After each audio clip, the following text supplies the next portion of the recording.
Wow, time flies! Just like that, it's time for us to embark on the next phase of our journey! We need to head to Natlan next. Nikolai called it a nation of dragons, but that description doesn't give us much to go off of. Exactly! Even when Inazuma was completely closed off, we still managed to run into people from there and other nations. Huh.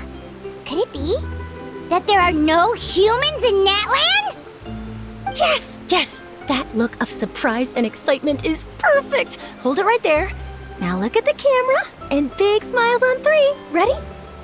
Okay, just make sure you get Paimon's good side. Wait, hang on a minute! What's with the photo shoot, Charlotte? Well, I heard you two were about to leave for the next part of your journey. After everything you did for Fontaine, the Steambird simply had to follow up on a scoop like that. Oh, I have a feeling we're going to be short on material once you're gone. Oh, so you knew we were leaving. We don't need a big send-off. That's not really our thing. Yeah, that's definitely not your style, but we got to thinking. And, well, a little change never hurt anyone, right? We? All those obstacles we overcame side by side. Feels like it was just yesterday.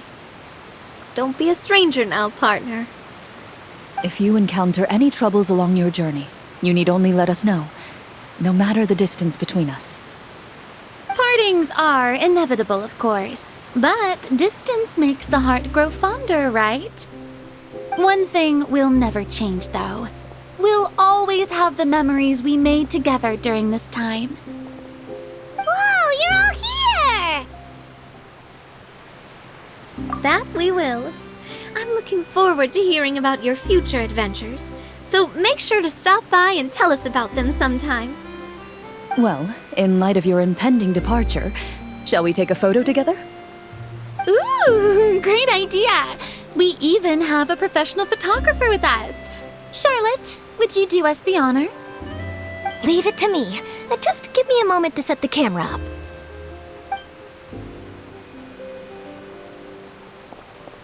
Oh, by the way, you're overthinking the whole Natlan issue, Paimon. Natlan has human inhabitants and its own unique culture, just like Fontaine. It's just that, because of their local customs, the native people choose not to leave. They're not unwelcoming to outsiders, though. People travel there for business and leisure alike, and usually return with nothing but good things to say. Many members of the Spina have visited in the past, too. Well, that's a relief. Hopefully we don't get swept up in any major drama this time. Well, given your experience and skill in that regard, I have no doubt you'll be able to overcome anything that comes your way. Still, I hope you can avoid danger this time around. An uneventful trip might be a nice change of pace. All right, I'm ready. Shall we?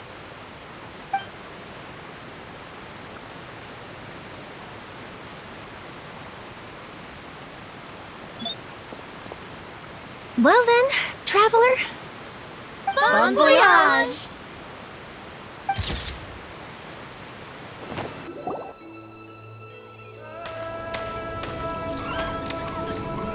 Wow! So this is Natlan! So many strange mountains, and so many animals Paimon has never seen before!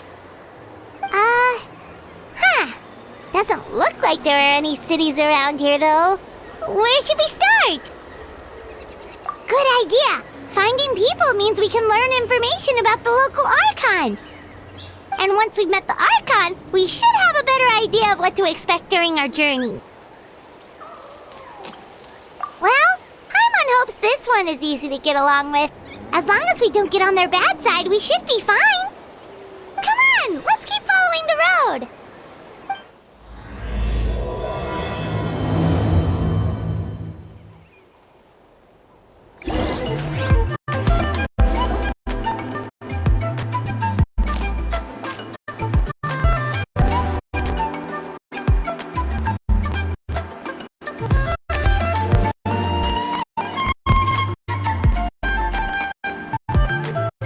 Sorry, Kachina. I know it's not right for us to go back on our word like this, but Kempoa and I have to do well during this pilgrimage. You can't seem to find other people to join our team, and we don't have time to sit around and wait. But if you two leave, I'll be the only one left. We really are sorry, but you still have plenty of chances. You're young, and you bear an ancient name on top of that. We're just ordinary tribal warriors with years of battle under our belt and no glory to show for it. Not to mention the physical toll of all that fighting. We're no longer in our prime. We barely had a chance last time, remember? We can't expect a better result with even fewer people. Pilgrimage registration closes tonight. This is our last chance to switch teams. Well, alright. I guess it is what it is. I just wish I was stronger. I'm nothing compared to the other ancient name bearers. But never mind. I guess this is just par for the course as Uthabiti, huh? I'm sure I'll figure something out. Well, if we do well this time, there's still a spot for you at the victory feast.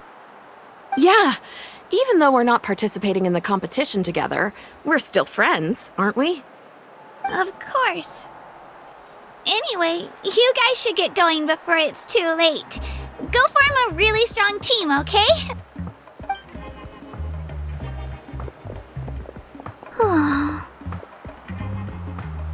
Guess I'll have to wait until the next pilgrimage.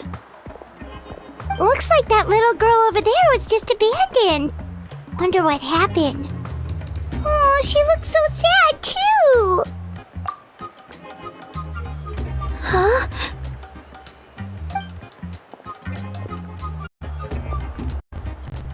Oh, gosh, I'm fine. Don't worry about me. Wait, I haven't seen you around the tribe before. Are you travelers? Yep, we just got to Natlan. Oh, welcome! I'm Kachina, Uthabiti Kachina.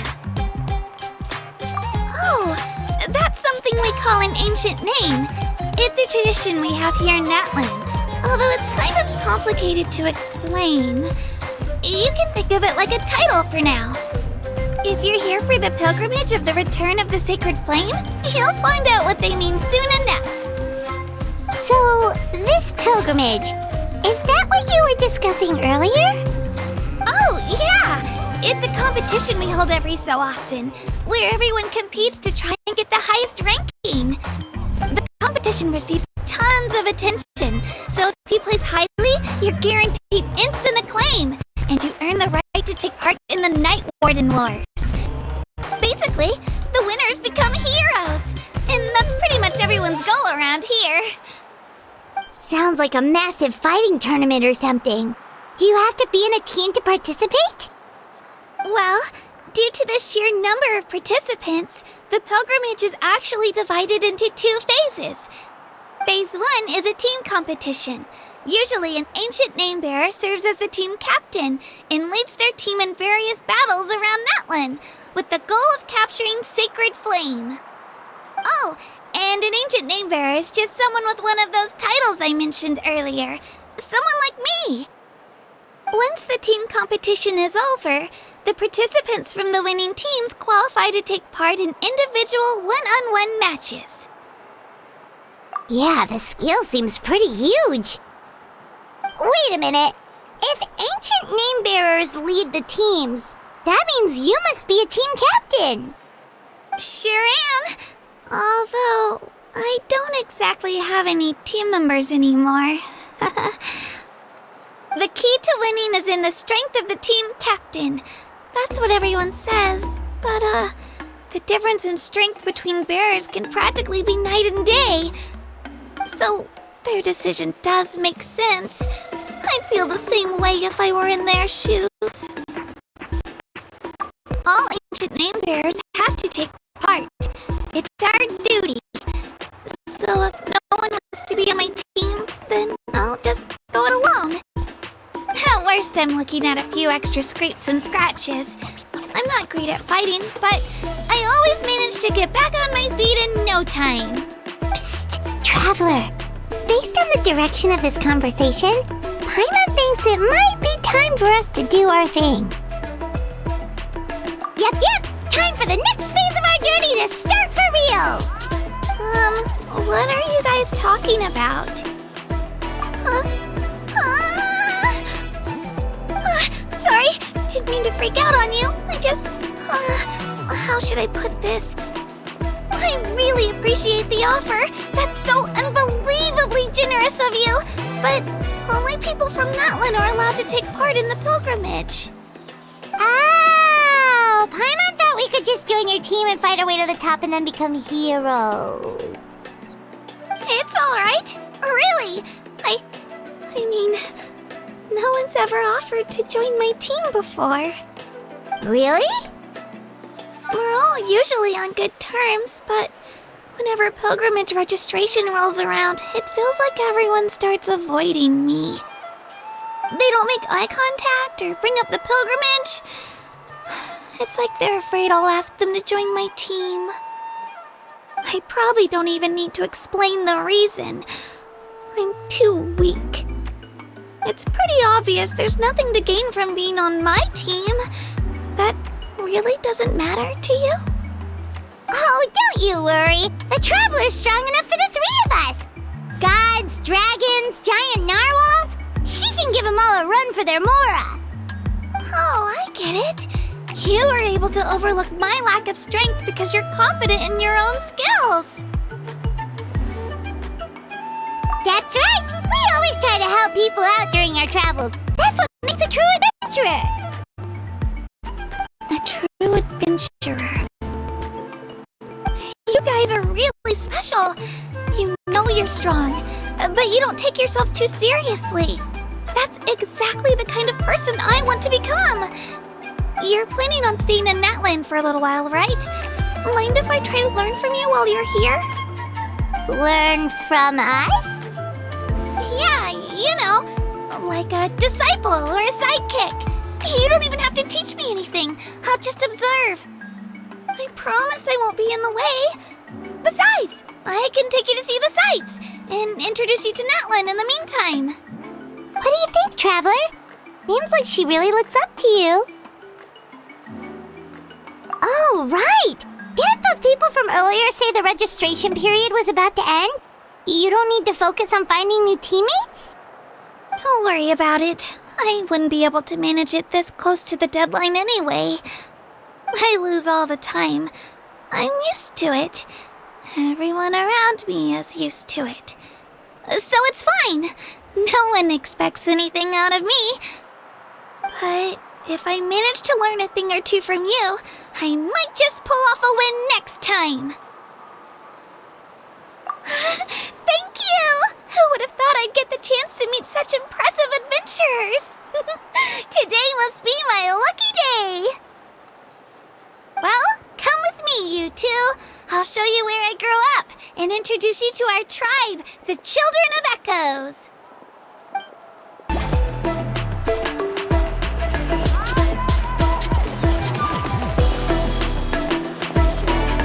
Whoa.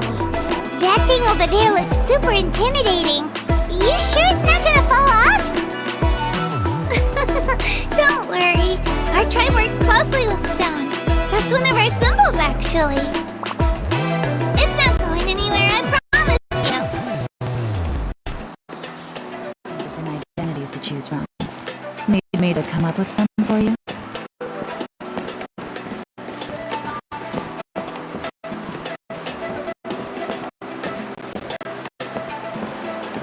Many of our tribespeople love music and dance and have an amazing sense of rhythm. In the past, Outlanders have come here just to study our culture and exchange views. My parents wanted me to learn dance, but I wanted to become a warrior instead.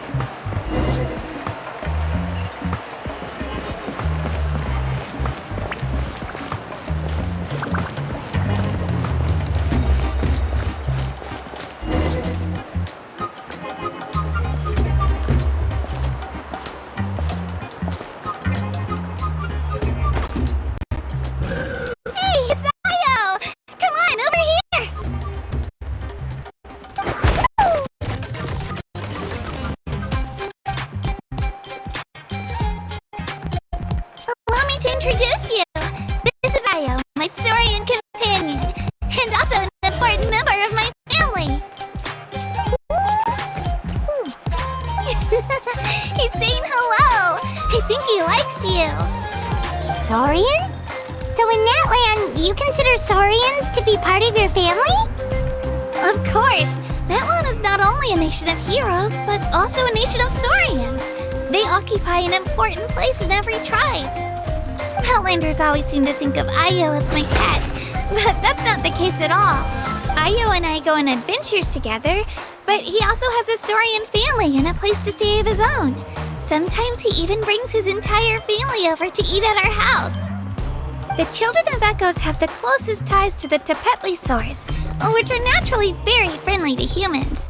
That's how our relationship became what it is today. All Saurians have their own personalities, but I think calling them our companions pretty much sums it up. See? Io agrees with me. Oh! You're here too!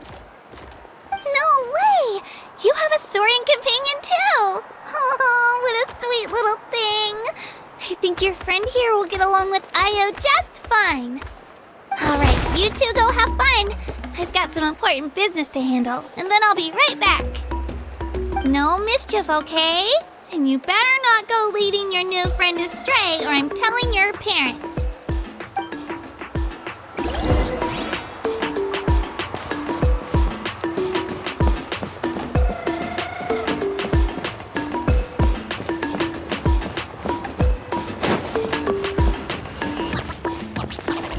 This is the most cherished and most sacred item in our tribe. It symbolizes the Wayab that protects us and grants us blessings. Wayab? Is that a god of some sort? Sort of. We believe the Wayab dwell beneath the earth, while the Pyro Archon hails from above. We hold regular gatherings here, actually.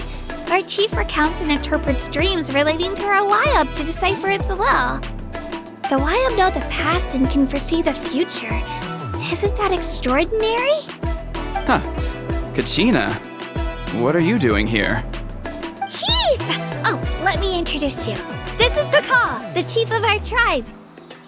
Chief, these two just arrived in Natlan. They're super accomplished adventurers, and they're letting me stick by them so I can learn a thing or two.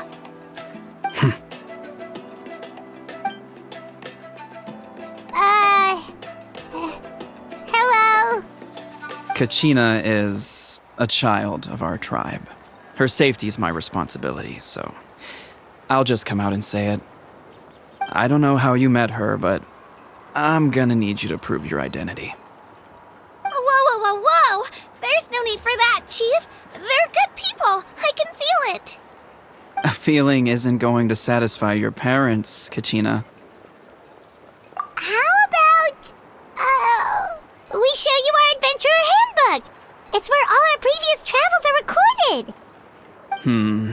The people who belong to the Adventurers Guild are kind of a mixed bag. I'd prefer something more reliable.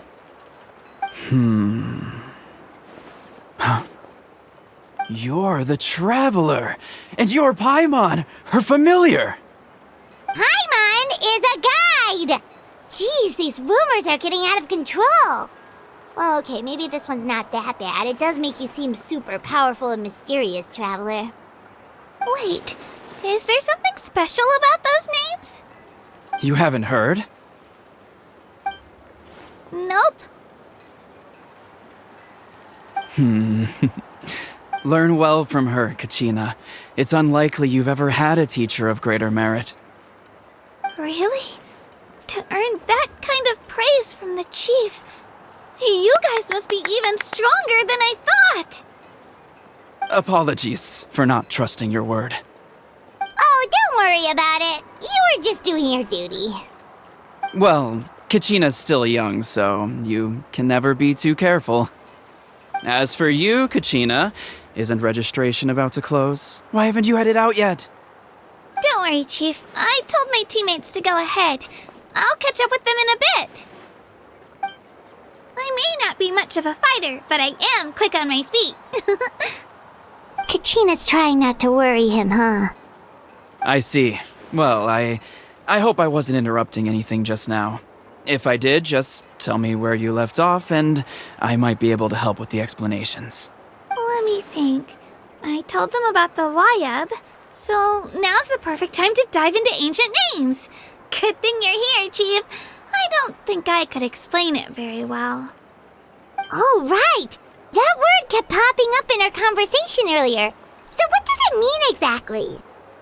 Well, Natlan is a nation of heroes whose valiant deeds are preserved and passed down over time in the form of stories.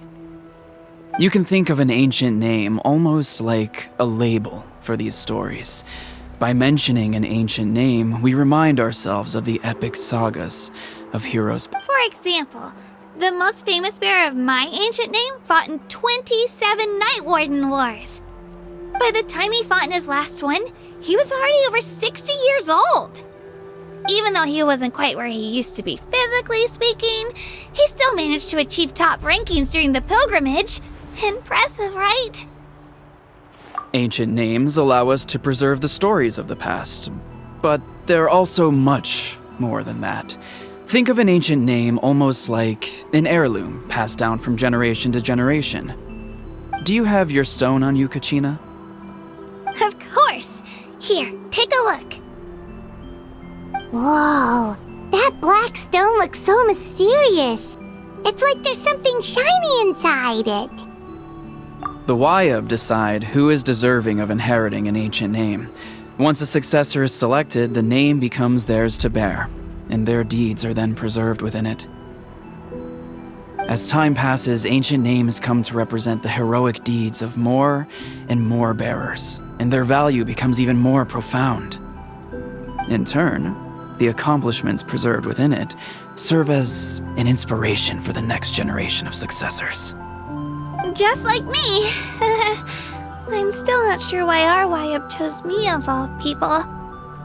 But if I didn't know the stories of all the past heroes, how they never stopped fighting, I probably would have given up a long time ago. Then you're saying this stone doesn't have any actual power? Like it's not gonna make Paimon super strong or smart? None at all. And that is precisely how it exercises its unique value. Think of it this way. If you become a hero because the heavens granted you strength, are your triumphs earned or given? Oh, Paimon gets it! If people start to ask those kinds of questions, the stories suddenly become a lot less inspirational. Someone had this to say about ancient names. Our forebears carved miracles into obsidian rock, yet future bearers looked upon them and saw strength. The miracles of the past become the motivations of the present. The limitations of the past become the breakthroughs of today. That's more or less the gist of it. So there's no rush, Kachina. Many people struggle to understand the Wayab's judgment after receiving an ancient name. As long as you never stop trying to improve your abilities and surpass yourself, your time will come. Thank you, Chief.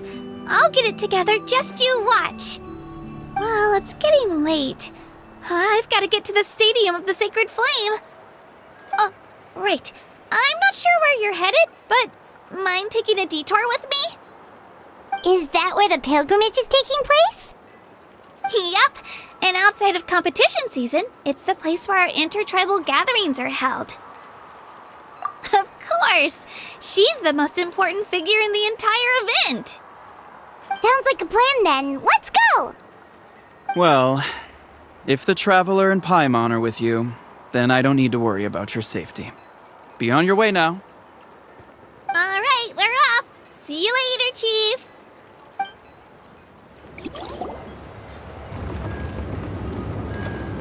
I got so carried away just now, I didn't consider what would happen if our destinations were different. Luckily, that's not the case. Or, well, I guess we just have to meet up after the tournament. You sure it's okay you didn't tell the chief about your team? Chief Pakal's a really nice guy. If he knew the truth, He might even ask to join me. But he's not as young as he used to be, and he's got some old injuries that still bother him. He's not cut out for any more attempts.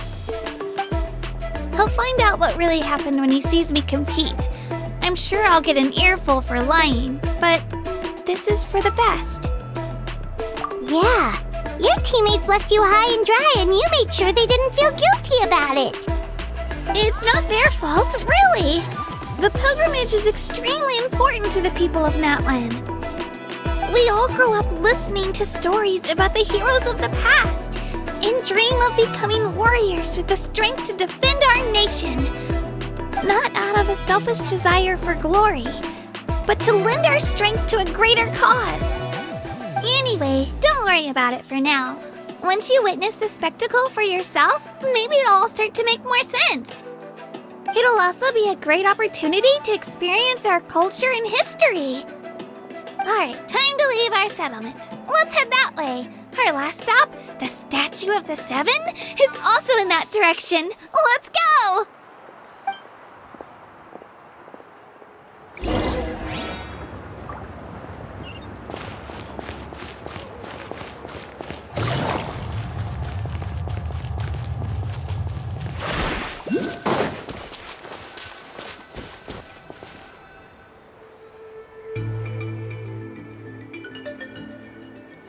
The statue is so pretty. Is that what the Pyro Archon is like? You betcha.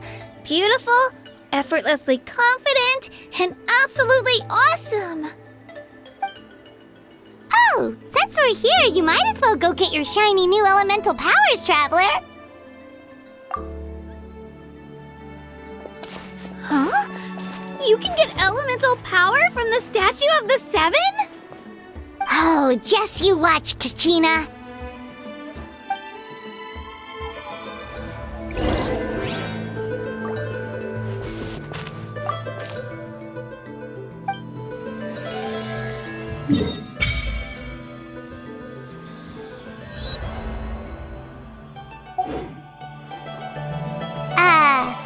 Huh?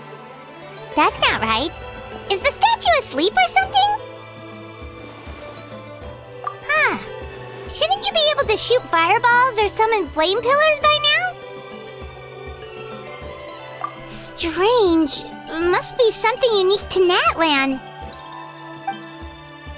Sorry, Kachina. We got your hopes up for nothing. No, it's all right. If anything, I'm even more curious now. Were you really able to gain elemental powers just by touching the Statue of the Seven?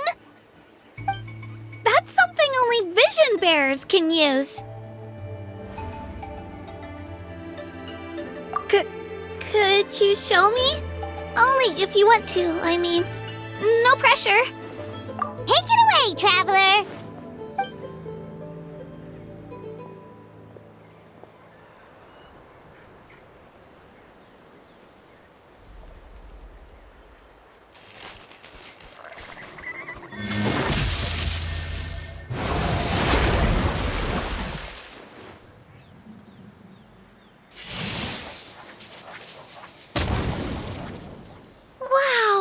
Different elemental powers, wielded by a single person!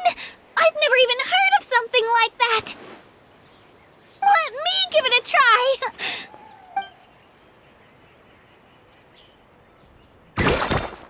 Nope, still just Geo. Anyway, I was right! You really are something special! Just wait until you hear about our previous adventures! Whoa! What's that?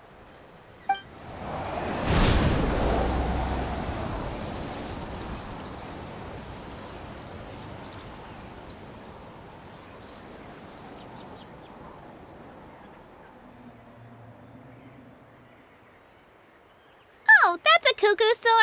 They fly high and fast, and they're always full of energy. Right? It's been ages since that day we first saw Dvalin. We've come so far. Oh, before I forget, we've got a pretty long trek ahead of us, so here, take this. They look like shiny little gems, don't they? Don't be fooled, though. It's actually candy. My mom made them. I always bring a few when I know I'm gonna be out and about for a while. A little boost of sugar can really come in handy in a pinch. Woo! Paimon loves candy. Thanks. My pleasure, my pleasure. I've got all sorts of bits and bobs on me. I'm sure they'll come in handy at some point.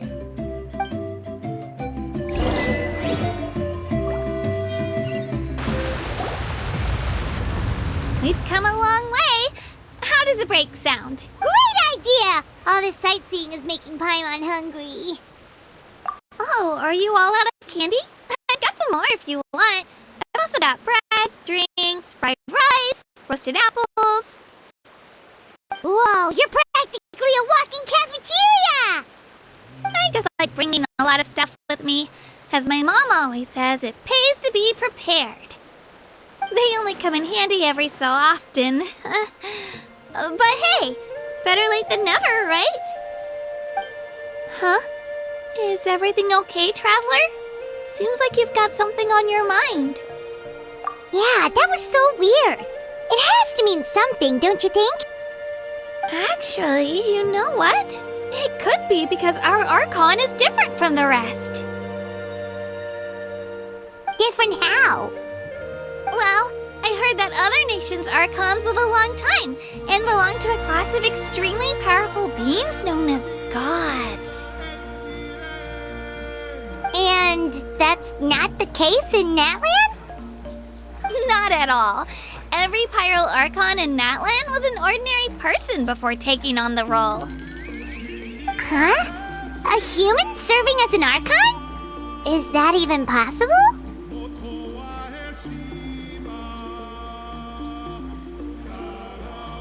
You find it hard to believe too, huh? So that's not normal then? I guess I've just gotten used to how things are here in Natlan. Well, based on what we've seen, that's not usually how it works. It can't be that easy for a human to become an Archon, right? Pretty sure the Pyro Archon's the only one who can answer that. I do know this, though. Even after becoming the Pyro Archon, the person in the position still grows old and requires rest. The statue of the Seven may look a lot like our current Archon, but that has to be a coincidence. Countless people have held that title over the years. Oh, I should also mention, the pilgrimage is actually how we select the Pyro Archon. Anyone can claim the title, you just have to prove your strength. So the contest is all about how strong you are. That's right. We believe performance in battle is the most comprehensive test for a future Archon. Plus, when someone emerges victorious, it's hard to argue with the results. Our current Archon achieved an overwhelming victory. The result was obvious from the beginning. Don't just take my word for it, though. Even the tribe elders said they've never seen an Archon with such strength before. But it's just as Chief Pakal said. Today's limits are tomorrow's breakthroughs. Our future Archons will go from strength to strength.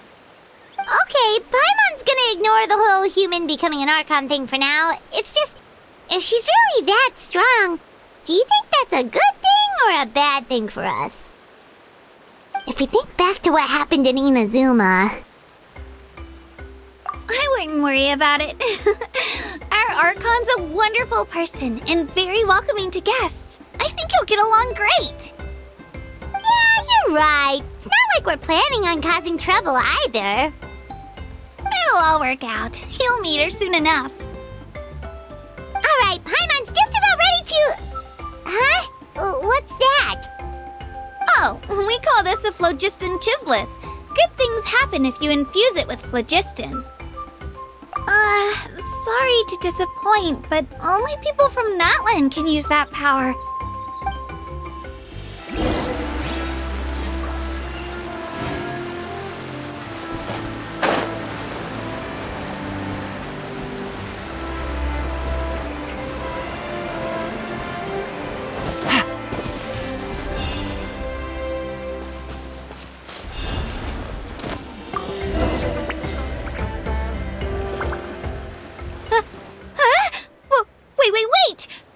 can use it too? How? That was amazing! I don't even know what to say!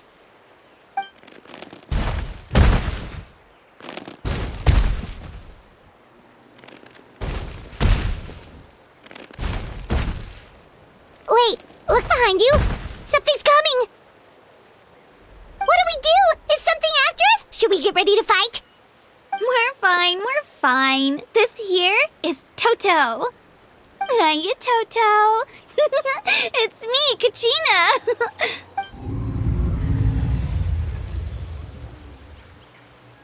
Well, aren't we looking lively today? Did the chisel lure you over here? Warm, isn't it? Oh, so it was just a friendly saurian. That's right. There's quite a few of them around here, and Toto's the friendliest and gentlest of the bunch. He's always hanging around these parts. I swear he does it just to show off to any outlanders that might come this way. Don't let his size fool you, though. He's just a big softie.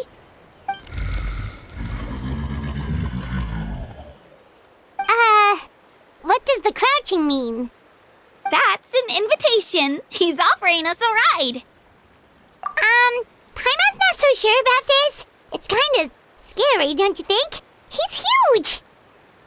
Oh, good point. You guys have fun with that then. Paimon will just float alongside.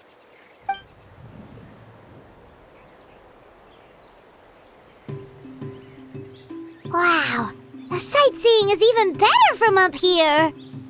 The higher the vantage point, the better the view. Are you and Toto close, Kachina? Yep.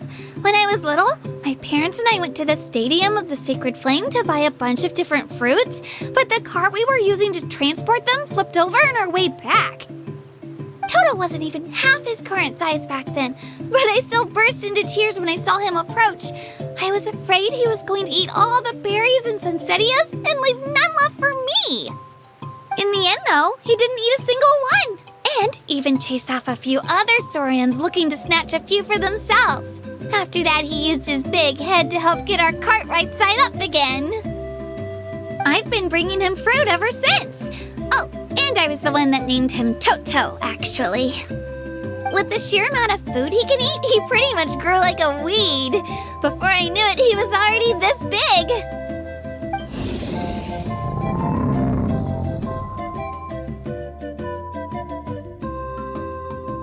Oh, look over there! That's our destination! The Stadium of the Sacred Flame. You can let us off here, Toto. Thanks for the lift.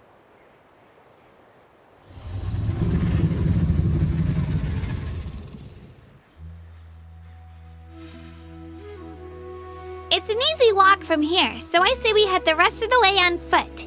It'd be quite the trek for Toto otherwise. That's true, especially considering his size. Well, see you later, Toto!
Take it easy.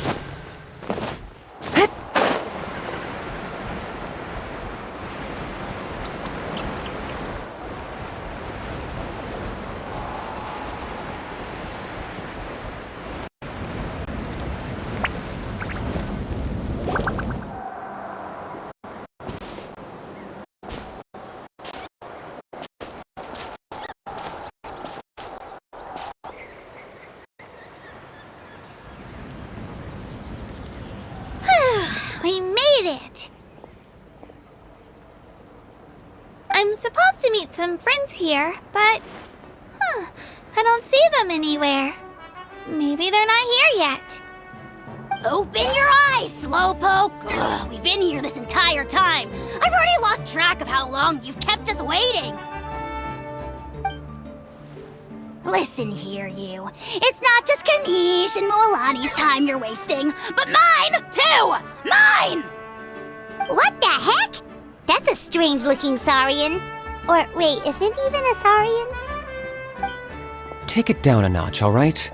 You don't even know some of these people. Just because Kachina's too nice to get mad at you doesn't give you an excuse to be rude to her. And what are you gonna do about it? You think you're the boss of... Hey! Oh, what do you think you're doing? Alright, I've put him in a timeout for now. Sorry about that. Aw, you didn't have to do that. Hal just doesn't have much of a filter, that's all. I don't mind. He got what he deserved. Let's just hope the lesson sticks this time. Moalani, there you are. Looks like you made some new friends. And here I was worried you ran into trouble on your way here. Hello, Paimon's Paimon. A traveler, you say? You came at the perfect time. The pilgrimage is a sight to behold this time of year. I don't see your teammates with you, Kachina. Where are they? Oh, they went to join teams with a better chance at winning. So you're saying you've been ditched? Again. That might give them an advantage during the team stage, but it all comes down to individual strength sooner or later. Yeah, well, I couldn't even promise them we would make it through the team stage. The outcome of the team stage usually depends on the ancient name bearer, after all. Hey now. There's not a single person here that can promise their team victory. You're putting too much pressure on yourself. Besides, you're not lacking in strength at all. You just need a bit more confidence. You were only 3 victories short of reaching the Night Warden Wars last time. Wait, so if the pilgrimage is like a national sporting competition, then what are the Night Warden Wars? The former is a battle of skill. The latter is a real war. A war against our eternal enemy, the Abyss. So they're here too. Well, wait a second. You're saying the prize for winning the pilgrimage is the chance to go to war? That's not too far off. That's why it's called the Night Warden Wars. The pilgrimage chooses the strongest warriors among the tribes, and those warriors fight to repel the Abyss in defense of our homeland. Their names and deeds are then recorded in epic tales passed down over time. That is the highest honor you can achieve in Natlan. Yes, but that's the nature of war. Danger comes with the territory. Resisting the Abyss is our duty. But we're not alone in this fight. We also have the blessing of our Archon, which allows for our safe return. It's something we call the Ode of Resurrection, which does exactly what it sounds like, basically. Resurrect people, you mean? Yep, so it's not so scary, really. Our Archon's blessing gives us the courage to keep moving forward. Let's go register. We don't have much time. Wait, what about you, Kachina? You're not really planning on competing solo, are you? We really wish we could help, but we're not from here, so it doesn't seem like we can take part. There's no threshold to the number of participants. With the sheer number of teams, it's practically guaranteed chaos. No matter how strong or experienced the warrior, victory is never assured. In a situation like that, it's always better to have someone to watch your back. Oh, how about this? When we register, why don't we ask if these two can have special permission to participate? Odds are the answer will be no, so if that doesn't work, well, I only have a few teammates this time. If someone else could take them, then... You're not asking me to lead your team, are you? Look at you, mind reader. So, what do you say? With how strong you are, it would practically be an upgrade for my teammates. Fine by me, but doesn't that leave you and Kachina as a team of 2? There's a world of difference between that and flying solo. Besides, we're a formidable duo. I bet our new friends here will agree that 2's always better than 1, right? Oh, you mean us? You're right! 2 is definitely better than 1! It's just like the old saying we have here in Natlan. No one fights alone. But what if I drag you down? Listen to yourself. You'd be hard-pressed to find someone in Natlan who can beat us when we're together. Hearing you say that does make me feel a little more confident. Still, teams rarely contain more than one ancient name bearer. People are definitely gonna think of us as cowards. The rules don't forbid it, so who cares what they think? It's not like they left us any other option. Well, I'll leave you to break the news to your soon-to-be former teammates. I'm not good at stuff like that. Oh, I know. They deserve to hear it from me anyway. Just give me a second, you guys. We can go sign up together once I'm done.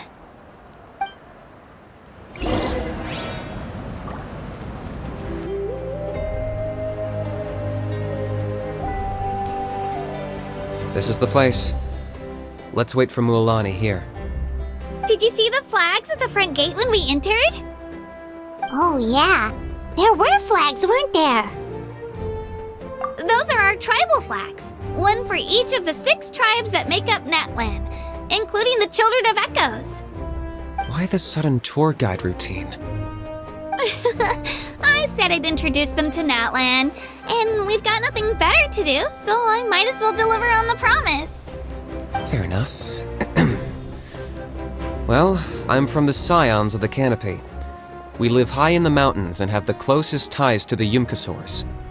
My friend Mualani belongs to the people of the Springs, a seaside tribe. The scenery over there is beautiful, and you can find some really tasty fish. That just leaves the Flower Feather Clan, the Masters of the Nightwind, and the Collective of Plenty. If we get a chance after the pilgrimage, I'll be sure to show you around. Well, if we're talking tribes, allow me to stand in for our chief and welcome you on behalf of the people of the Springs. Mualani, you're back! We were just talking about you. Everything's settled on my end. My teammates took it unbelievably well, actually. Your reputation is really something else, Kanich. They probably just didn't see any drawbacks to your proposition. We're saying the same thing here. You, my friend, are a formidable competitor, and they recognize that. Anyway, thanks for waiting, you guys. Let's go register. Hello there. Here to register for the pilgrimage? That's right. I wanted to ask, though, these 2 travelers are very interested in the competition. Any chance they could take part? I'm sorry, but only people from Natlan are eligible to participate. You couldn't make an exception just this once? This traveler is a renowned adventurer. She's more than skilled enough to participate, and I'm sure the audience would be interested in seeing what she can do. It's not that simple, Miss Mualani. Even a single exception sets a dangerous precedent for countless interested parties in the future. The purpose of the pilgrimage is not only to select strong warriors, but also to collect contending fire from the battles. This is the fire that fuels the sacred flame. Natlan is only safe from the invasion of the Abyss, while the sacred flame burns eternal. Oh, so there's another purpose for the tournament. That was the initial purpose, actually. Every participant, whether they win or lose, contributes to the defense of our nation. That's what makes it such an honor to take part. Exactly right, Mr. Kanich. Contending fire can only be produced in battles between people of Natlan.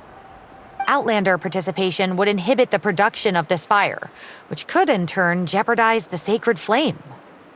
Oh, so it all comes down to the contending fire.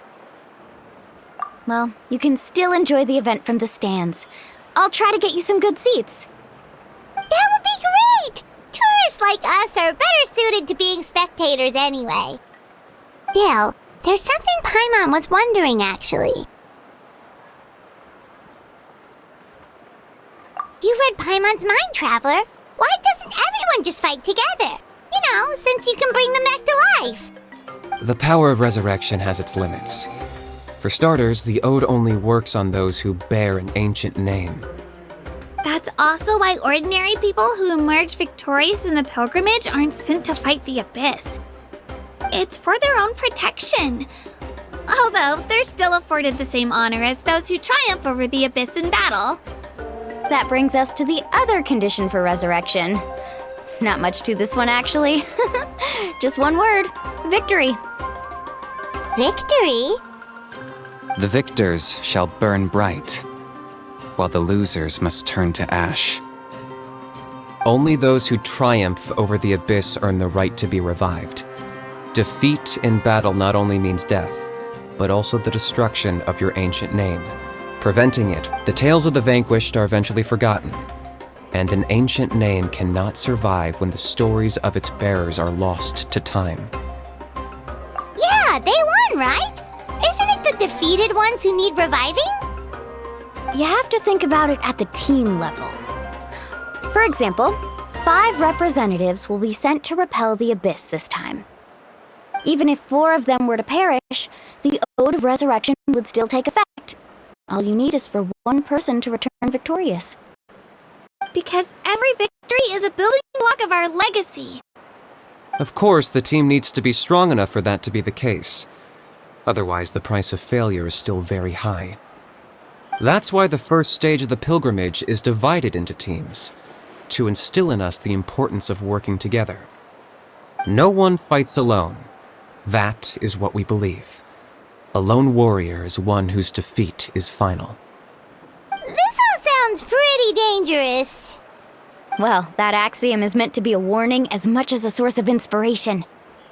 Danger is always present, but together, we can move forward, united in the knowledge that behind every hero charging into battle lies the support of all of Natlan as well as our Archon. Not to mention, the Abyss isn't an enemy with a concrete form. We're often just dealing with the fallout of its scheming. I've actually fallen in battle before. I spent some time wandering the realm of the Wyab. It was unlike anything I'd ever experienced before. The realm of the Wyab? Does that mean the Wyab exists somewhere in Natlan?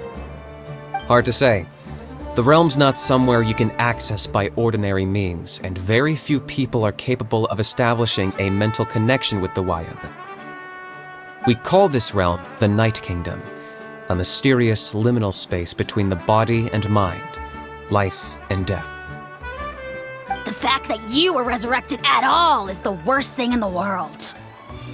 Then releasing you from your timeout has gotta come in at a close second. You would do well to speak with reverence of the almighty Dragon Lord Kahula-How, lest you live to regret it. If you're done arguing, your registration is now complete. It all went fairly quickly, considering we all know each other. Now, I just need to register your team members according to their name cards, and you'll be all set. In the meantime, you can all go rest at the hotel. As usual, dinner and lodging for tonight are free. Nice. Oh yeah, I forgot to mention. All food and entertainment before tomorrow's matches are on the house, courtesy of our Archon. Family and friends included, which means you both get in on it. Come on, let's go have some fun!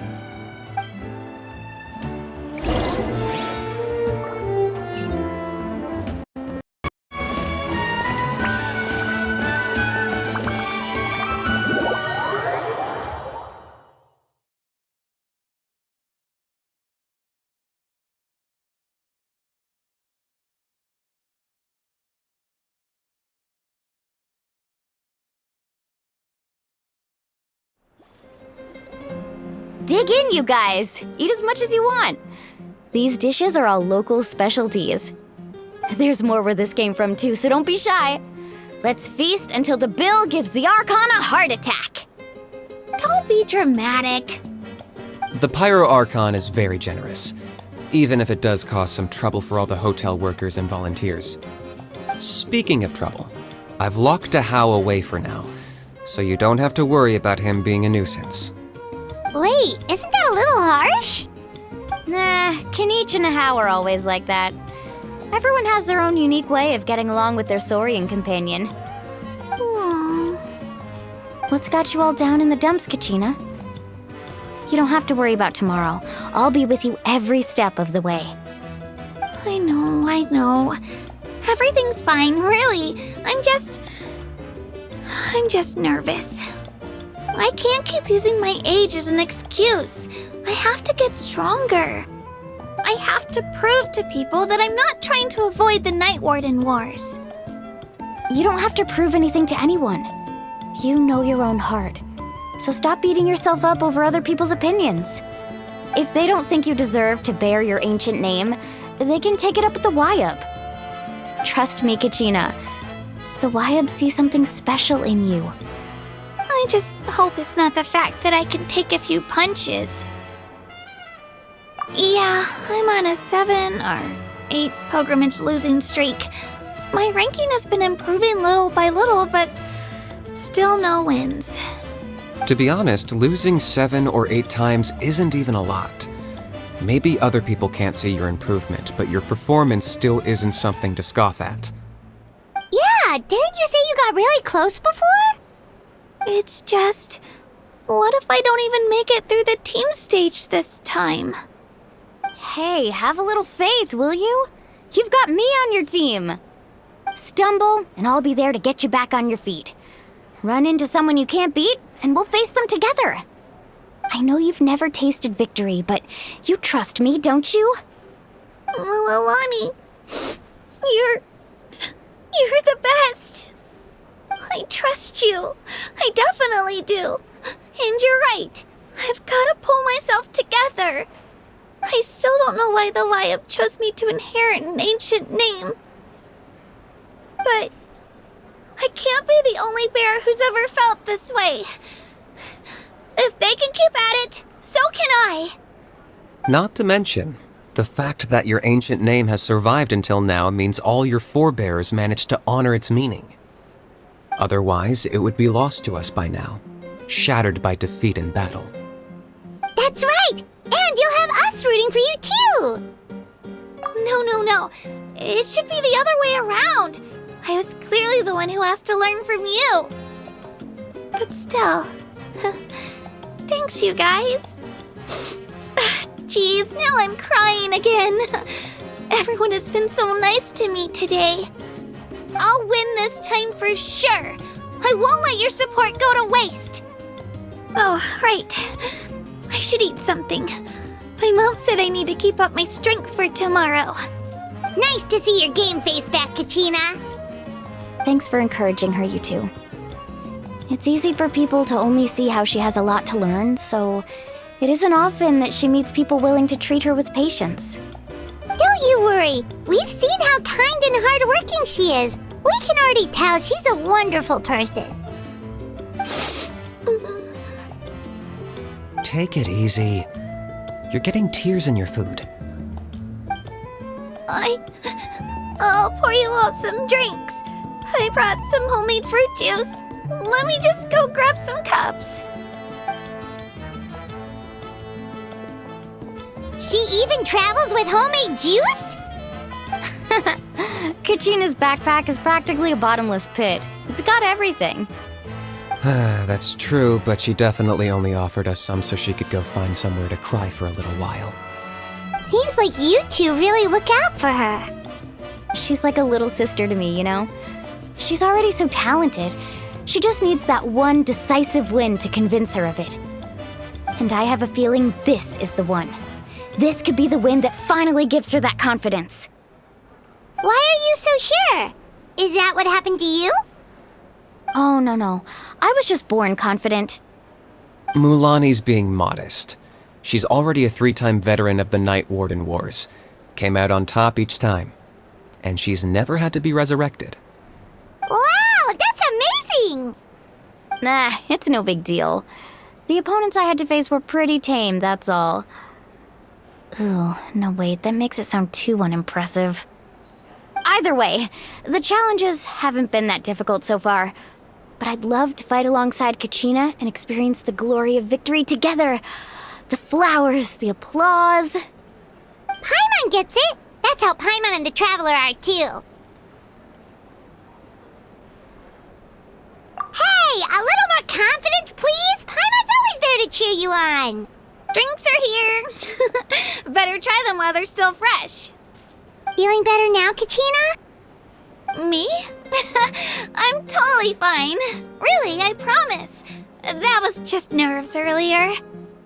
I'm gonna get some meat in my system, then head out to get some exercise. Wanna be nice and loose for the tournament tomorrow. I'll come with you. Just don't go overboard, okay? The last thing we need is for someone to oversleep. We've got an early day tomorrow. If only we had a friend who never oversleeps. All right, fine. Make sure you guys are up on time. Attaboy. I knew you'd catch on. So full. I'm so sleepy. We should get a good night's sleep before the competition tomorrow. I'm still a little worried about Kachina, though. Maybe we can help her out with her training. She did say she wanted to learn from us. Not that Paimon's gonna be doing much of the teaching.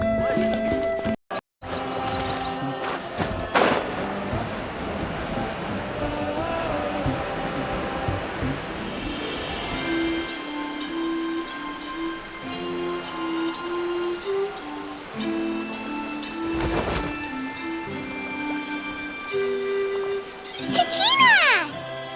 Oh, it's you two! I just finished training with Mililani. What's up? Well, you worked so hard to introduce us to Natlan, we wanted to return the favor. Wow, you guys are exactly like Kachina described. No wonder she's already your biggest fan. Guess I should make myself scarce, though. Kachina was the one who helped you out all day, so I don't want to intrude on your secret teachings. Huh? What do you mean? Observation? Yeah, the person who hits the hardest isn't always the one who wins. Oh, I think I get it. You're saying, fight smarter, not harder. Having the strength to win is just as important as knowing the right strategy. Atta girl, Kachina! Exploit your opponent's weaknesses while maximizing your own strengths, and you're sure to find opportunities to turn the tides in your favor. You're right. I just need to focus. When I get nervous, I forget to assess the situation and end up rushing in without a plan.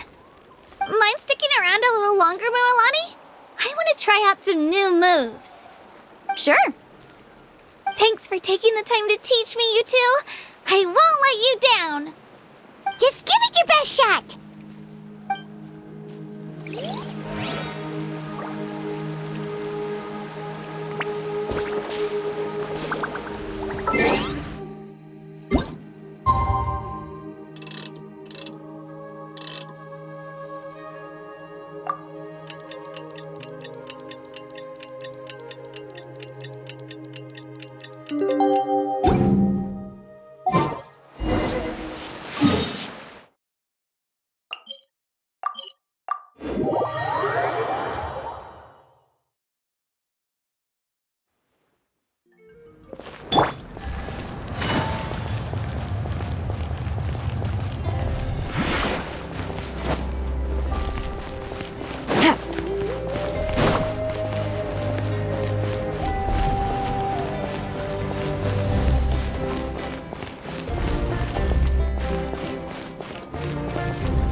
Take it easy.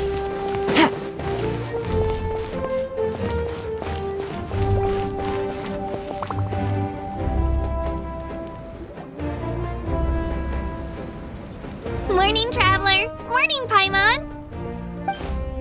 Looks like everyone's here right on time. Good to see that no one overslept. Says the one who only made it because I was there to get you! Wow, not so loud. You're gonna give me a headache. Well, if you don't do well today, we know who to blame now, don't we? See how your friends talk to me, Kanich? I help you wake them up, make sure everyone's on time, and do I get a thank you, a how? No! I get told off! Mualani's right, though. Hopeless. Every last one of you. Alright, moving on. How did you sleep last night, Kachina? I had some nerves at first, but my bed was great. I fell asleep the minute my head hit the pillow. That's good to hear. Maybe you handle stress better than you know. The competition's about to start. Did everyone eat something? A little. Didn't want to overdo it. Oh no! We were so busy focusing on the tournament we forgot to buy something! I thought that might happen. Here, I brought you some. No thanks necessary. I'll treat you to something even better once. Attention everyone! The tournament is about to begin. All contestants proceed to the venue. I repeat, all contestants proceed to the venue. Well, I'd say more, but that's our cue. The opening ceremony is what kicks everything off. You should be able to see Kachina and me from the stands. We're counting on you to cheer us on. Don't you worry! Paimon's gonna cheer so loud, you'll hear it across the stadium! Thanks, you two. I'll be sure to keep an ear out. Well, we should get going. See you later. Okay, bye-bye!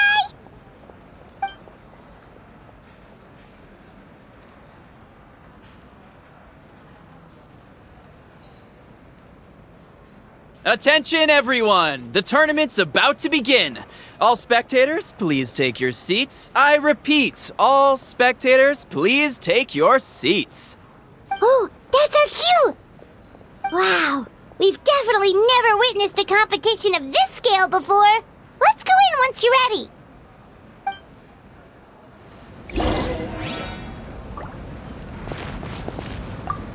Entering the Stadium of the Sacred Flame? You won't be able to leave the arena once the tournament begins.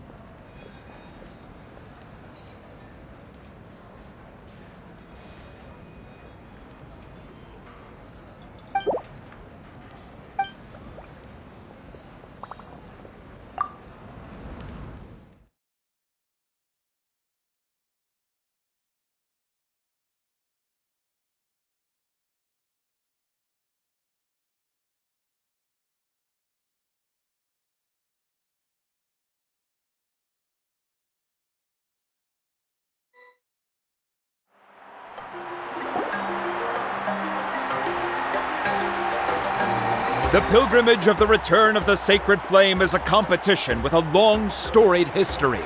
Countless hopefuls have gathered here today, each vying for the same prize, the right to serve their homeland in the Night Warden Wars. Before we begin, allow me to remind everyone of the rules. Today's tournament begins with the team stage, before advancing into individual competition. Each team will board a hot air balloon, which will land at a random location. Contestants must search for fire towers within the contest grounds, accumulate contending fire through combat, and bring a sufficient amount back to the stadium. Defeat in combat, departure from the contest grounds, and running out of time all lead to elimination. Only the strongest teams will be able to withstand the onslaught of battle and return to the arena, blazing fire in hand. Only those who emerge triumphant in the team stage earn the right to take part in the individual battles. The outcome of these one-on-one matches not only affects the contestants' individual scores, but also determines their next opponent. After many rounds of battle, the contestants with the top 5 rankings will get the chance to take part in the Night Warden Wars.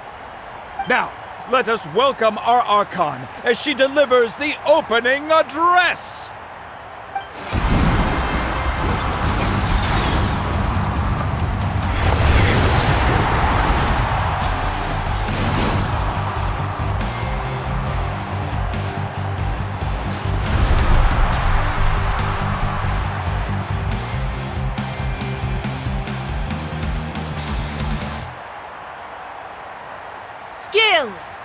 strategy, fortune, form.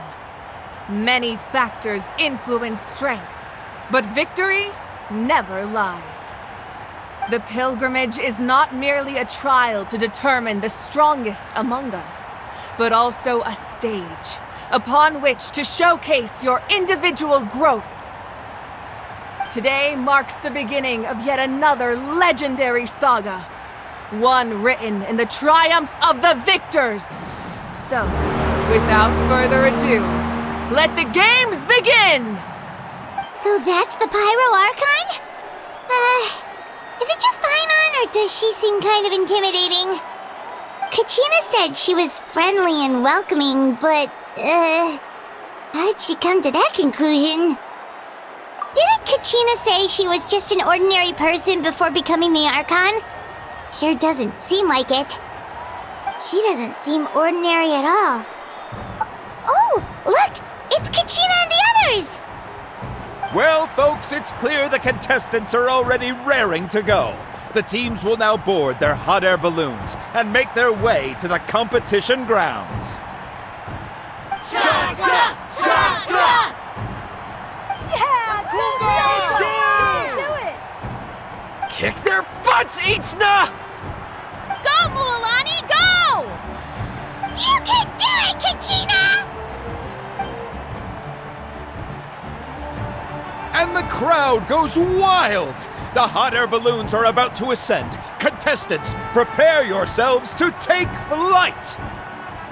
Remember the rules. The balloons will take you to random locations, and your battle starts the moment you land. Best your competition, collect sacred fire, and bring it back to the stadium. Good luck, everyone!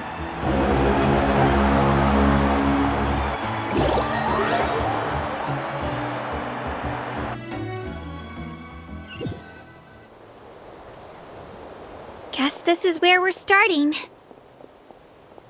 Let me see. It seems pretty quiet around here. Looks like we get to ease ourselves into combat today. Let's head that way. We don't need to worry about avoiding other teams. Anyone that crosses our path can kiss their chances goodbye. Okay, I'll follow your lead. Just remember, don't hesitate. The team matches are all about keeping the energy up. So let's do it! And with that, the pilgrimage is now underway. Time for the contestants to give it their all!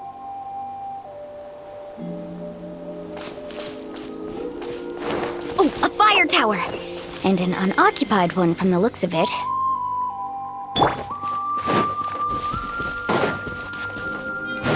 Be on the lookout for an ambush. Careful, we've got company! Kachina. All right, let's Looks finish like this we've got fast. ourselves an easy start! Perfect timing. We've got to fight to generate continued fire in the first place. So let's go! Winner takes all, loser gets lost.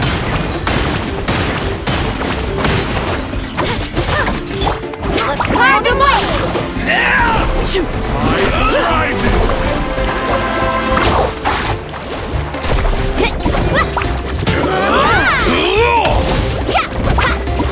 Need a surfboard? Let's ride! Surf's up! Right here!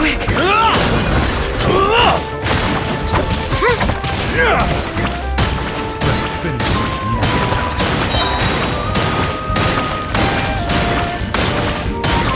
Woohoo!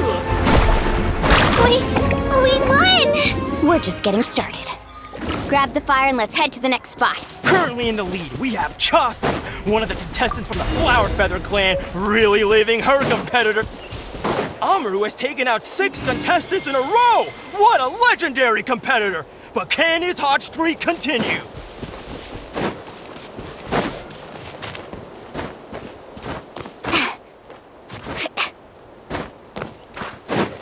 Oh, well, aren't you two an interesting duo? How did these monsters make it onto the grounds? It's part of the tournament. Can't handle a few monsters. How are you supposed to repel the abyss? Look, why don't we handle these monsters first? Then we can battle it out between ourselves.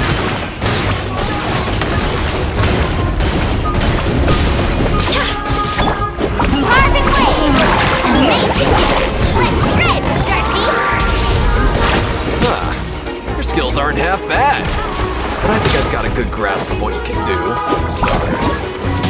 Nicely done, Kachina! We actually beat a legend! Come on, don't just stand there. Let's grab the fire and go! We have a new team pulling ahead! Mualani and Kachina have already eliminated several favorites for the win! Off we go! I knew someone would show up! Hand over the sacred fire and no one gets hurt!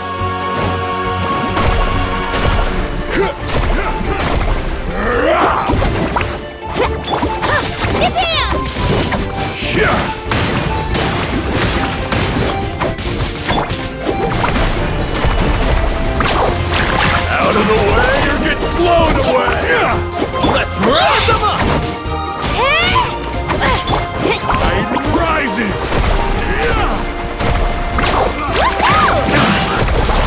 Would you look at this? 2 favorites for the win! Itzna and Unkunga have run into each other. Looks like it's gonna be an early goodbye for one of these formidable competitors. Let's finish this back! You're... Stick around! Surf's up! Here goes!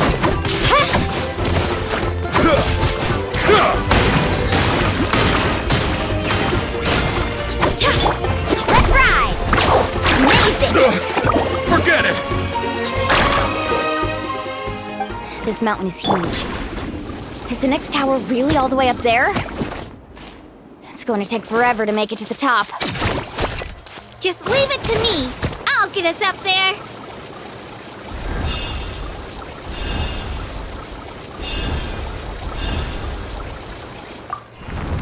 Ah, we made it! Great work, Kachina. Glad I could help. Well. Here comes the This was new. And another competitor crosses the finish line. Ian-san from the Collective of Plenty, certainly living up to some lofty expectations. Kachina, is that you? I'm sorry about this, but since we ran into each other, I can't just let you pass. If you want glory, you'll have to go through me.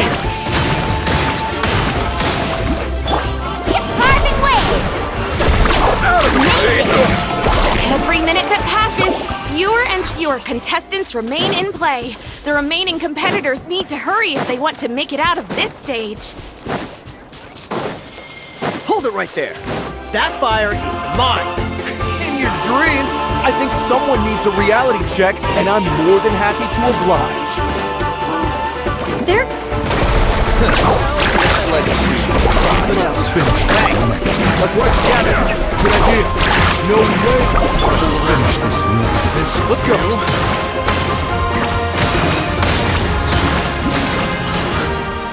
This was... We've collected enough sacred fire. Still doing all right, Kachina? Yep, all good. Come on. We're running out of time. There's a spirit way over there. Out of the way, or get blown away! Here goes! That was quick.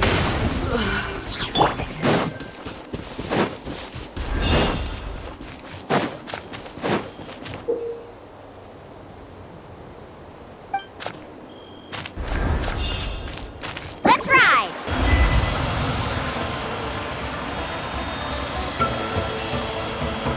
Oh, we really lucked out. Just grab onto me, Kachina. I'm not sure if you remember, but people from my tribe can ride spiritways over great distances. It's all smooth sailing from here. Thanks, Mualani. Hey, what are you thanking me for? We won as a team. There's no way I could have taken on that many people without you. Have a little faith in yourself. You're already a great warrior.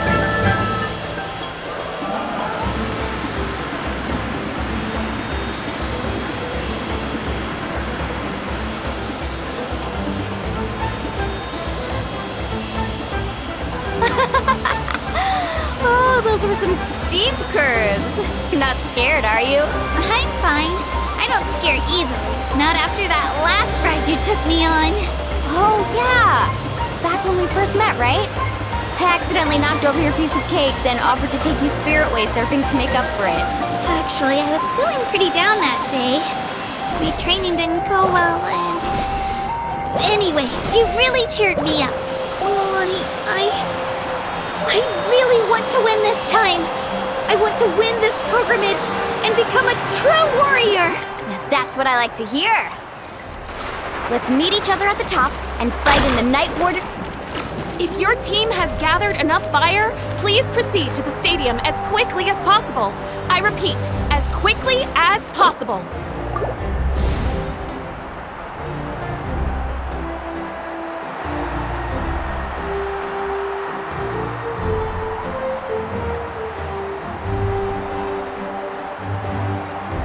Congratulations, Milani! Congratulations, Kachina! You've successfully cleared the team stage. Amazing! Congratulations!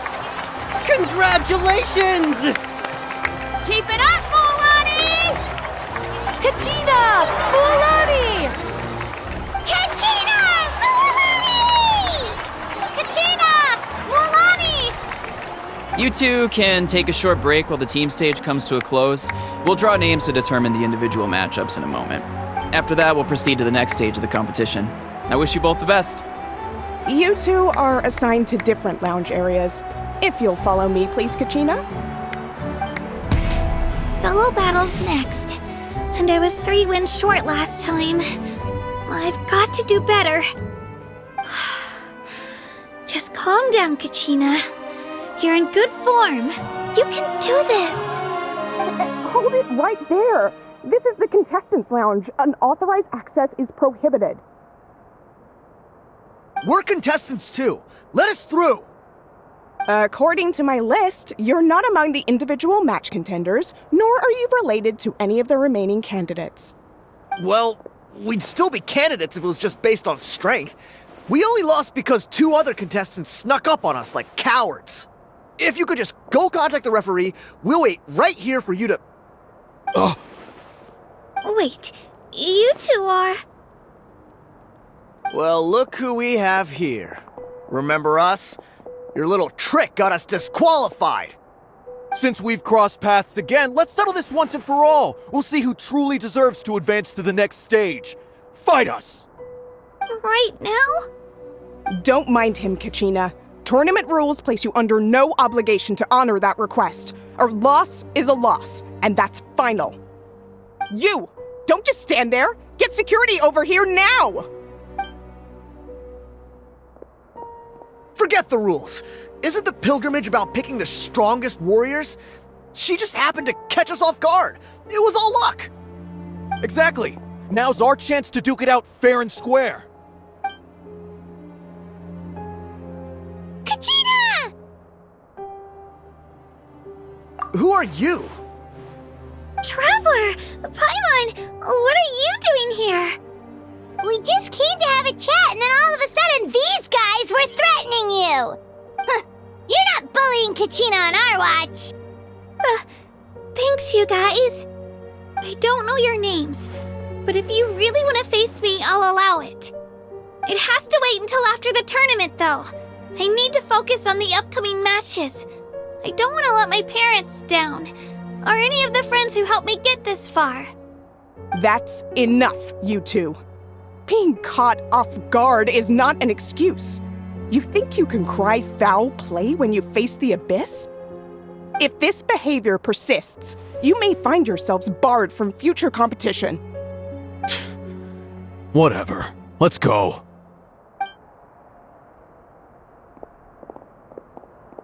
Are you alright? You're not hurt anywhere, are you? No, thanks to you.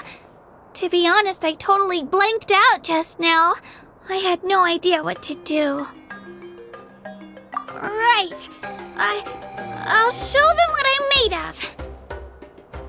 That sounds more like it. You can do it!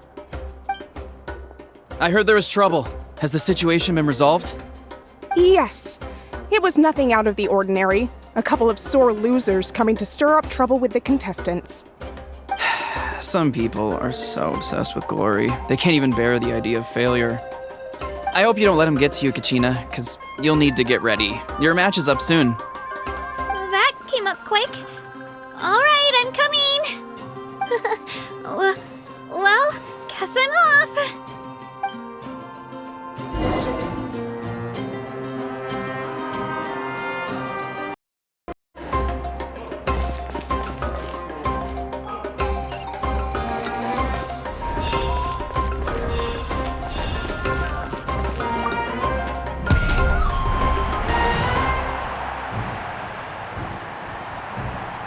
You must be Kachina. You know, people told me I got lucky in the draw, but I beg to differ. There are no coincidences in the arena. If you're standing here, it means you're strong, no matter what anyone says. So, I'm looking forward to seeing what you're made of.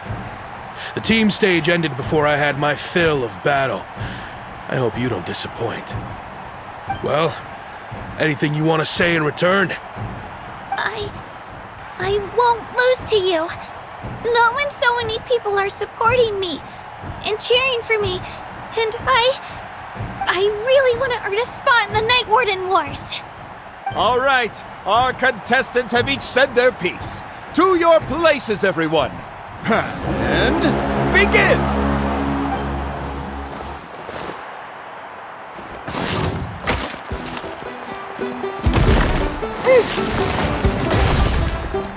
Shabam!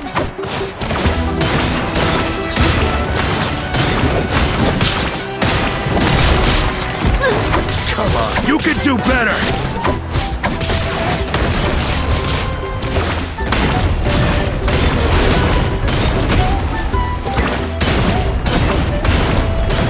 Here goes! That's more like it. Again!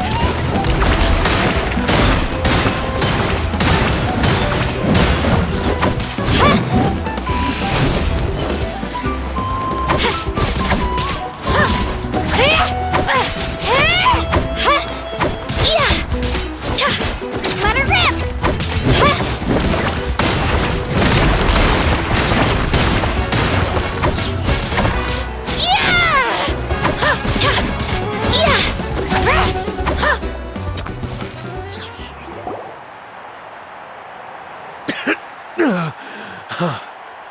I actually lost.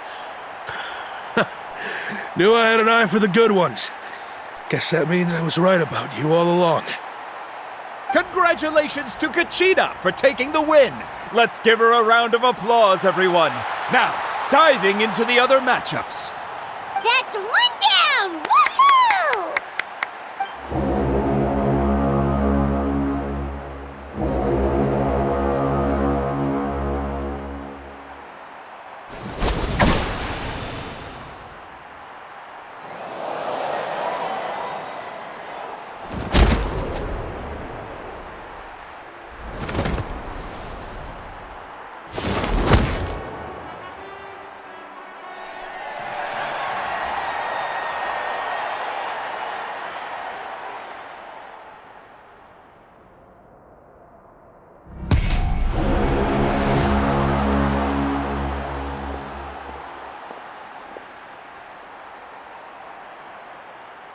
Where do you come from, kid? Think you've got what it takes to go to war? Hate to break it to you, but it won't be easy to get through me. And you are... You don't recognize me? Figures. Our generation's been in decline ever since Ateya and the others retired from the front lines. Either way, once we face off, you won't forget my name anytime soon. Let's do this! Hear that? The exhilarating cheers of the crowd. That's why I'm...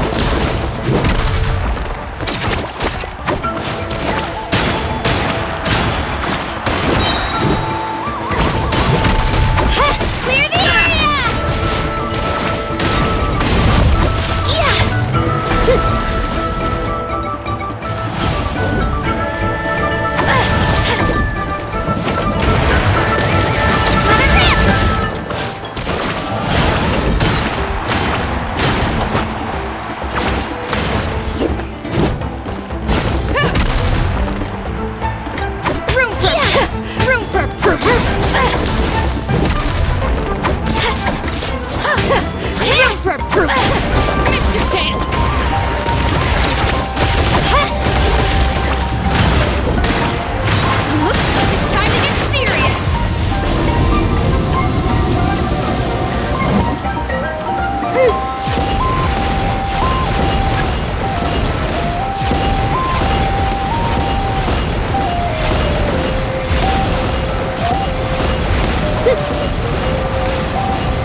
can try climbing that stone pillar. I should be able to catch her that way. An impressive blow!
Gotta hand it to you, kid. You really impressed me. I take back what I said before our match. You've got what it takes, Kachina. Youngsters like you, you'll forge your own miracles. And it's Kachina for the win! We'll now head into a short break as our contestants prepare for the final round of competition.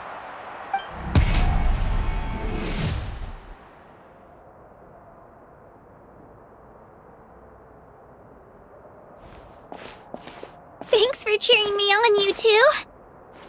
You were great out there! You faced a lot of impressive competitors, but they never stood a chance. I don't think I did too shabby either. I've never gotten this many points before. You ready for the last round, Kachina? Moalani! I got permission to come see you before the last round starts. Based on your score, it looks like you'll make it to the Night Warden Wars if you win your next match. But, your final opponent... it's me. What? Yeah, I just found out myself. We're really close in the rankings, so only the winner gets to move forward. But I wanted to fight alongside you. I did too, but it is what it is. People with similar scores tend to get matched against each other. But we just have to get past it.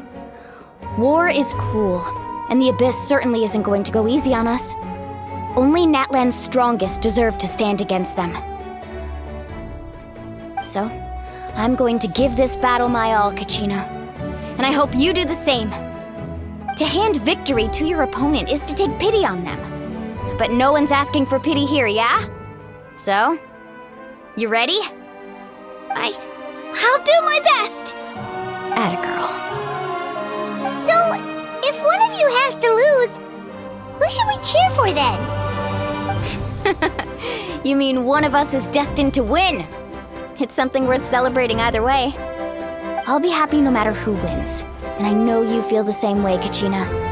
So, don't overthink it. Let's just have ourselves a good match. Traveler, Paimon, I'll see you after the match. Kachina, I'll see you on the field.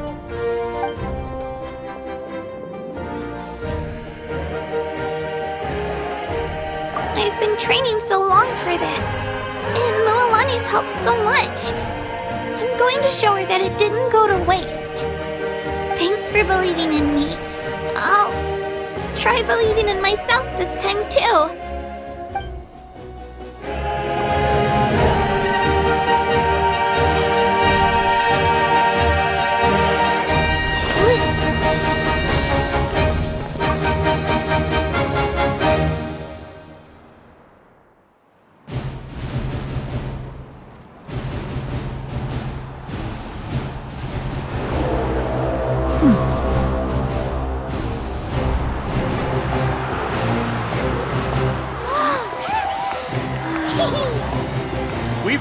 entered the final phase. The winner of this match will take the final spot among the victors.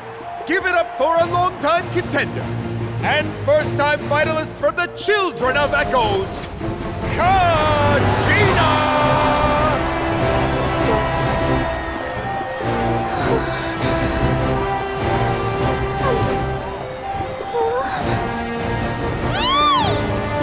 You get this, Kachina!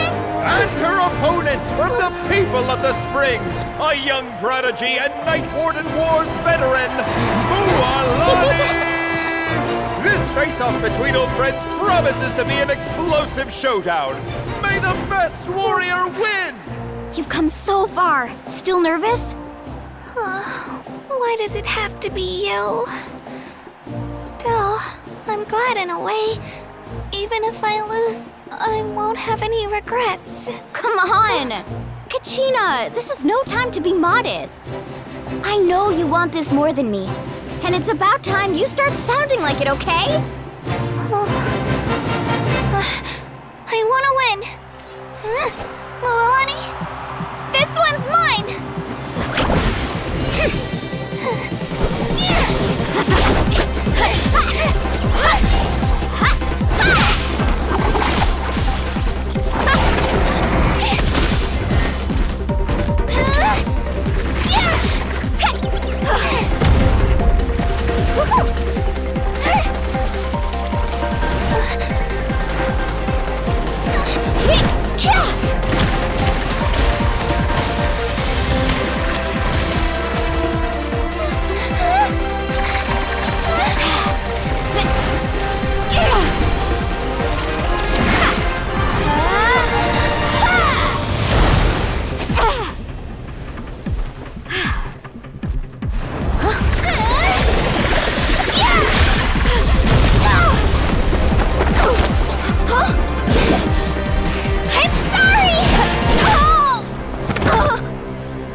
Look.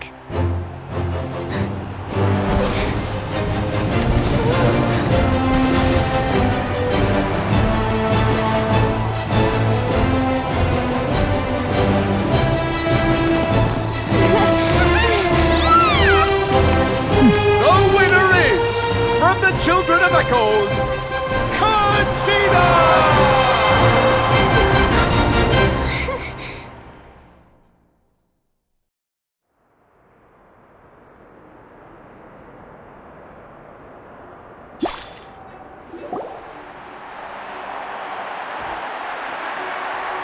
And with that, the winners of this pilgrimage have been decided.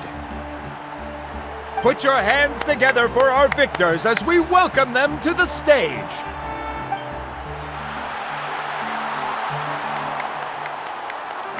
With her 6th consecutive win, Cheska of the Flower Feather Clan.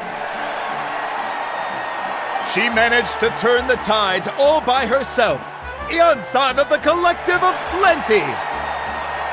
With an explosive comeback 10 years in the making, Kayulani of the People of the Springs. A seasoned and renowned warrior, Kibungu of the Scions of the Canopy. Last but not least, finally living up to her true potential, Kachina of the Children of Echoes. Woo! Over here, Kachina! I made it. Feels like a dream. This is no dream. Your strength is what got you here. We'll be going to war together. It's an honor to fight alongside you, Kachina. No matter how many pilgrimages I witness, I'm always overwhelmed with pride in this moment. Pride for you, my brave warriors.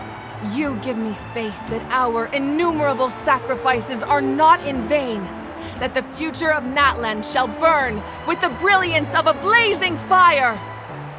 Brave warriors, the following is an order, and also a personal request.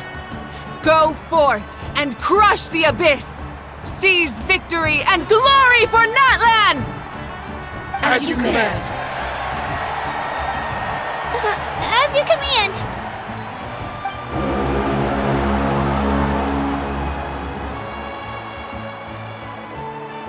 Traveler, Paimon, there you are! I wanted to thank you for supporting Kachina back there. She really has grown into a formidable competitor. She deserved that win. Not that it feels good to lose, but I'm happy for her. It's definitely bittersweet, though. Hey, wanna go for a walk? Kachina and the others will be busy fighting the Abyss, so why don't I show you around Natlan for a while? Sure. What do you say, Traveler? Something on your mind? Listen, I'd be lying if I said I wasn't worried. But she's got experienced, powerful companions to take the lead. I'm sure they'll be fine. Glory always comes with a risk. If victory was assured, no one would take pride in it. She's not one to fall so easily. She bears the ancient name Uthabiti, after all. We just need to hold the fort while they're gone. Come to think of it, you've never visited my tribe, have you? Come on, I'll take you. The people of the Springs live alongside the Kaholasaurus. Our tribe is an ideal spot for some R&R. I'll take you to all the best spots. You'll love it. Looks like you beat me to it. Kinich? I was planning on inviting you to visit the Scions of the Canopy. Most of the adventures that belong to the Guild come from my tribe, so I figured you might be interested. Hey, first come, first served. You snooze, you lose, Kinich. Yeah, you were first. Still, Traveler, Paimon, feel free to stop by if you ever have time. You're always welcome. Yeah, thanks for inviting us. All right, let's pack up and head out.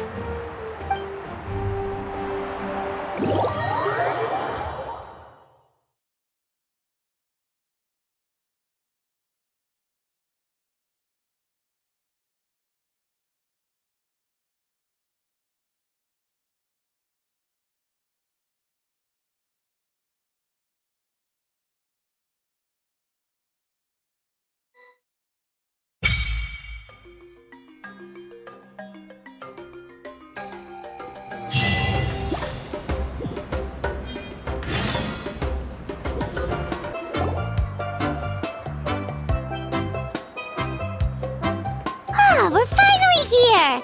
So this is your home, Mualani? Paimon can't wait to have a look around.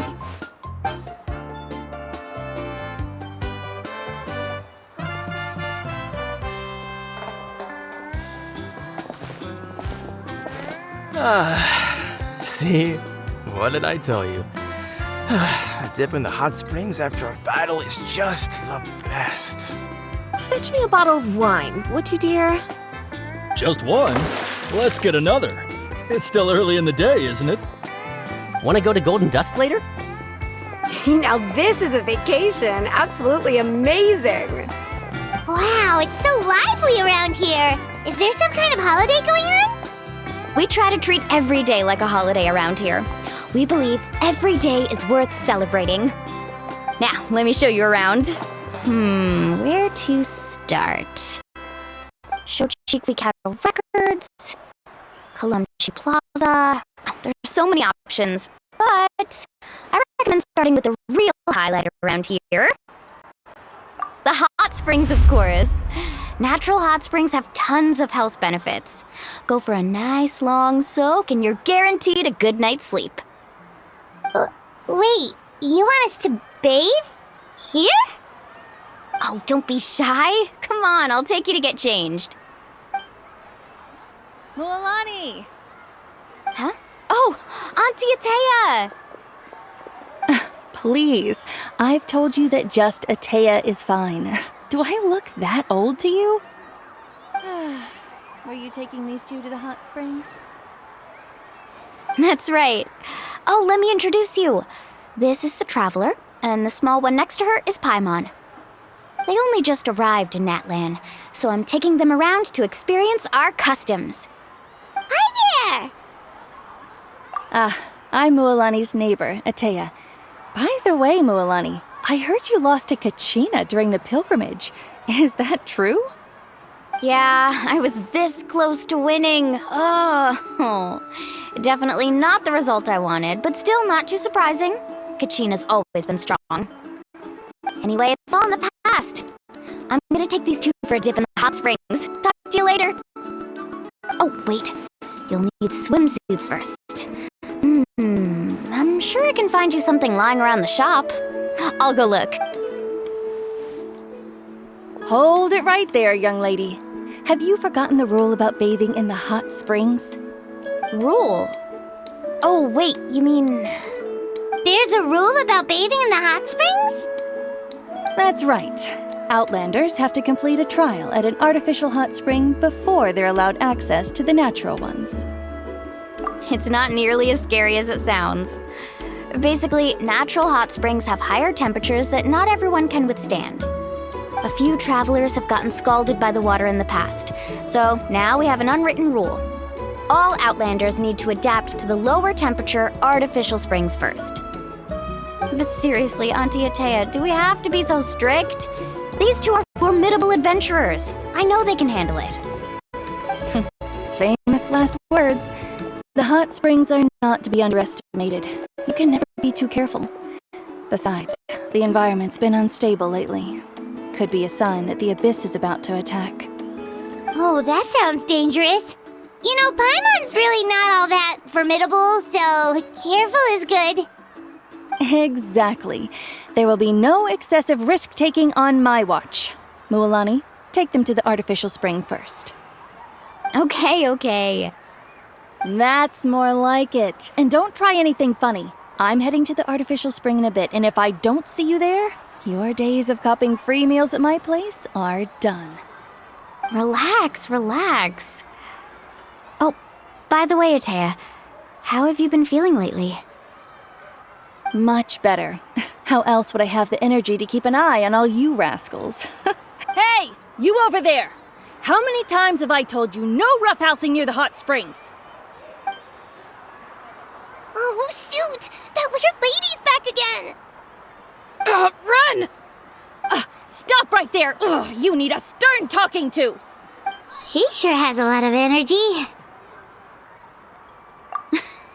She's a legend in our tribe. Everyone knows her. Back before I inherited my ancient name, she was one of Natlan's most renowned warriors, famous for her love of hot springs. In fact, she often threw parties at the hot springs. She referred to anyone who came to these parties as her hot spring buddies.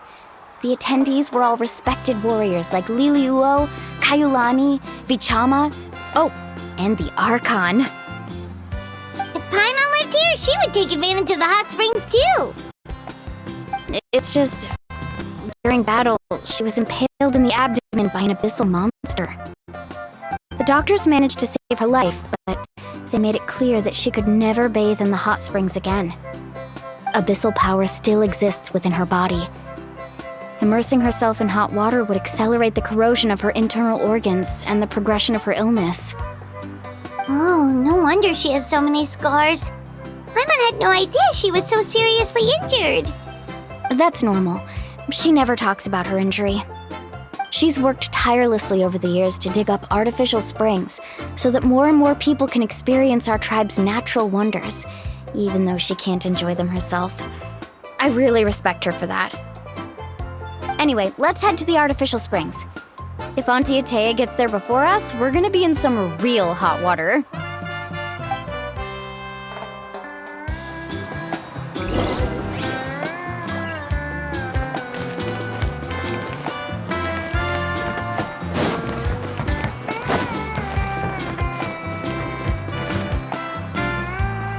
Oh, I see.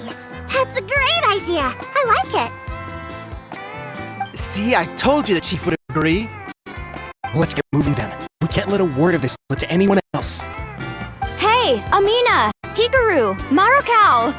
You three seem particularly cheerful today. What's the occasion? Oh, Mulani! You're back!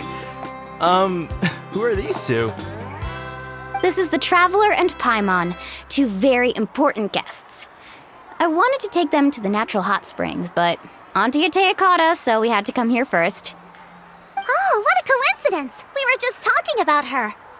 We think Auntie Atea's illness has taken a turn for the better. Really? How can you tell? Okay, so while you've been busy with the pilgrimage, we noticed that she's been visiting the hot springs alone at night. Specifically, the hot springs in the cave to the north of our settlement. I'm sure you know the one. Apparently, she used to go there a lot before they became abandoned for some reason.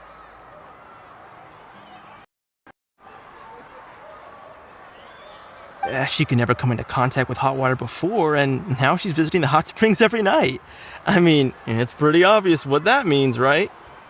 Yeah, so we got to thinking, what if we renovated the abandoned spring behind her back, then threw her a huge surprise party? Chief Amina thinks it's a great idea too. So, you want in? Of course! How could you even think of pulling this off without me? I'm a little busy right now, though. I'll come find you once we're done at the hot springs. Of course! Take your time. You should focus on our guests for now.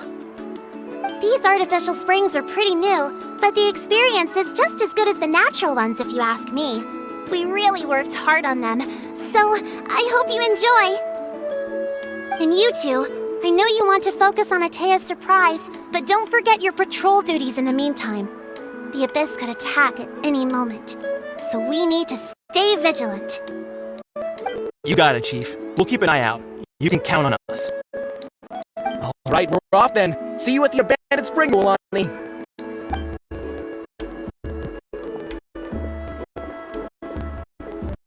I'm also gonna head out. Have fun!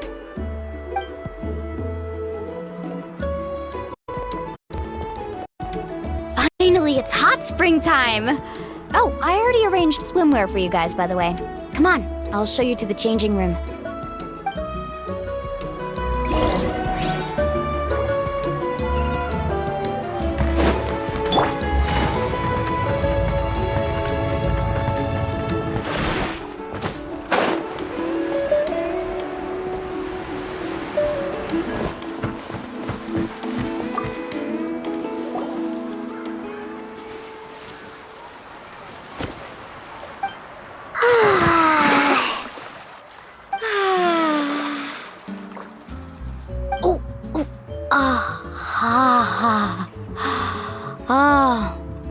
So, what do you think? Can you feel the warmth relax every muscle in your body? Yeah, it's so nice. The steam is warm too. The first time I came to the hot springs, there was no calming effect whatsoever. I was such a little ball of energy, the moment my parents looked away, I ran off to the high temperature pools. It was actually pretty funny looking back on it. They were absolutely frantic, looking for me all over, until finally they saw my head slowly poke out from under the water. I was too young to remember the whole ordeal, but my parents told me all about it. A natural-born swimmer, my mother called me. Just like her, I taught myself how to dive underwater the first time I ever went swimming. So feel free to go for a swim. I'll be right here if you need rescuing. Okay, here goes nothing! Auntie Atea, you really came to check on us? Of course, and I'm glad you listened. I brought you all some milk and snacks as well. I'll just leave them here. The temperature in the artificial springs isn't too high, so I went with Saurus crackers and grain fruit chips. See how you like them. Oh, thank you! These are great! Well, I did make them myself. Very few young people know how to truly appreciate hot springs, so listen carefully. The temperature of the hot spring not only determines the type of snacks you should choose, but also the amount of time you should spend in the water. To bathe in a hot spring is to completely empty your mind. As such, swimming around the pool is incredibly disruptive and impolite, and something you should absolutely not learn from Mualani. Hey! All right, looks like you were able to adapt to the temperature, no problem. You should be able to switch to the natural springs then.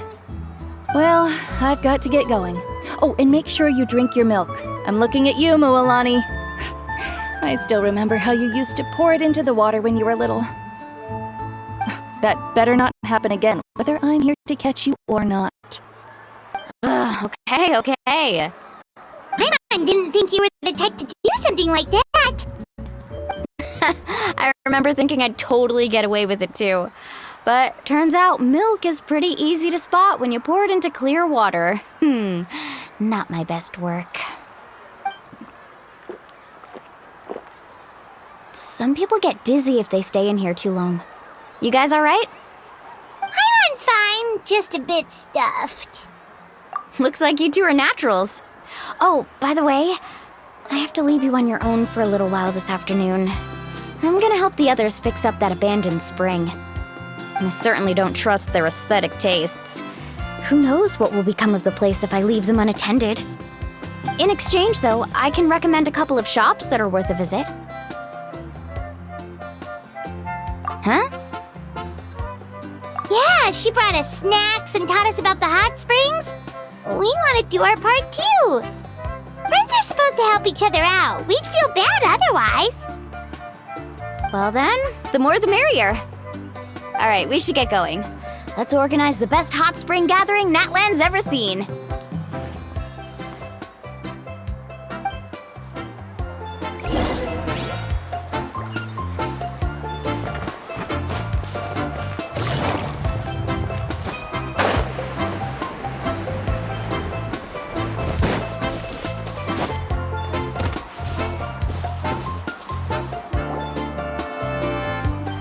Mualani!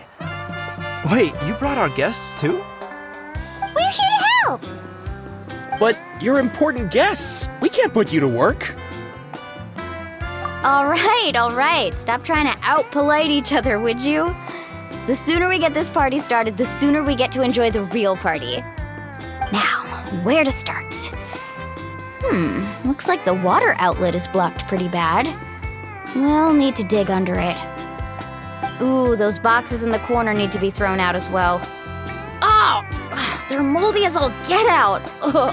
Also, someone needs to go out and get some cloth, wood, and decorations. Oh, and snacks too. I say we get enough for 20 or 30 people. Bulk purchases fetch the best prices after all. Oh, but don't just accept the first offer they give you. I'm not good at haggling. Why don't you go? Hey, I'm not any better, and I wouldn't even know what to buy. How about we handle things here while you three deal with the shopping? Yeah, that works too. I can introduce you to all the shops while we're at it. All right, let's meet back here later.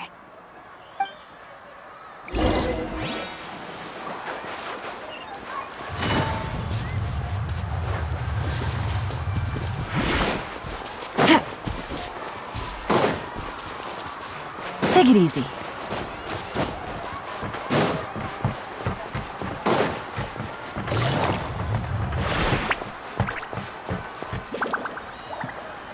Hey there, Yellowpath. Hope business has been going well. Well, if it isn't Mualani, back from the pilgrimage? That's right. Didn't make the cut this year, though. Well, it wouldn't be a competition if everyone got to win. So, what'll it be today? Here, it's all on the list. Quite a sizable order, as you can see. So, can we expect a discount? Wow, that is a large order. What's it all for? A party? That's right.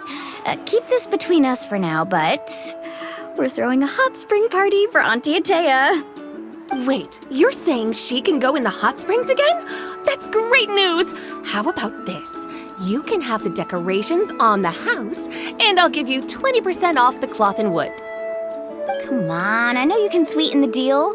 That pile of wood's been sitting there since I left for the pilgrimage. At this rate, you need to get rid of it or it's gonna go moldy. All right. Such a handful. Just give me a moment while I pack all this up for you. Wow, that was amazing, Mualani! All in a day's work. By the way, Yellowfath, are these 2 stones for sale? Interested? They won't come cheap. I'm not planning to haggle this time, I promise. Package them separately, would you?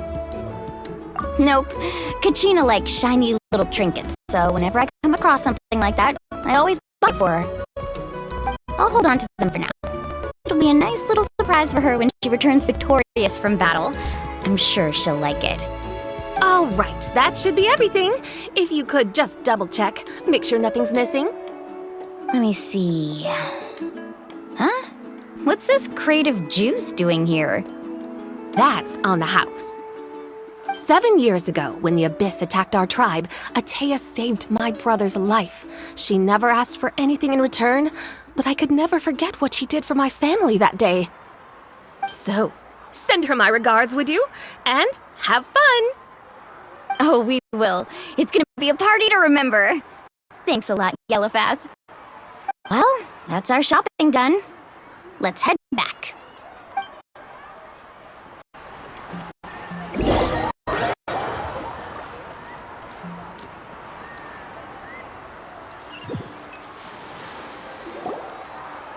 We're back. How's everything going? Wow, this place cleaned up nice. You got the water unblocked too. Good work. I would hope so. We spent all day clearing out debris from the bottom of the spring. Did you guys get everything? Oh, we brought back tons of stuff! We set it down near the cave entrance. All right then, roll up your sleeves, everyone, and let's get back to work. Actually, why don't you 2 take a break? I'll handle it from here. Traveler, mind lending me a hand? So, I was brainstorming on the way over, and I'm thinking we could draw something on the wall over here, and the snacks and drinks can go over there.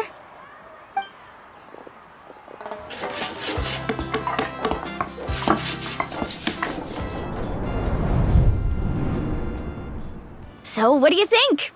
Not bad, right? It looks amazing! Paimon had no idea you were such a great designer!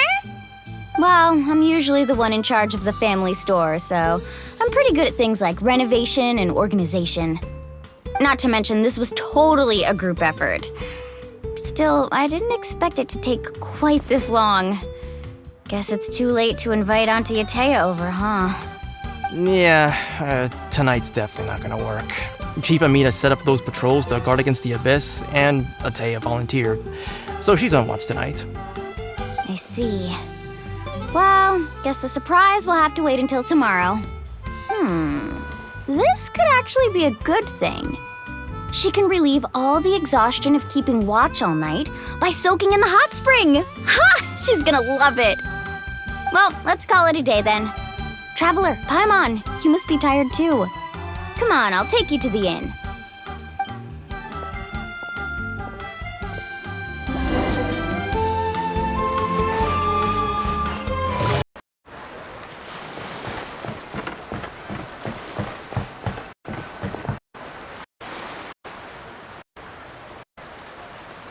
All right, this is it. Get a good night's sleep, okay? I'll see you tomorrow. Yep, good night!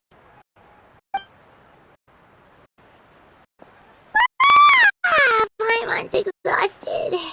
We really went all over the place today, didn't we?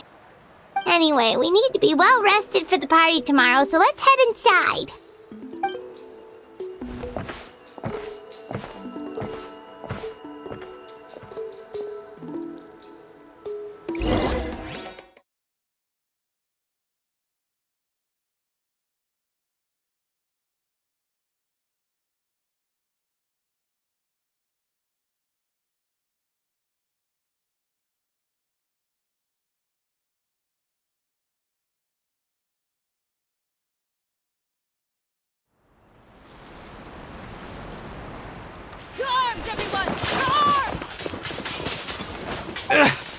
Why now? Hi? What's with all the noise? Traveler, Paimon, wake up! Mualani? What's going on? Where did all these monsters come from? It's the Abyss. Our patrols are trying to drive them back as we speak. Come with me. I'll take you somewhere safe. Milani, a little help over here. We can't hold them back much longer. One moment. I'll be right there. Really? That's perfect. I've been waiting for the chance to fight by your side. Hang in there. We're here to help.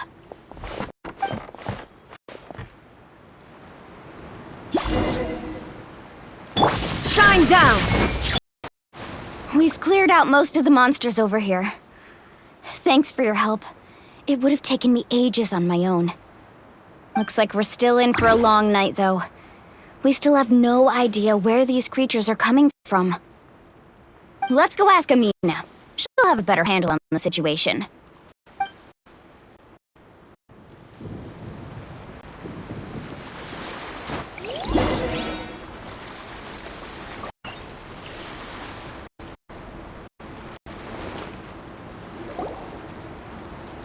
Amina!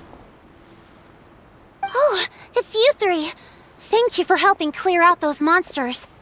We were prepared for an attack, but we didn't have enough people to prevent them from breaking through our defenses. No casualties so far, though. Where'd they come from this time? The east side.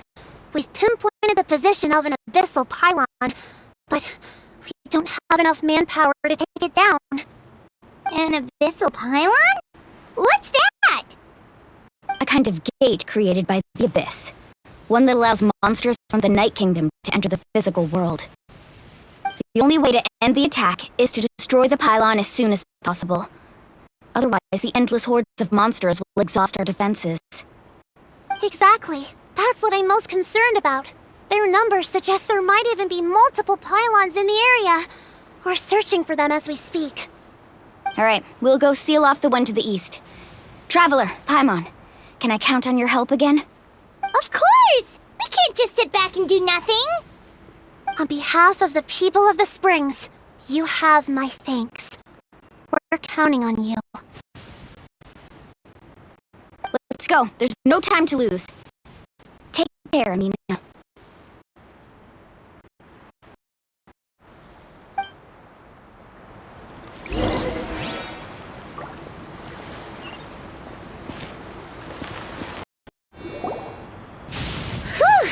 That should do it, right?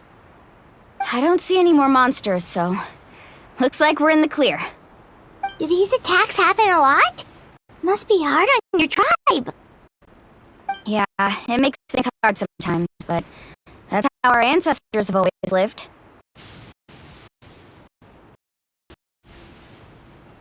Besides, the Abyss doesn't care how difficult our lives are. Fighting back is the only option. Come on, we should head back. Huh? What are you looking at? Is there something over there? You're right. Mualani, look! They're coming from that direction! Wait, that area looks kind of familiar. What? How unlucky can we get? We just finished the renovations. We probably don't have any reinforcements over there, so it's up to us. Let's move! Huh? Seems like the monsters are decreasing in number. Come on, everyone! Keep it up!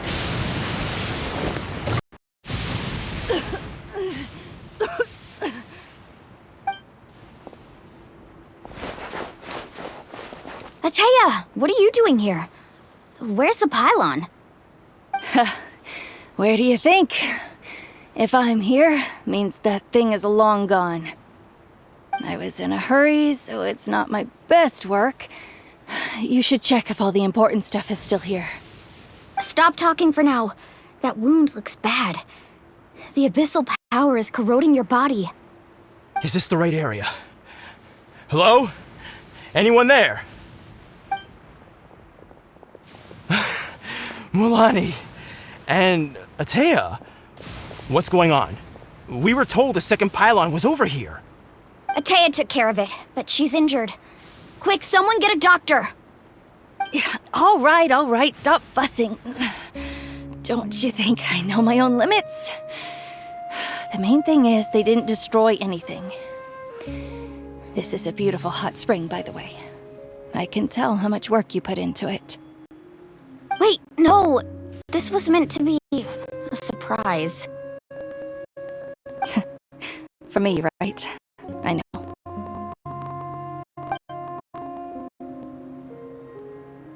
Ateya! You think I couldn't tell you were avoiding me on purpose? Not one of you stopped to say hello today. It couldn't be more obvious that you were hiding something. And you, Mualani, were you the one that brought the snacks? How many times have I told you, you have to choose them based on the temperature of the water? Forget about that. The doctor's almost here and you're gonna get all better. Then we can have a meal together and I'll help you make whatever you want, okay? You just have to hold on.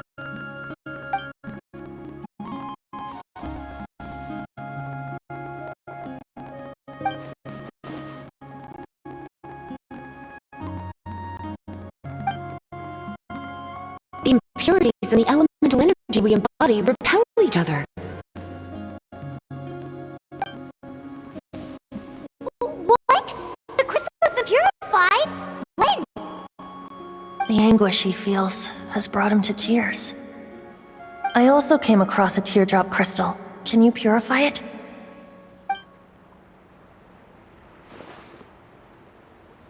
Ateya! Ateya! Wait, what do you mean?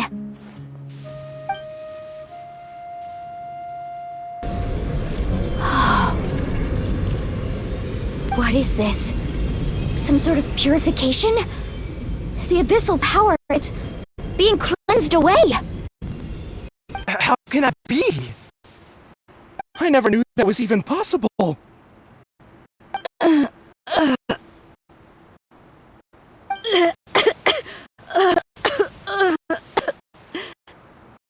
Ateya! The mark of the abyss. It's gone. Yes, thanks to the Traveler. By the way, Traveler, are you alright? I just saw you purify abyssal power from Ateya's body. That didn't injure you in any way, did it? You're sure? Good. Good. Ah, thank goodness. You scared us all half to death just now.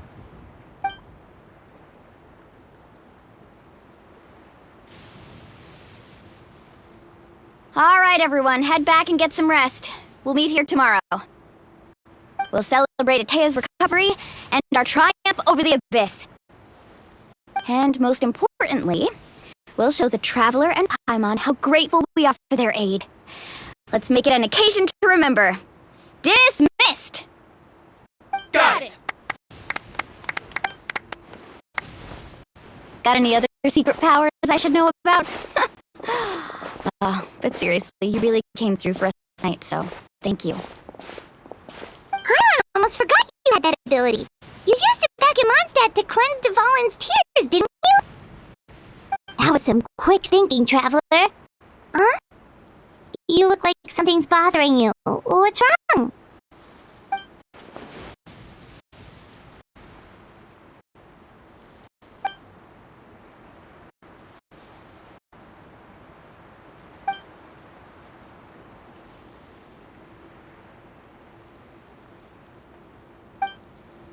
Abyssal power still exists within her body.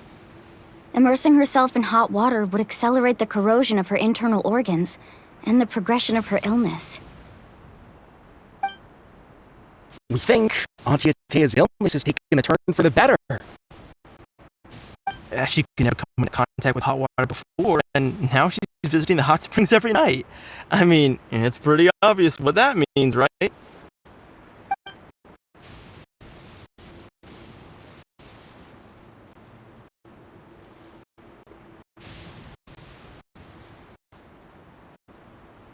Hello?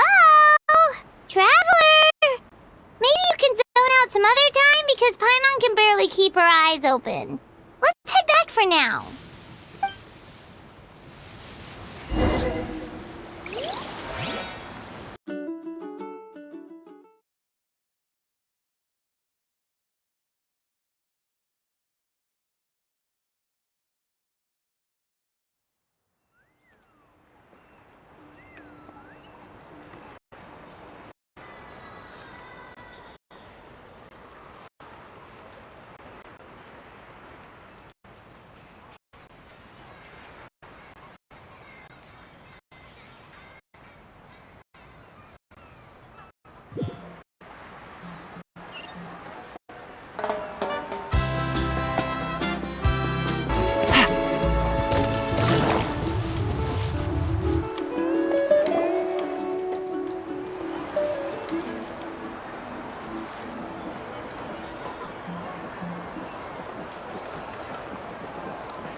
Not interested in hanging out with the other kids? Snacks not to your taste? Hot spring temperature too high? None of the above, huh? I heard you were the one who cleansed the abyssal power yesterday. You sensed it, didn't you? I was hoping to keep it a secret for a few more days.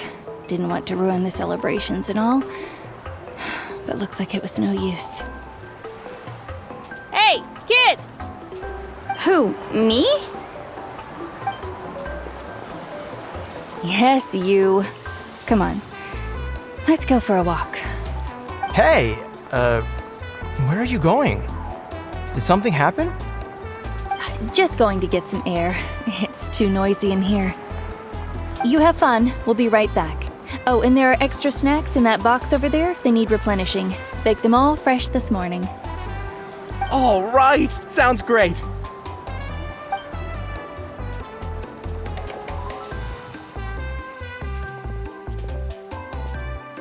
Mualani. Yeah? You've gotten so tall. You know that. Feels like just yesterday you were that rambunctious kid causing trouble all around the hot springs. It's like all that time passed in the blink of an eye. Tell me, how are your parents? They're away on business. Seriously, Ateo, what's going on? You're acting strange. Traveler, did something happen? Both of you seem a little off today. I guess I should explain. I wasn't visiting the hot springs because I was getting better. And that pylon yesterday, I didn't go face it by myself because I was reckless or too anxious to wait for reinforcements. It's because my body isn't going to last much longer. Your friend saved my life in that cave, and because of that, I got to enjoy this celebration with you all. But I'm just a few days shy of the end. The hot springs, I'm just trying to enjoy them for as long as I have left. Oh. Mualani? That better not happen again, whether I'm here to catch you or not. That's what you said back at the artificial spring. I had a bad feeling then, but I didn't want it to be true. I wanted to believe you were actually recovering. You want to know something? Recovery, death, to me, the two aren't all that different. Both are worth celebrating. You've never been resurrected, so you might not understand. But Death and I, we're old pals by now. There's nothing sad about being reunited with an old friend.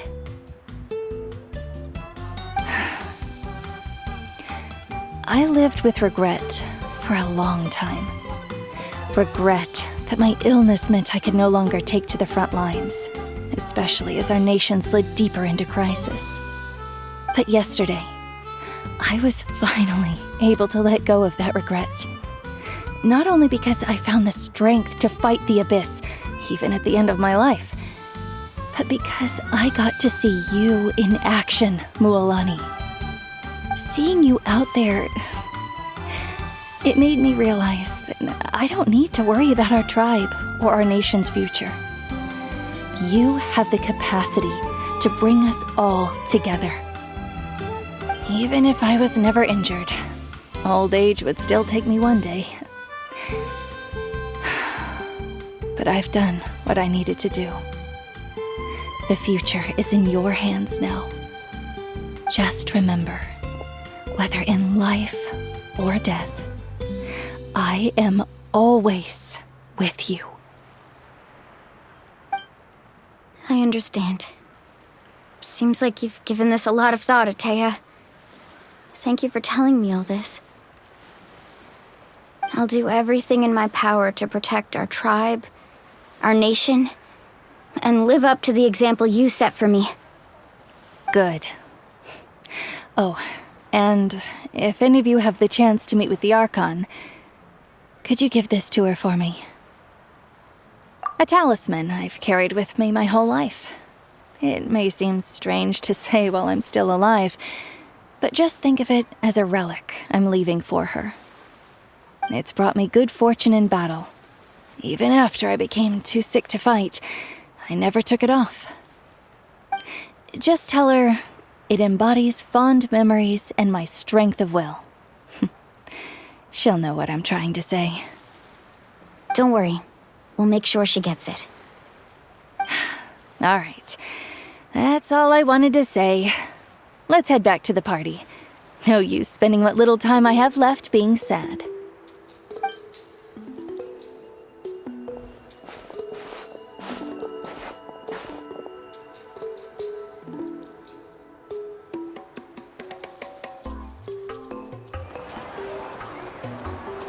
Traveler, Atea, Mualani! If you don't hurry up, there won't be any snacks left! Excuse me, what did I say about bathing in the hot springs on a full stomach?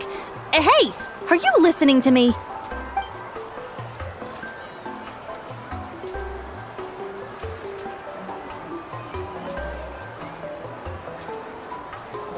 Life is a journey in which there's no turning back. So forge ahead and don't hold back.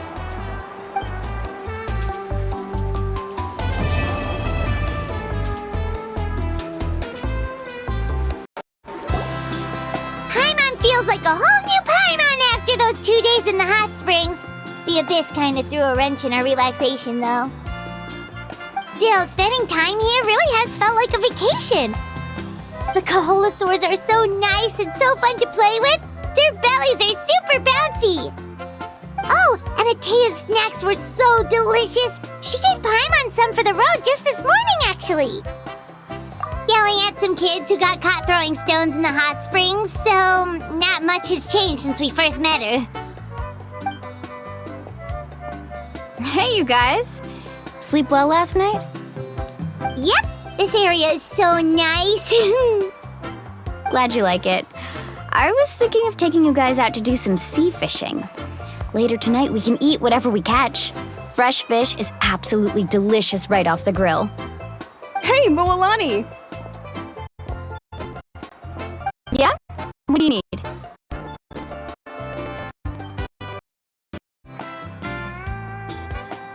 The team sent out to fight in the Night Warden Wars has returned. And Kachina? Is she back as well? Kachina fell in battle. But don't worry, the team was victorious, so the rite of resurrection will be held in the stadium soon. That's a relief. The Abyss is cunning, and it was her first time. Mistakes are bound to happen. Exactly. She deserves to hold her head up high. All right, thanks for letting me know. We'll head out in a bit.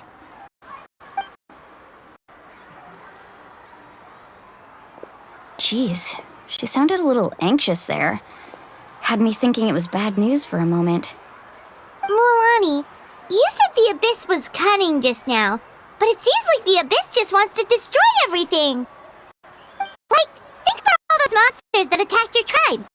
If there really was some sort of cunning plan, wouldn't it make more sense to send them to attack Kachina and her small team?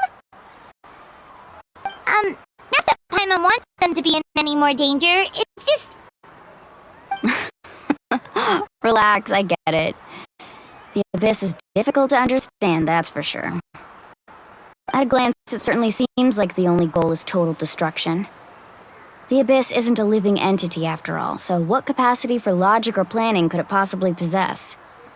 But through our long history of fighting the Abyss, we've realized things aren't quite so simple. 500 years ago, the Abyss invaded Teyvat. You know about that, right? That's right. Conria suffered greatly during that time. But so did every other nation in Teyvat. And Natlan was the worst affected of all. It took the combined efforts of the then Pyro Archon and heroes from every tribe to finally repel the Abyss. Even so, the effects of the invasion lingered for hundreds of years, only able to be reversed little by little. Our tribe's waters were contaminated. The Children of Echo's territory was overrun by dangerous sludge surging from underground. Unrelenting black winds tore across the lands of the Flower Feather clan. It was like each disaster was designed for a specific tribe. Exactly. We once thought that the Abyss's desire for destruction was a sort of primal instinct, but its methods are, in truth, marked by intelligence. We now believe the Abyss has invaded the Night Kingdom, and has the capacity to read the memories of this land at any given moment. And that's how it became so dangerous and cunning, almost like it knows you inside and out. Yes, and that's why we've been unable to fully eradicate it, even after all this time. Luckily, the problems left behind by the Abyss have been successfully addressed by the various pyro archons we've had over the years. Now every tribe is prospering and things are looking up. I mean, just look at what we managed to do a few days ago. We totally fought them off.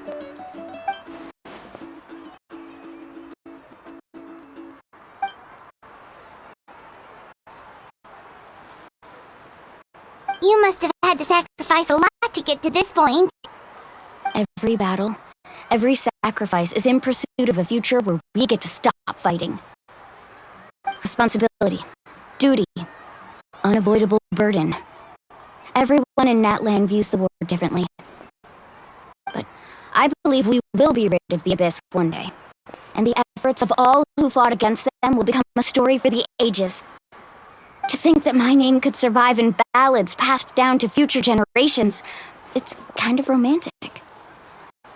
Everyone has something that drives them forward, you know? We have to. Not only for ourselves, but for our future. Anyway, let's head to the stadium. Our fishing trip can wait until Kachina's back with us. The sea's not going anywhere.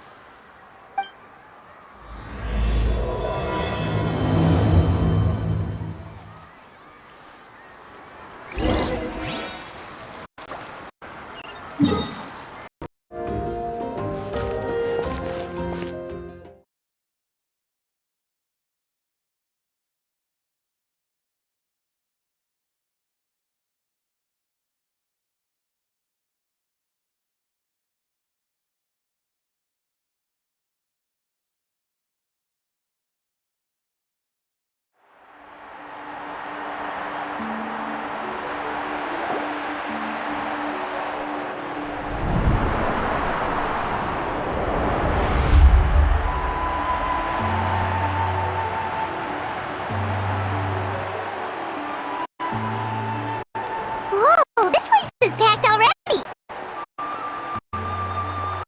Of course. No one's gonna miss out on the chance to welcome our heroes back from battle. It's their moment of glory. Kachina's gonna be so flustered. She's never had this many eyes on her before.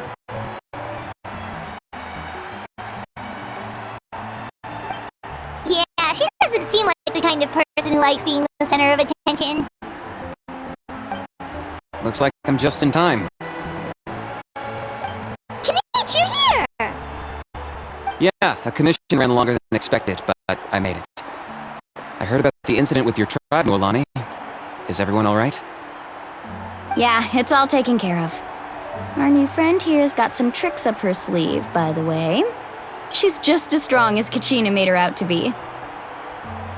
Hey, look! Is it about to start? That's right. Someone will come out and recite a eulogy, and then we'll sing the Ode of Resurrection together. Come on, let's find a spot with a good view. When the singing starts, just follow my lead and you'll be fine.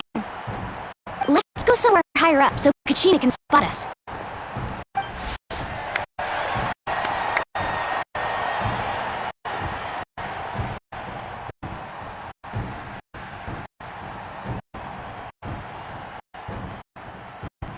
Warriors of Natlan, heed the call of life. We are the inheritors of memory and legend. Those who grew alongside sun and wind. Those who forged our own destiny and future. That is Natlan's fire, the lifeblood of our nation.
I could not find Kachina within the Night Kingdom, or locate her ancient name. What? What does that even mean? Usually once the ode is complete, the Pyro Archon and resurrected person will emerge from the flames. But something went wrong. What's going on? This has never happened before. Well, I think it's pretty obvious. Clearly, the team sent to fight the Abyss didn't win after all. Think about it. The Ode rekindles all victors. We witnessed it countless times. Since the Archon couldn't find Kachina in the Night Kingdom, that must mean there's more to this victory than meets the eye. Hey! You just haven't gotten over the fact that Kachina beat you in the pilgrimage! Pathetic. The both of you. Your wild guesses are misplaced. We completed our mission. Maybe you did, but who's to say whether that little girl even contributed at all? Maybe she got scared and ran off. Why would the YUB recognize someone like her, even if she was on the winning team? How dare you insult a hero of Natlan like that? Kachina sacrificed herself to repel the Abyss. She doesn't deserve to be subjected to your vile rumors when she's not even here to defend herself. Calm down, Mulani. There's no point arguing with the likes of them. I can't just sit here and let them slander her like that. To insult a hero of Natlan, the person actually has to be a hero. You... Think about it, everyone. Who do you think is really at fault here? A girl who never should have even gone to war? Or the great Pyro Archon? Why would the rules of our nation suddenly stop working? That's true. If she wasn't revived, it must mean she failed to achieve victory. Maybe the YUB interpret victory in different ways? I mean, that girl didn't look all that strong to me.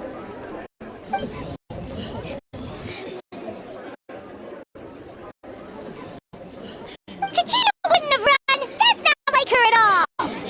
No, she's been waiting for this moment for too long. No matter how daunting the situation, no matter how scared she might feel, she's always the first person to stand up and face it head on. We don't even know what happened, so don't you dare try to use this as an excuse to vent your anger or slander her reputation. Fine. We'll find out what happens soon enough. Then, we'll see who truly deserves glory. That's enough. There is no doubt about today's victory, or Kachina's part in it. She is a hero worthy of our admiration and celebration. However, the failure of today's ceremony is undeniable. Kachina has not been rekindled, and I offer you all my deepest apologies as I continue to investigate this matter. To prevent further casualties, I have decided to suspend the pilgrimage until this matter is resolved. What? No one is all-knowing. No one is infallible, not even myself. But doubt is a means by which we seek the truth, not a weapon we wield against others. I didn't mean it that way, Archon. I just... If there are things you wish to clarify, then ask me directly. Doubt my answer if you wish. But now's your chance. You have concerns? State them.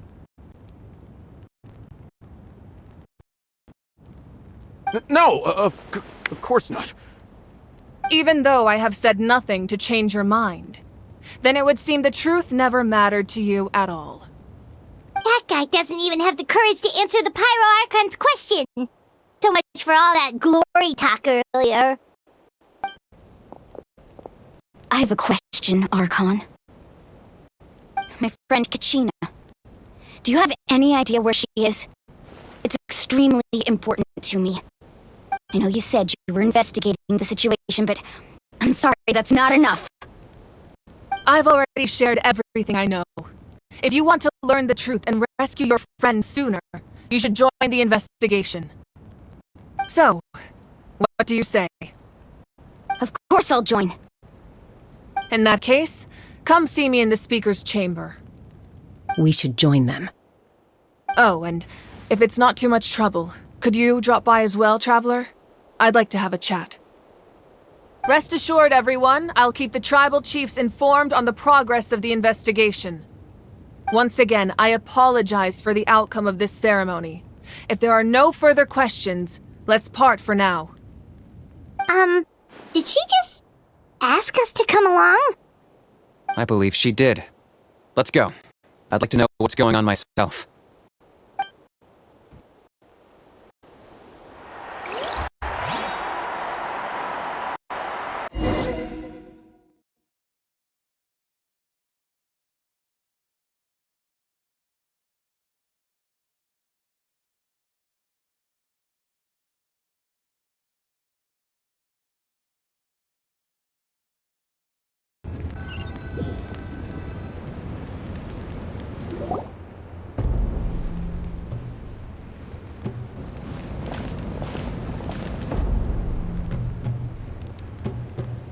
The situation is urgent, so I'll get straight to the point. Kachina is undoubtedly a hero of Natlan, and I'm deeply sorry this happened to her. There's been unrest in the Night Kingdom, but I don't know what's causing it. As a result, I've been unable to track down her location. Until we find and address the cause of the unrest, the Ode of Resurrection will continue to be ineffective. And that means Kachina won't be able to come back? That's correct. Not until the problem with the Night Kingdom is resolved. How long will that take? It's hard to say. Kachina always dreamed of fighting the Abyss, of doing her part to defend Natlan. She wasn't afraid of death because she knew, if it came down to it, the Pyro Archon would be there to bring her back to life. Whenever we sat down together, exhausted from training, she would always hum the Ode of Resurrection. She was supposed to come back to us. We were supposed to hug her and celebrate with her and share her joy. We supported her every step of the way, but what are we supposed to do now? Sit peacefully and wait for her return? Lose ourselves in grief over her death? Tell me, are we her friends? Or her murderers? That's not fair, Mualani. It's all right. I understand your rage and your grief. Kachina's life means a great deal to me, Mualani. Believe me, I want to bring her back as soon as possible. I would give you that peace of mind if I could. But please, hear what I have to say so I can at least give you a broader picture of the issue we are now facing. Considering the recent attack on your tribe, I believe the Abyss has found a new means of undermining the rules of our nation. You mean... The Sacred Flame. The foundation of our resistance against the Abyss. If we continue to hold the pilgrimage and send teams to fight the Abyss, there will likely be more casualties. But if we stop altogether, the Sacred Flame will only grow weaker. The Abyss will scale up their attacks, and the tragedy we saw with the people of the Springs will only be the first of many. If we compare the two choices, the former seems to be the lesser of two evils. Sorry, I know that may sound harsh, but I bear the name Malipo. Weighing the costs is my duty. The raw truth can be cruel, but we need to understand it if we want to approach this rationally.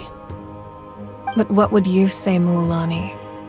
This is personal for you, and unlike Kanich, I dare say it's not a simple case of weighing up which course of action is less painful, is it? No. I can't choose between them, and I don't want to. Saying that one is preferable over the other is disrespectful to the people who suffered. You're saying it doesn't matter whether I suspend the pilgrimage. The consequences will be equally painful. Yes. What happened to Kachina breaks my heart. But I couldn't bring myself to sacrifice other people for her sake. And that is the crux of the problem. It's not simply a matter of choosing the lesser of two evils. Either way, there will be people who suffer. And the end result will be the same. belief in the pilgrimage will waver. Once doubt has crept in, the people will no longer unite in battle against the Abyss.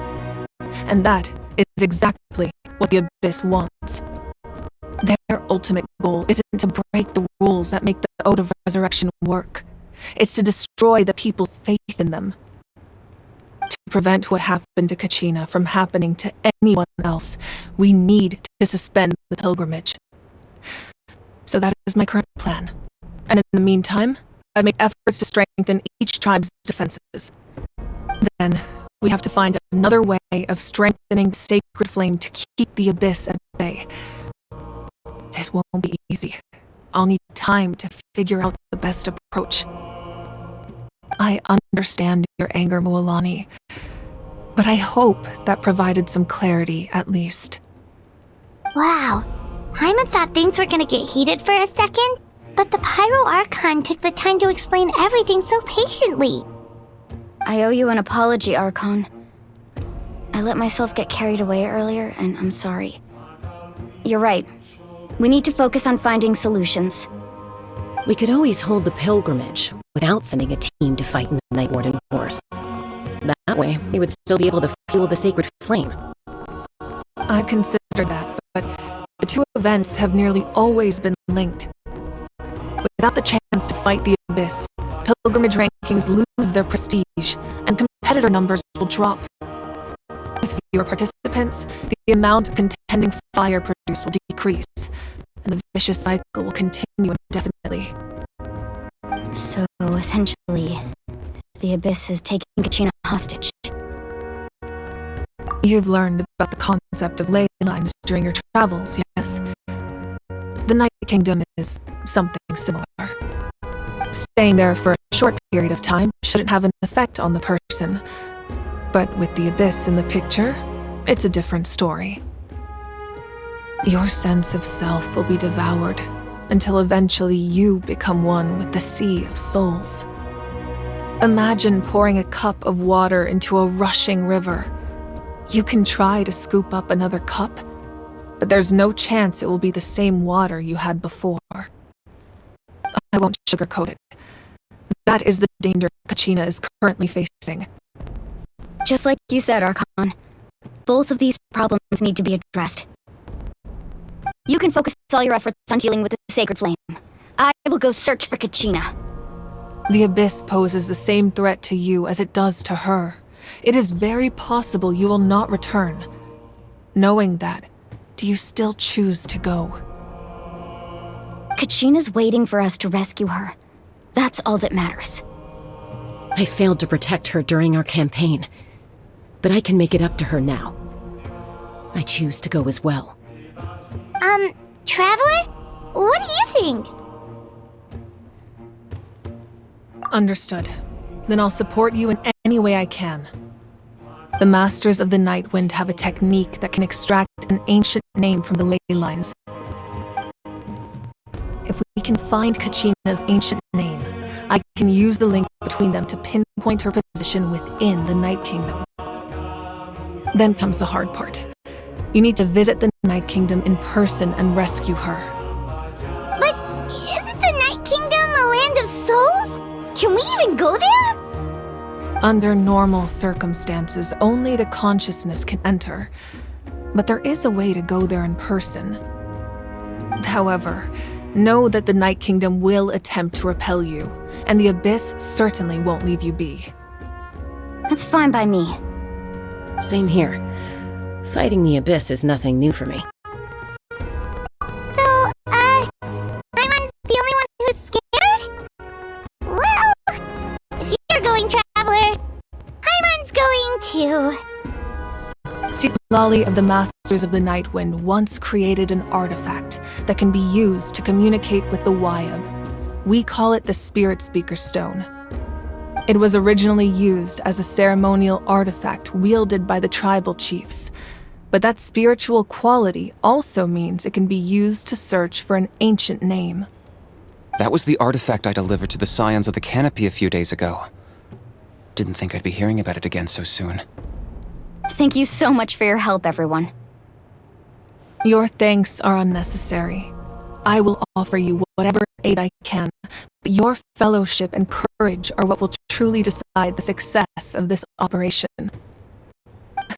Besides, you're the ones helping me. I can only focus on one thing at a time, after all.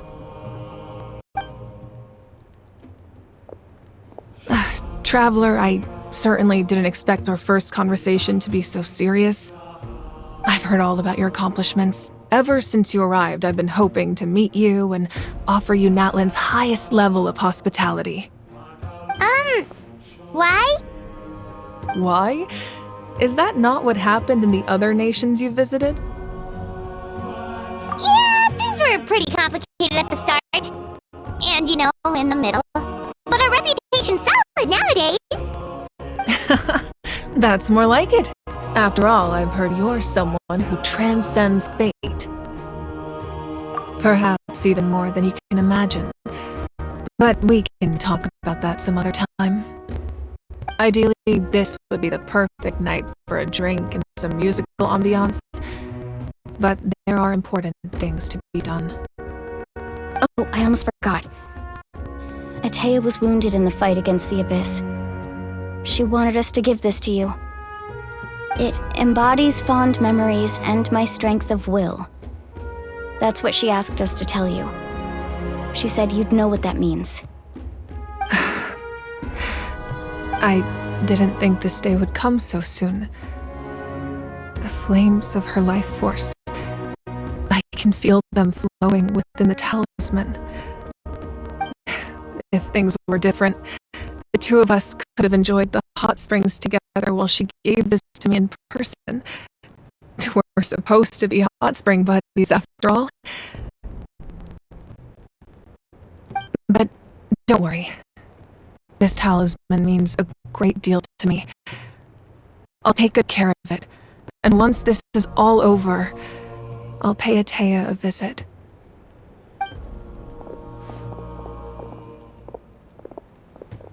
You said you didn't want to jeopardize the production of Contending Fire. But that's not at all why you decided to suspend the pilgrimage, is it? You're right. Even now, the production of Contending Fire is far from sufficient. The gradual corrosion caused by the Abyss has resulted in a massive shortage of pyro energy, and we're currently at the breaking point.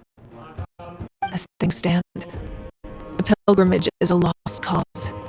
Suspending it allows us to save our strength to defend the tribes. The Abyss has brought catastrophe to Natlan, and Kachina's disappearance in the Night Kingdom is a direct consequence of that. We can't let the general public know that. No. If the public learned that Natlan's destruction was close at hand, there would be immense panic. But if I said nothing at all, they would have continued to question the integrity of Natlan's heroes. Another simple choice. The latter was clearly the better solution. But you chose otherwise. I have never subscribed to the belief that the right choice is the one with the fewest sacrifices. Let's go. There's still a way for the sacred flame to last a little longer. You mean? Yes. Come with me.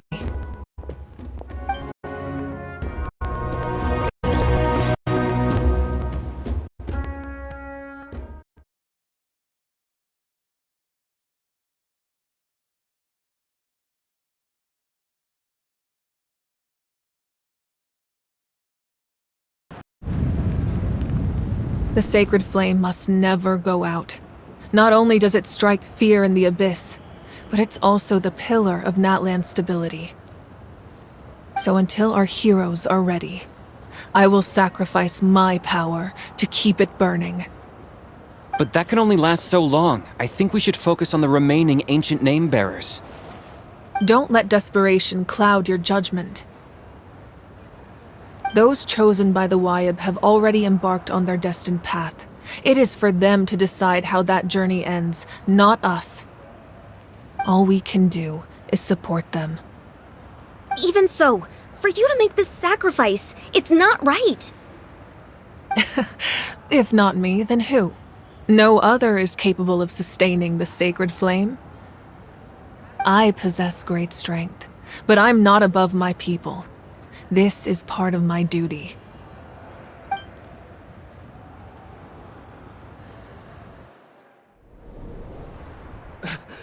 Archon, it's the Fatui!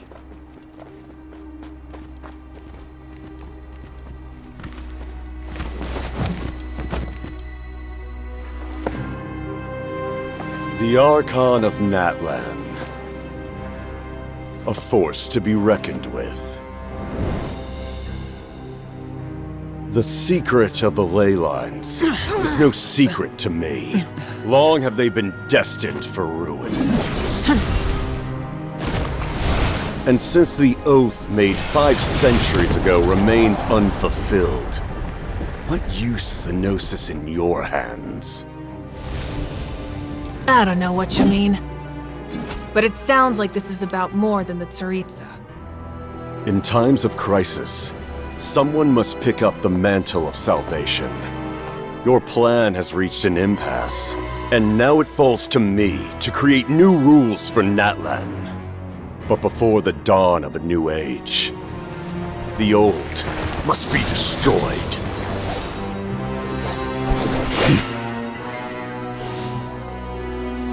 I assume that's the end of your speech? Good. People like us. Let our blades do the talking!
Masters of the Night Wind.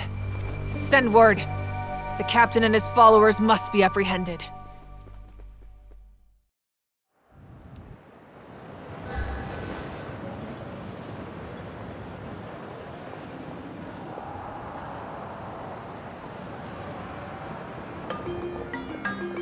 Are you alright, Archon?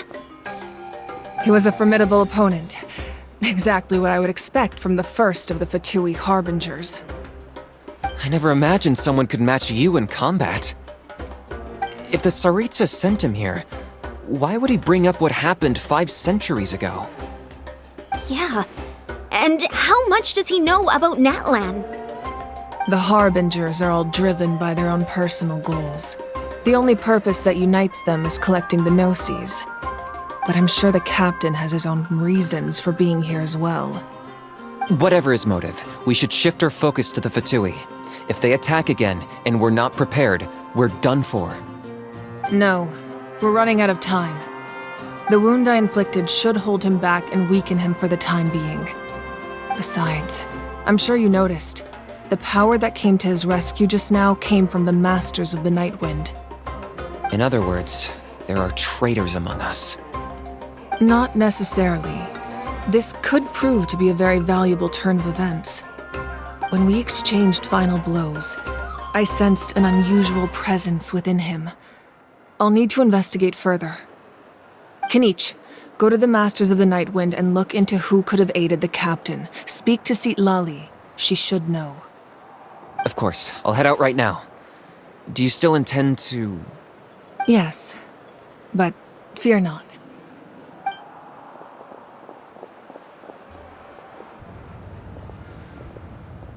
Natlan's strength has never rested solely in its Archon.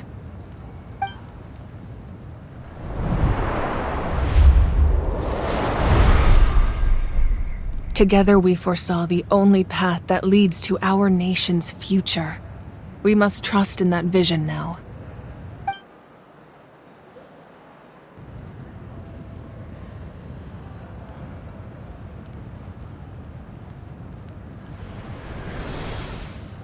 Is everything okay, Archon?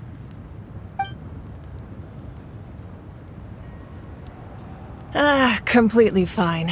Just lamenting the fact that I never got a picture when I could still turn my hair into flames. Too late now. I just hope the others have a safe journey.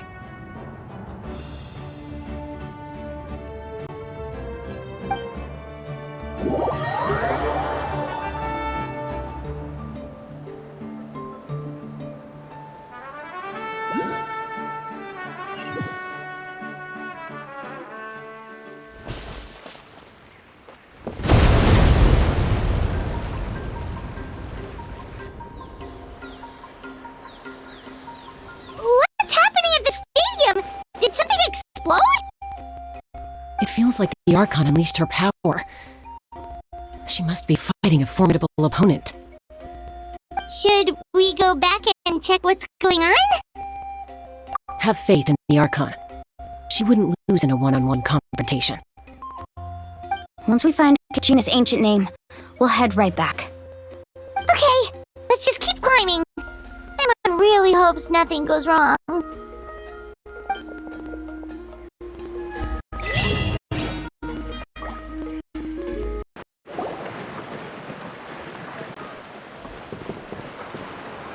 Chaska. Nice to see you again, Wyna. I'm afraid we don't have time for pleasantries, so I'll get right to it. We're here for the Spirit Speaker Stone. Whoa, hold on a second. At least tell me why you need it first. My friend Kachina is trapped within the Night Kingdom. We need the stone to find her ancient name and rescue her. Rescue her? From the Night Kingdom? That's right.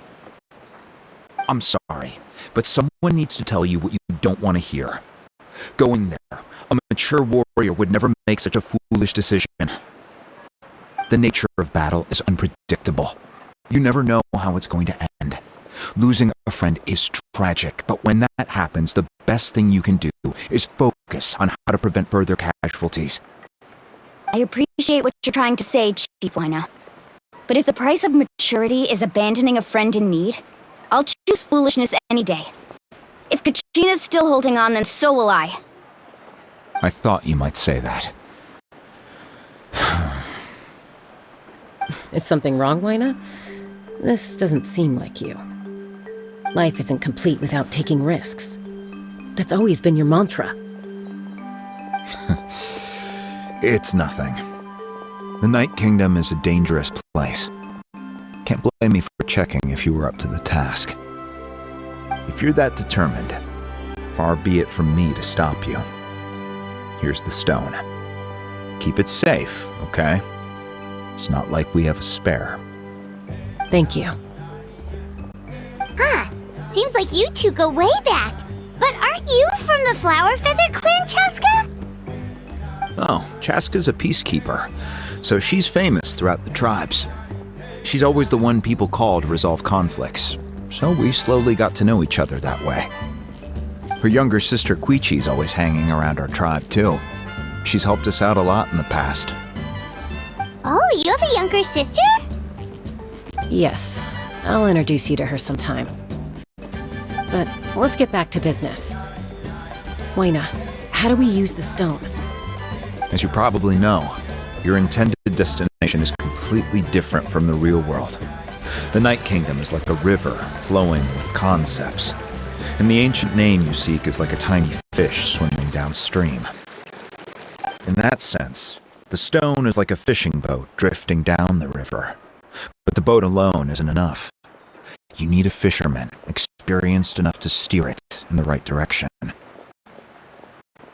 We couldn't do that ourselves? With a little practice, I'm sure you could. You have the strength and the talent. If you want to make sure this works, though, I could recommend someone to you. Who? Vichama, a legendary warrior and scout from our tribe. He's got a keen eye and a well-honed intuition. Even his ancient name means to seek. If you're fishing for a name, you're gonna want him on the boat. Vichama? Why does that name sound familiar? He's one of Auntie Atea's hot spring buddies. I've heard stories about him. Where can we find him? Ever since Malco passed, he spends most of his time gazing out at the scenery from the cliff tops. Follow the path that way, and I'm sure you'll find him. Thank you. We'll go look for him there. Good luck. I hope everything goes well.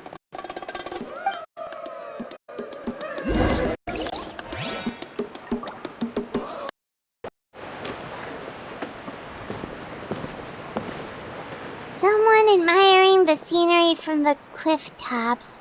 Ah! That must be him! Hello there, are you Vichama? That's me. Did you need something?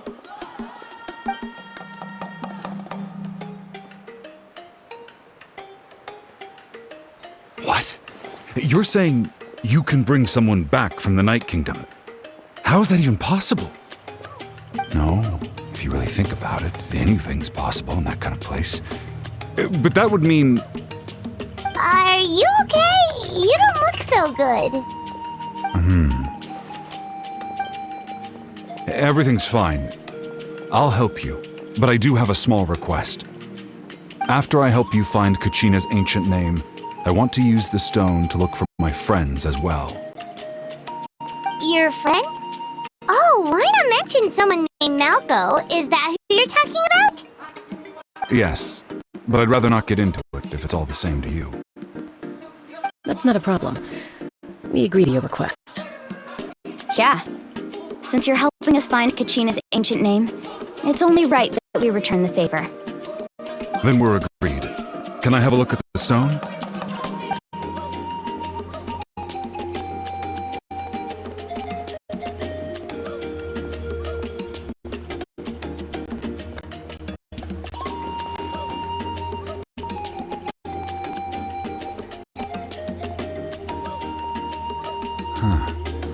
I see.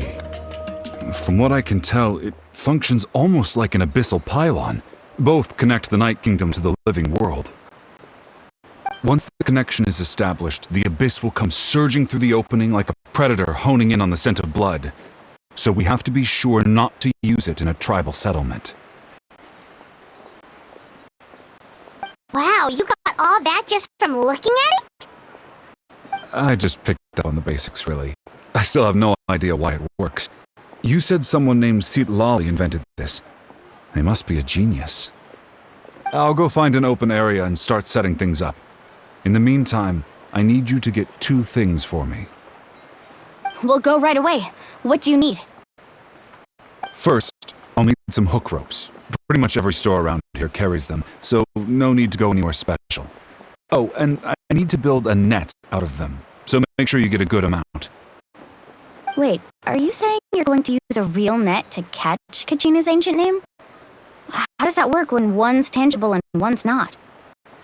By creating something tangible in our world, like a net, we can create a connection to a corresponding concept in the Night Kingdom. Basically, I'm going to use the concept of a net to catch something equally intangible, an ancient name. Oh, I see. What about the second thing you needed? Right. I need two chunks of obsidian. Once we bring the ancient names into our world, we'll need a place to store them. Normally, you can only get obsidian from the Children of Echoes, but I heard there's a traveling merchant from that tribe around here somewhere, so maybe you can try your luck there. Gotcha! Alright, let's split up. See that clearing? Let's meet over there when you're done. Oh, and you can send someone with me if you want. In case you're worried I might take the stone for myself. What do you think, Chaska? There's no need. Lena spoke highly of you. That means you're trustworthy. I appreciate it, even though that doesn't mean much to me anymore. Anyway, it'll take some time to set everything up, so no need to rush. I'll see you in a bit.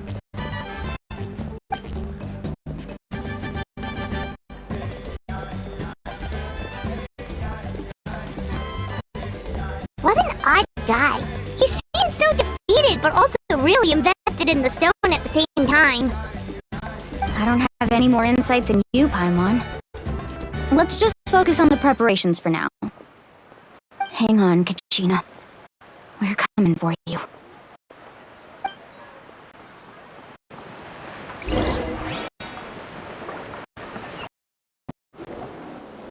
Hello. Do you have any hook ropes for sale? Hook ropes? As in rock climbing equipment? Yes. How much for your whole stock? Oh, the whole thing? Let me see. That would be 30,000 more in total. Deal? Deal. Wait, really? What, you want me to drive down the price? We just need these as fast as possible. Thanks. Oh, no problem at all. I'll even pass along some information on the house. These ropes are usually used by rock climbing enthusiasts.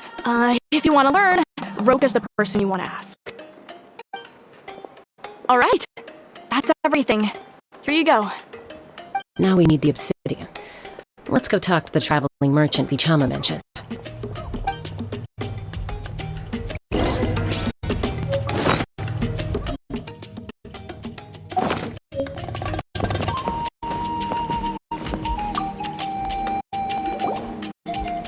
Excuse me, do you sell obsidian?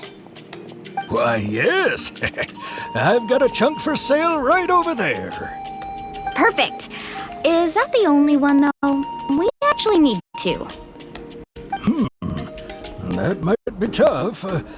Tell you what, I'll take a look through these boxes over here and we'll see what we can find. Thank you so much. We'll wait here.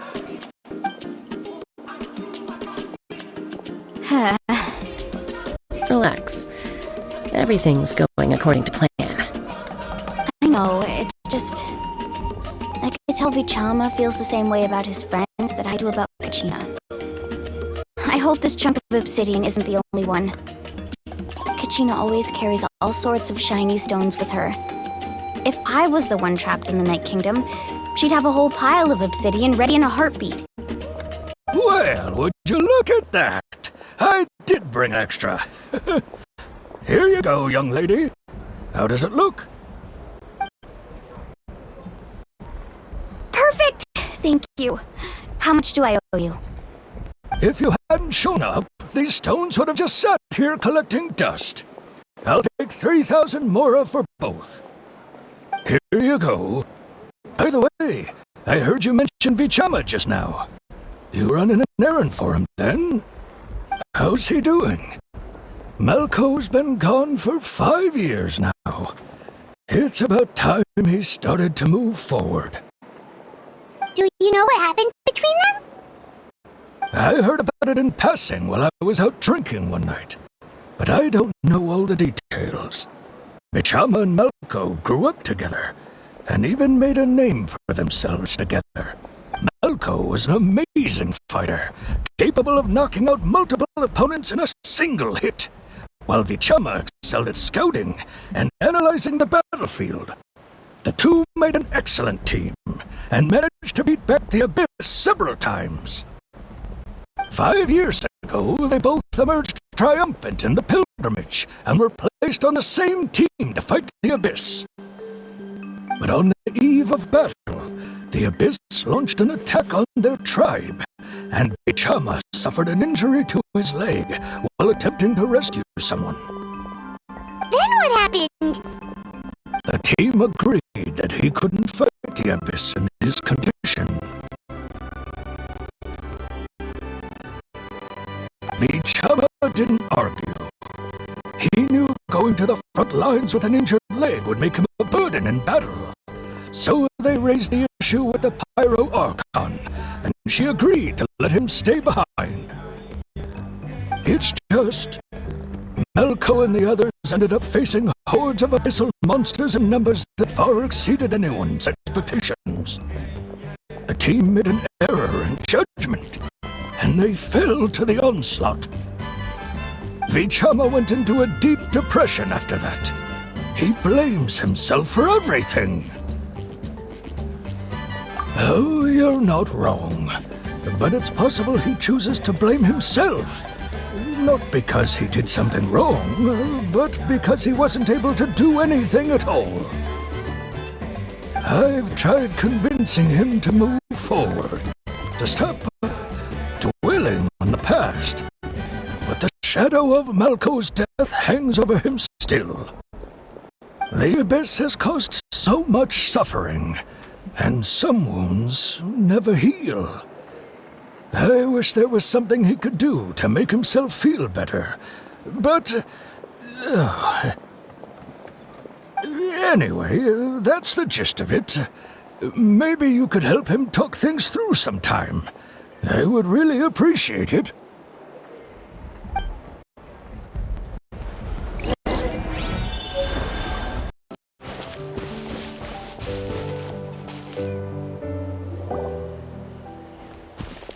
Did you get everything? Yep, it's all here. When do we start? I've made all the necessary adjustments, so we're good to go. As agreed, I'll help you find Kachina's ancient name, and then you return the favor. Go ahead.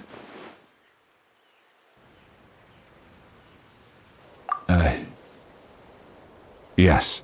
After Malko fell, I scoured the battlefield to see what happened. It turned out he wasn't bested by some impossibly powerful foe. He was dragged to his grave by the sheer number of enemies. If I had been there, I would have been able to sense the danger. I could have warned them not to advance.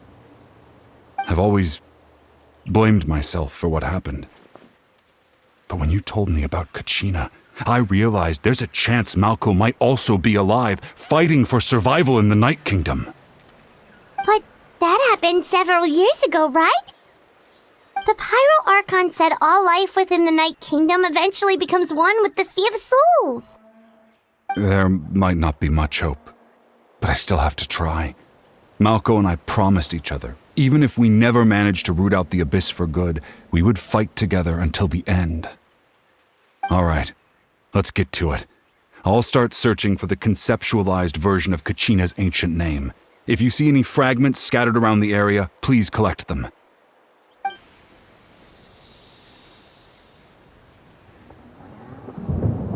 Make sure you prepare yourselves for battle. As I said, the stone will link the mortal realm to the Night Kingdom. The Abyss will likely emerge in response. Look at that golden thing! It must be one of those fragments Vichama mentioned. Let's get closer!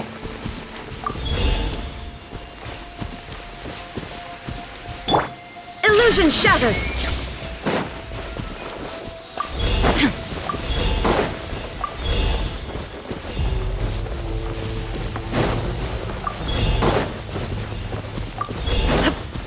Whoa, monsters incoming! Watch out, everyone! Gotcha! Showing you thing!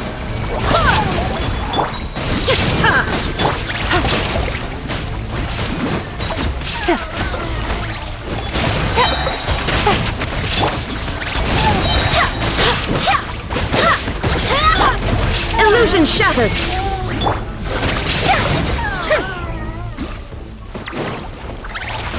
Strike a pose!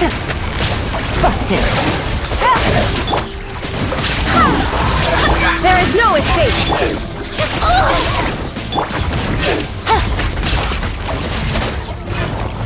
Quietly now.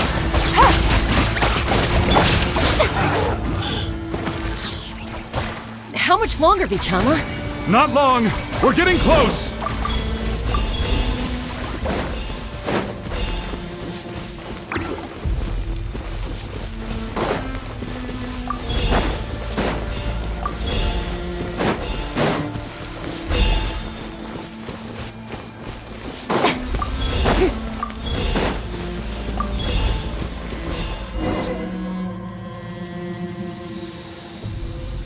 Vichama!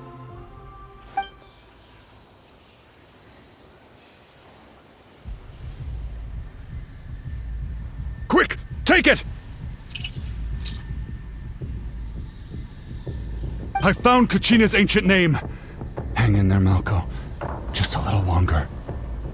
Something's not right. The power of the Abyss is getting stronger.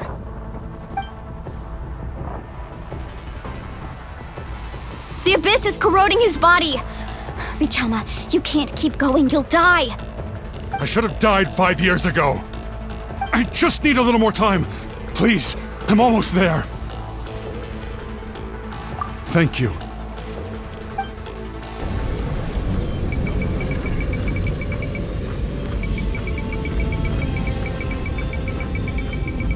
Whoa, watch out! The power of the Abyss is strong.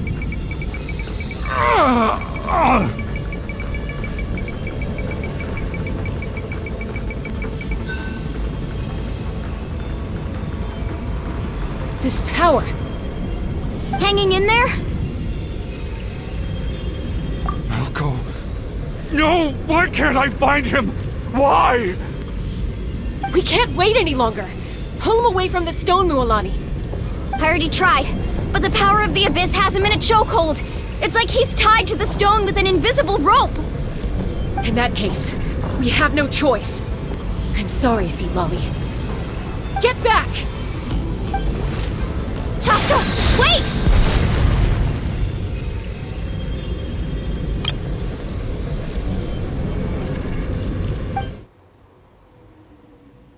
Ouch! What happened just now? It looked like the Spirit Speaker's stone was... The stone's power was spiraling out of control. The only way to stop it was to destroy it. You were all caught in the shockwave of the explosion.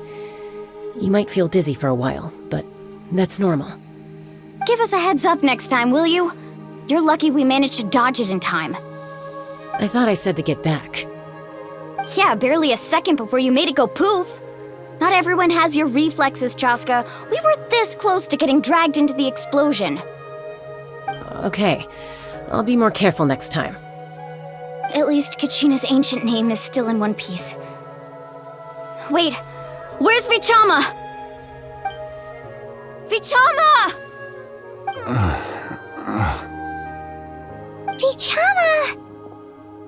I couldn't find Malko's ancient name. It must be completely gone by now. Once your ancient name disappears, there's no coming back. From the very beginning, I knew there was a slim chance, but still. And now... it's too late to save him. From the minute he left that day, it was already too late. Vichama. I'm sure he's heard enough condolences over the years. Let's just give him some space. Huh? What's that in your hands, Vichama? It looks like something's glowing! Huh? This is...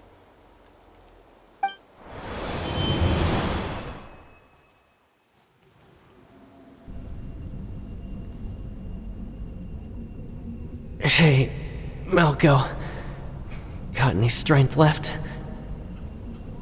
Not enough to swing a sword, but to say a few last words? Sure. Too bad no one will get to hear them. I never thought I'd actually die on this mission. Not that I'm afraid to die. It's just hard thinking about my mom's face when she hears the news. Guess I have something to be thankful for then. My parents died a long time ago. They won't have to mourn me.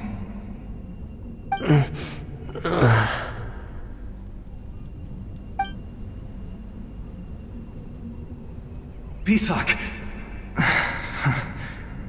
Always had to beat me at everything, didn't you? Right to the end, you were never one for goodbyes. Maybe you're right. Maybe no one will get to hear our last words. But just in case... Vichama, I'm so glad you didn't come with us.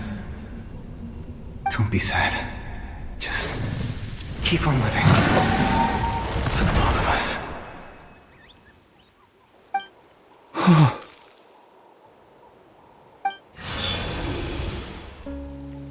Was that a memory? Seems like we were able to salvage something after all.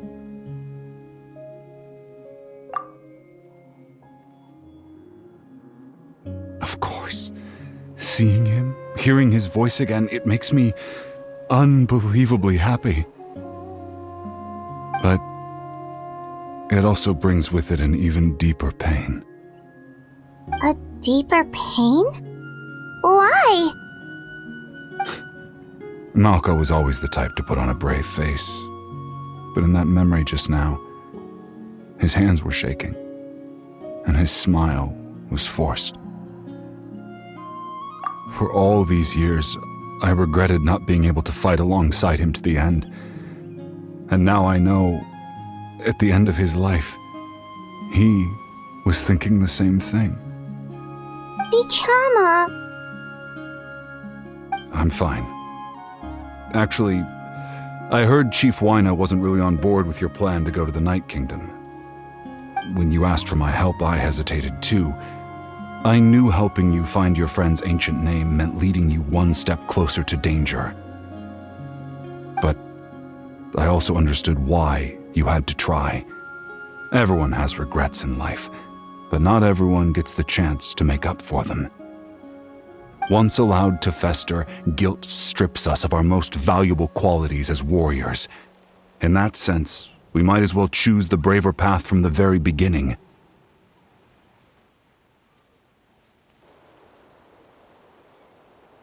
If I could do it all over again, I would have followed Malco to the front lines no matter what. Even with an injured leg, there were still things I could have done. That way, even if the outcome stayed the same, I still would have fought alongside him to the end. There are critical junctures in life, and if you don't seize the chance to act, there's no going back. That's something I had to learn in hindsight. But you're still at the crossroads of your journey, so I hope you can walk away without regrets. Thank you, Vichama. I feel even more determined now. Kachina will come back to us. I'll make sure of it. I promised I would find her, and I intend to keep that promise. That's good to hear. Strange. My body, it's... Once abyssal corrosion enters the body, a portion will fuse itself to your internal organs. Even though the Traveler possesses powers of purification, the corrosion can never be fully eradicated. Thanks to her, though, you were only briefly exposed. Slowing your breathing and controlling your emotions should help you keep the symptoms in check.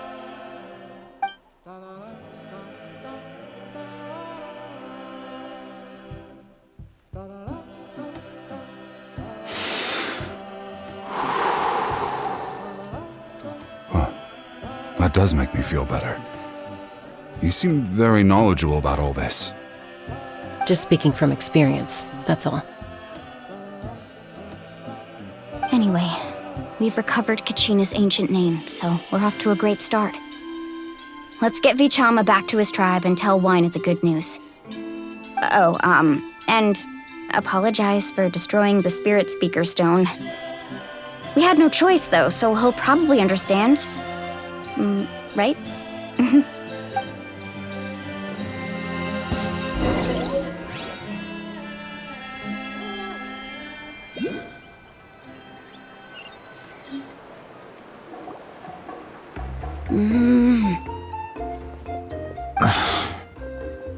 Koichi, are you really gonna just stand there like that? I don't know what you want from me. I think you know exactly what I'm trying to say, Uncle Wina. I can hear it in your voice. Honestly, it's just one thing after another with you two.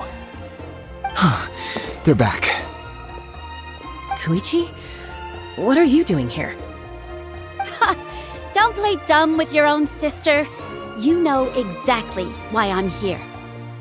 My apologies, everyone. I just need to borrow Chaska for a few minutes. You come with me.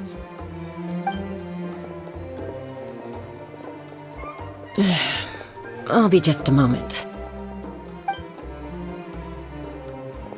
Who is that? Koichi, Chaska's younger sister. Although the two aren't actually related by blood, it's kind of a long story.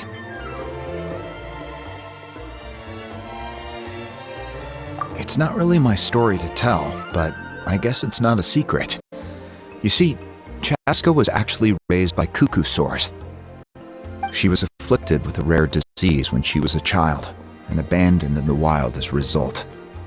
The Abyss found her out there, all on her own, and tried to devour her. But in the end, all that did was trigger her will to live. That strength of will pushed her to survive, but it also planted a seed of conflict within her. Eventually, she was adopted by the cuckoo sores. Wherever they went, she followed, getting into fights right and left. For some reason, Paimon can totally imagine that. Well, when Chaska finally returned to human society, it was Koichi's parents who adopted her. At the time, Chaska still had a habit of getting into fights, so Koichi was always taking her around, apologizing to everyone. Ah, I remember those days. One of those fights was definitely with me. But, you know, kids. You're fighting one minute and your friend's the next. Eventually, she found a way to rein in that desire to fight. And now she's who people call to resolve conflicts. She's known as the Peacemaker. It sounds like she still argues with Koichi, though. Don't siblings usually stop fighting when they get older? That's partly my fault. Koichi asked me to stop Chaska from doing anything dangerous, but you probably know by now, once Chaska makes up her mind, there's no changing it. Oh, I get it. No wonder you tried to talk us out of going to the Night Kingdom. Chaska even said that wasn't like you. I'm all for your adventure.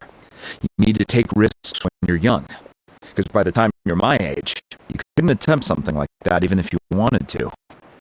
Better try now than live with regrets later. That's what I say.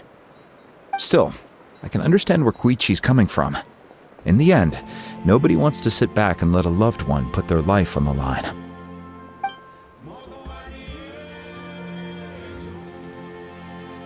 All right, it's just the two of us now.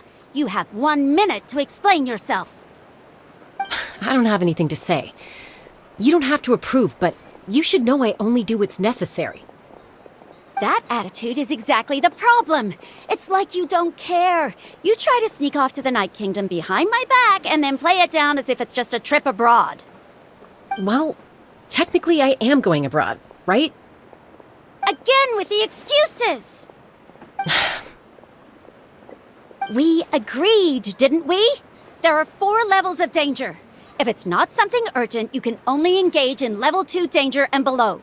You can only go up to level 3 if a situation is so dire there's absolutely no alternative. What, a trip to the Night Kingdom? If that's not a level 4, I don't know what is. And you were just going to sneak into the place without saying anything. What do you mean, sneak into the place? I always planned on walking in there with my head held high. You bought off Uncle Wina, didn't you? He promised me he'd stop you from doing anything dangerous. Oh, it's like he didn't even try. You feel like he went back on his word. What if I told you my mind was made up, and there was nothing he could have done? Not even by force. Oh, I knew it! So he did try to say something, but you didn't listen. This is important. If you were in my shoes, you'd make the same decision. You don't know that? I'm a doctor, and I handle logistics. If you're going to waltz into a dangerous situation where you could lose control at any moment, it's my duty to say something. All right, whatever. Anything else? What do you mean, anything else? Why don't you reflect on what you've done and promise me you'll stay put? Time out. Is this one of our normal arguments or a serious one? Chaska, does it sound like I'm joking? Then, you need to know something. What happened to Kachina was partially my fault. I can't leave her there to die. That's not who I am. But the person you become when you lose control, that's also not who you are. That's a different issue. You said it yourself. A person is only as good as their morals. If I want to live in Natlan, I need to display qualities that make me worthy of this nation. I've also told you that managing your condition is equally important. Sometimes you have to make sacrifices. All right, let's stop this here. If we keep going, I might actually have to get serious. And I think Wina prefers his roof attached to his house. Is that a threat? That sounds like a threat to me. Koichi! Younger sisters are supposed to listen to their elders.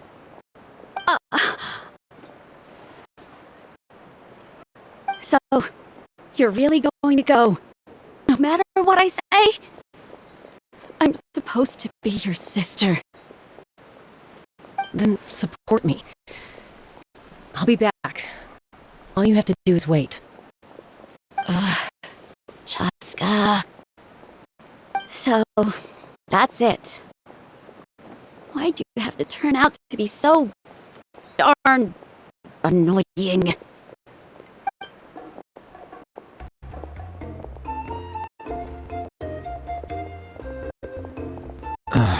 You two are something else. Something you wanted to say? I know you aren't related by blood, but you two sure are similar. Really? You know, I said that very thing to Koichi not too long ago, and she reacted the exact same way, down to the very tone of voice. It's not my place to get involved, but I will say this. Try to spend a little more time with your sister. You're tough kids, but that doesn't mean you have to go it alone. Thank you. Anytime. Alright. If you're done with the Spirit Speaker Stone, you might as well hand it over. According to Kinich, it's an important ceremonial artifact, so it'd be safer to keep it with me.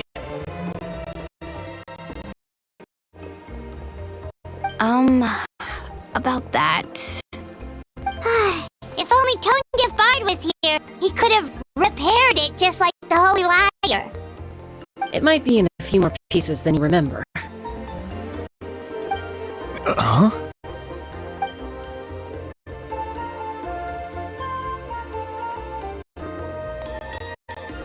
I see. Sounds like it was an urgent situation. If someone's life was on the line, then you had no choice. Still, Citlali is going to be a nightmare to deal with now that you've broken her stuff. I'll explain everything to her later. Stay safe out there in the Night Kingdom, okay? I'll wait here for your safe return.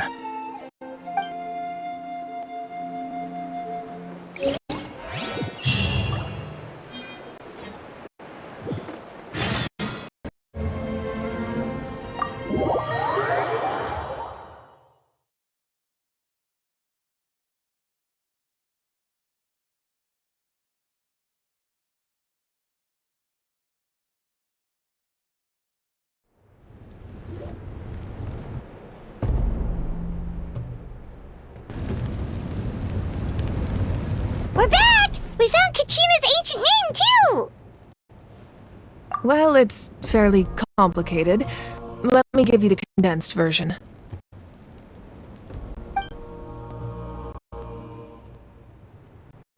The Fatui again? We can't go anywhere without them causing trouble. But what if the Fatui finds out you've lost your power? Won't they try to take advantage of the situation? That's why it has to be our little secret. No one else can know, or we're asking for trouble.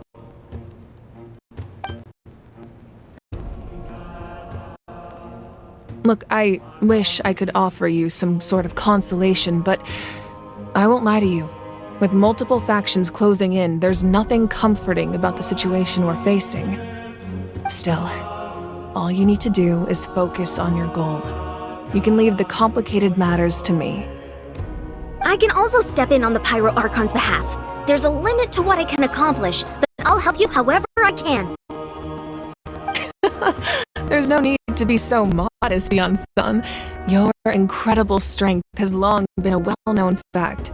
You're the pride of your tribe. Archon, I'm sorry about before. You have so much on your plate. So much that you have to worry about. But all I could do was focus on my own feelings. You have nothing to be sorry about. We all get overwhelmed by our emotions, myself included. Your reaction to Kachina's disappearance, I understand that feeling very well. Well, now that we have Kachina's ancient name, let's go track her down. Follow me.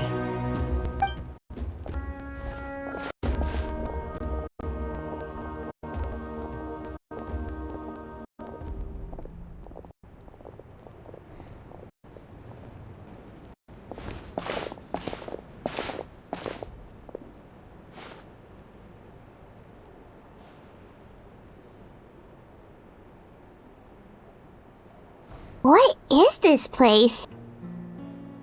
Hey, isn't that Atea's talisman? Good eye. This is where I store all the various mementos I've collected. Whoa. I've never seen this place before. There's so many things in here. It looks like there are items from every tribe. Collecting them must have taken a lot of effort. I suppose you could think of it as a hobby of sorts. In Natlan, everyone grows up listening to the stories of heroes. And physical items do a far better job of preserving those stories than our own memory. Now, I still have some preparations to make for the ceremony, so feel free to take a look around in the meantime. If you're curious about an item, I'm more than willing to tell you about its origins. Alright, we'll have a look.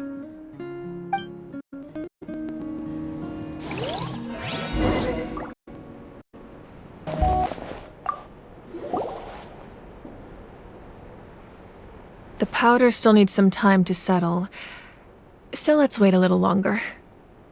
Well, what do you think of my collection? Do you feel like you have a better understanding of Natlan's culture now? Yeah! If each item represents a different story, seems like Natlan's really been through a lot. Does every item hold a special memory, just like Atea's talisman? That's right. The items in my collection actually serve a similar purpose to the ancient names passed down among the tribes. They demonstrate the true shape of time. The shape of time? Most people perceive time as a linear concept, almost like a straight line that can only move forward. We cannot change the past or predict the future. But there's also a different theory, one that I believe to be closer to the truth. Namely, that the past, present, and future all exist at once. At once? Paimon's not sure she understands. Let's say your journey ended right now. Thinking back on your experience in each nation, which one would you say was the most important? Exactly. Even at the end of your journey, the things you experienced along the way don't cease to exist. They become part of who you are. Take out a portion of that journey, and you would likely make very different decisions, and eventually arrive at a very different destination. The future is the same way. It exists even though it has yet to come to pass. We just lack the means to perceive it. Of course, there are those with the power to foresee the future. They simply call it by a different name. Fate. You're quite familiar with that concept, I would imagine. That does kinda make sense. The future hasn't happened, but already exists. Humanity excels at living in the present, but too often we forget the past and neglect the future. While the Pilgrimage and the Night Warden Wars lead us to a better future. Only by uniting the people of Natlan across countless eras can we fight back against an enemy as formidable as the Abyss. To come up with such a set of rules, the first Pyro Archon must have possessed a level of insight I can only imagine. That's correct. At first, he was a mortal man with no special power. After he ascended to the Divine Throne, he used it to borrow power from the heavens and establish the rules of Natlan. Namely, a framework through which ordinary people can ascend to Archonhood. By holding the pilgrimage, we're able to determine the strongest among us, and when that person ascends to the Divine Throne, their inner flame will awaken. In addition, the Sacred Flame will grant them significant knowledge and memory of this land. After all, that's how I came to know everything I just told you. So, it all comes down to the power of the Divine Throne and the rules. Wait, is that a family portrait? Yes, that's my mother, father, younger sister, and the little saurians we raised. I turned a piece of my dad's leather armor into a canvas and commissioned a famous artist to paint our likeness. Your sister is so cute! It looks like the two of you are really close. Paimon was having a hard time thinking of an Archon as an ordinary person, but seeing this portrait, it kind of makes sense now. It really doesn't look like there was anything special about you before. Oh, wait, is Paimon allowed to say that? A little late for that question, don't you think? Sorry! Paimon's so sorry! Paimon's mouth works faster than her brain sometimes! It's all right. I'd never get upset over something like that. No matter what others may say, my past is a precious part of my identity. I'm forever proud of the life I used to lead. Becoming the Archon doesn't mean you sever ties with your family. The position just comes with a lot of responsibilities, so it impacts how often you get to see them. My father made the most delicious stew, so my sister would often bring me a large pot of his cooking, and we would sit on a blanket and eat it together. One time, we didn't close the door securely, and the saurians we were raising ran into the room and knocked over the entire pot. My sister immediately burst into tears. The two troublemakers were going for the meat, but when they saw my sister's distress, they froze on the spot. I still remember the way they laid there, sulking like a pair of children, even after making such a mess. It was frustrating, but in the end, all I could do was comfort my sister and move on. Wow. Isn't that what being a family is all about? I think about that story a lot, actually. As the Archon, I made a vow to defend this nation, and experiences like that, they remind me exactly what I'm trying to protect. Well, what happened after that? This portrait looks pretty old. Your sister must be all grown up by now, right? I believe she ended up working as an architect and artist. She built many houses and crafted many beautiful works of art. Anyway, that's enough about me. Now that the powder is settled, we can begin. Ian-san, Mulani, Chaska, over here, please. Place the ancient name up there, and then we'll begin.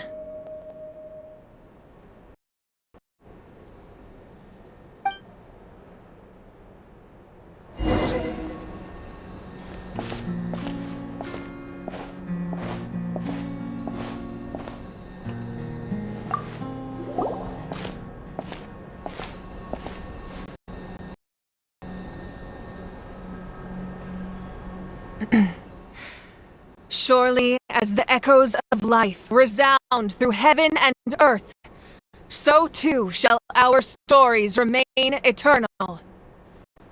Ancient name, take us to your fated bearer. Allow her to answer our call.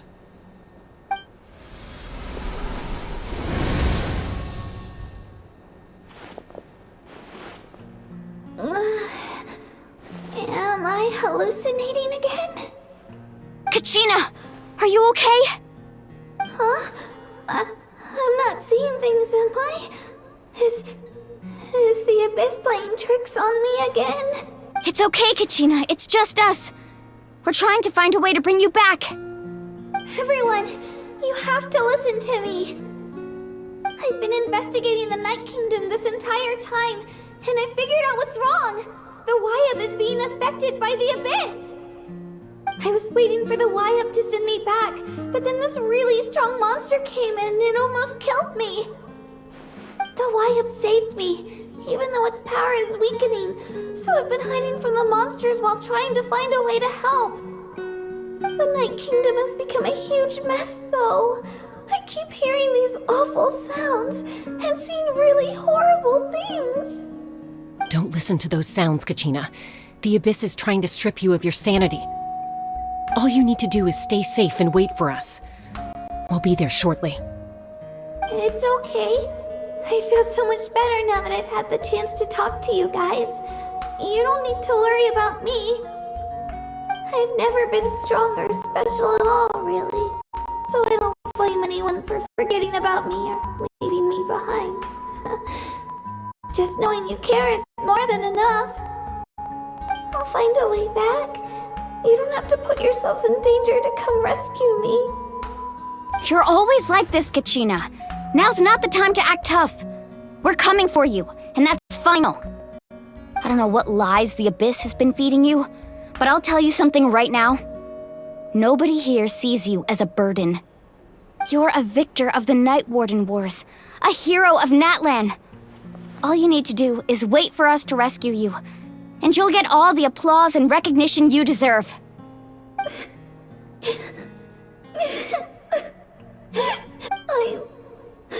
I'm really scared. Everything's so dark and creepy here. And I want to go home. Still, I don't want you to put yourselves in danger because of me. I don't want to hold anyone back ever again. All you need to do is place your trust in us, just like you always have. No one fights alone. We're not leaving you behind. Not ever. Yeah, we're so close, we can't call it quits now! Be careful.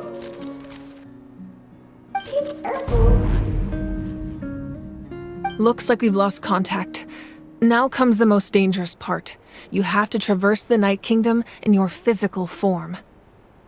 This entrance to the Night Kingdom was left behind after an abyssal invasion. Even a brief amount of time inside could expose you to corrosion. I know. I'm prepared for that possibility. Alright, then I wish you all the best. I'll tell Koichi to be ready just in case. She's very experienced in dealing with abyssal corruption. That face you just made. Don't tell me you two got into another argument. No, I just feel bad for creating more work for her. I'll go with them too, Archon. The more people, the stronger the party. Thank you so much for your help, everyone. It really means a lot that you're willing to brave these dangers with me.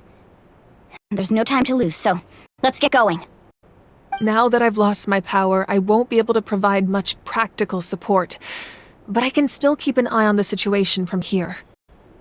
Eon-san, I know it's unlikely, but if you encounter a situation you can't handle... That won't happen. I hope not.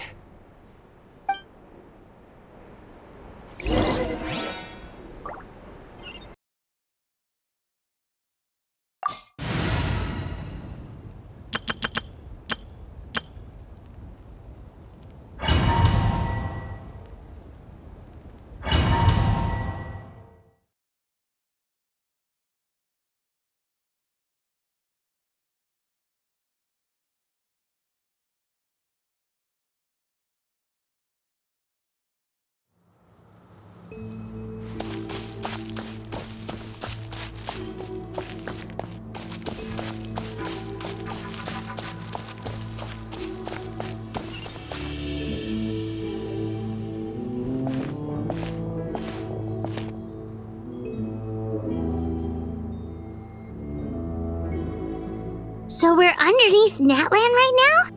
It looks nothing like Paimon was imagining. That's because in the distant past, Natlan was home to an incredibly advanced civilization ruled by dragons. Humans only established their own society after the fall of the dragons. So these are Saurian ruins? Wait, you mean like the elemental sovereigns? They had their own advanced civilization? Yes, a really long time ago. Very few records have survived until now, so no one really knows what the devices here are for. These ruins have been abandoned for a long time, but with the recent increase in Abyss activity, the installations around here have somehow been activated again. So what you're saying is, we're not in for an easy trip to the Night Kingdom. No, it's going to be obstacle after obstacle from here on out. Why are you all laughing like that? It's creeping Paimon out. It's the pre-adventure excitement kicking in, right guys? Of course. I'm eager to get started. Then let's go. We won't let anything stand in our way.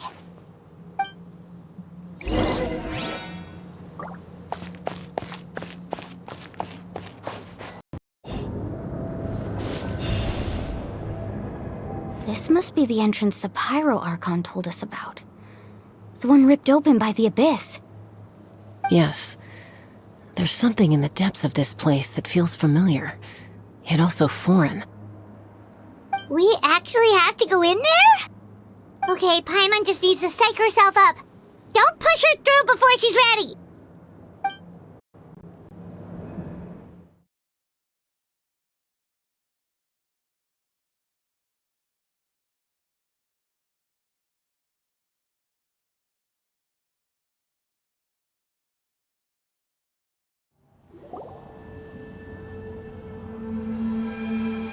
Hey! You don't have to drag Paimon! You're pulling too hard!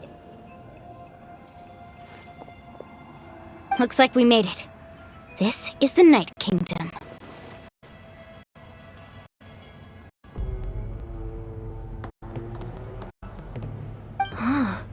It looks so different from what I imagined in the stories. That overflow of energy is probably what trapped Kachina here in the first place. From this point forward, everything we know about the real world no longer applies. Anything can happen here. Paimon's more worried about how we're gonna make it out. We obviously can't go back the way we came. Do you see that patch of light on the ground? It's shining down from that fissure in the sky. Oh yeah, right in front of us. So that's coming from up there? Oh, it's so high up. Did we really fall that far down? Just like I said, our real-world knowledge doesn't apply here. We fell all this way, yet came out completely unscathed. If this was the real world, we'd have to climb our way back up to the entrance. But here, all we have to do is stand underneath the light and offer a prayer. That's it? Right. We still got a job to do. So that means all we need to do is find Kachina and bring her to this location. Exactly. This light is streaming in from the real world. It's a link between the two realms. The terrain looks difficult to navigate, and the visibility is not great either. How are we supposed to find Kachina in these conditions? Yeah, these floating black things don't look super friendly either. Those are all manifestations of abyssal power. Be careful. Ghost! A talking ghost! Calm down, I'm here to help. You're the ones who helped Vichama, right? Yes, I'm Vichama's friend, Malko. I was completely lost to this realm until I sensed a mysterious power calling out to me. It's like it was seeking me out, attempting to reassemble the pieces of who I used to be. Of course, it could only do so much. I'm sorry I can only appear before you in this imperfect form. No, we should be the ones apologizing. If the Spirit Speaker stone hadn't become corrupted by the Abyss, we could have done much more. But we had to destroy it. Otherwise, Vichama and his tribe would have been in danger. Of course. Thank you for protecting him. I never imagined that, even after all these years, he'd still take such a risk for me. Under the power of the stone, it felt like our souls were connected. Turns out even our regrets were exactly the same. Whether in triumph or death, you want your best friend by your side.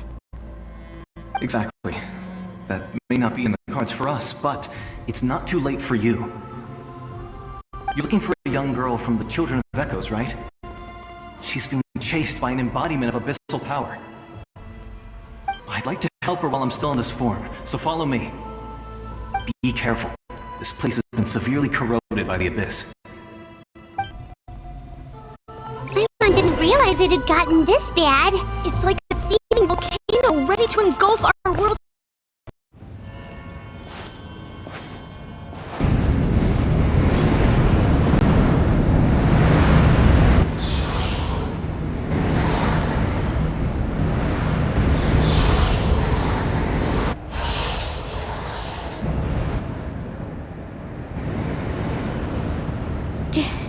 Did you hear that? What? Never mind. It was probably just my imagination. Don't scare Paimon like that! I heard it too. It was a voice from the Abyss. What did it say? Doesn't matter. It certainly doesn't harbor good intentions.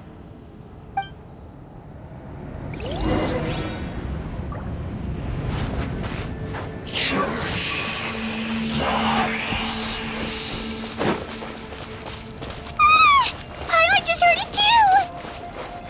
Let's keep going. Paimon wants to get out of this place!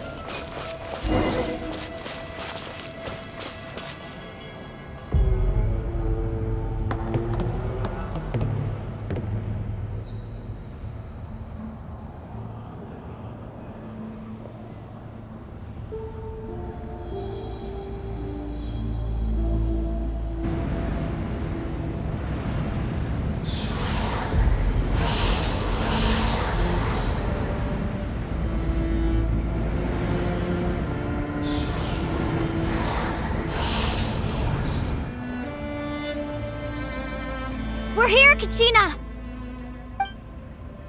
Honey? You made it! Looks like our reunion will have to wait until we take care of these monsters. Good idea. Let's go!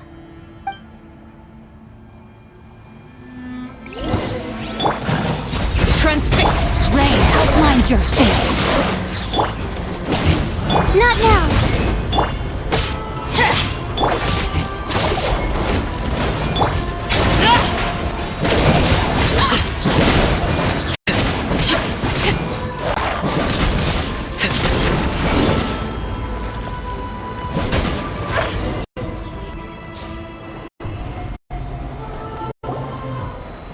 You're here!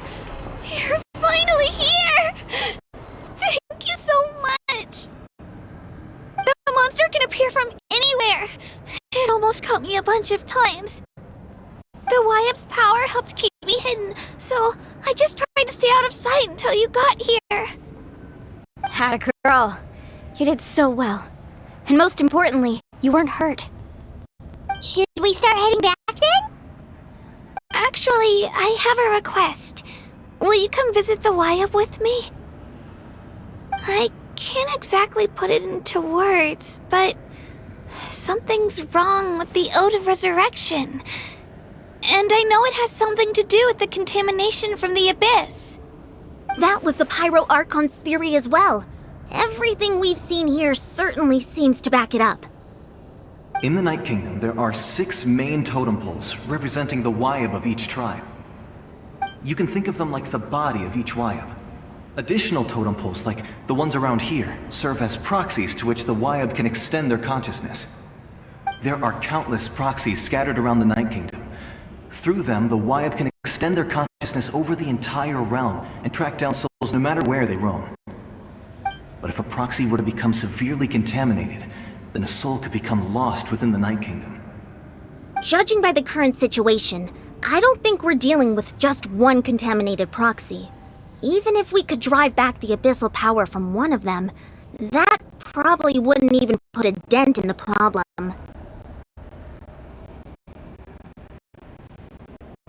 Still, we can't just leave the Wyatt to suffer. It's protected me this whole time. I agree. We might even manage to draw out the monster that's been hunting Kachina. Getting rid of the monster might slow down the deterioration of the Night Kingdom.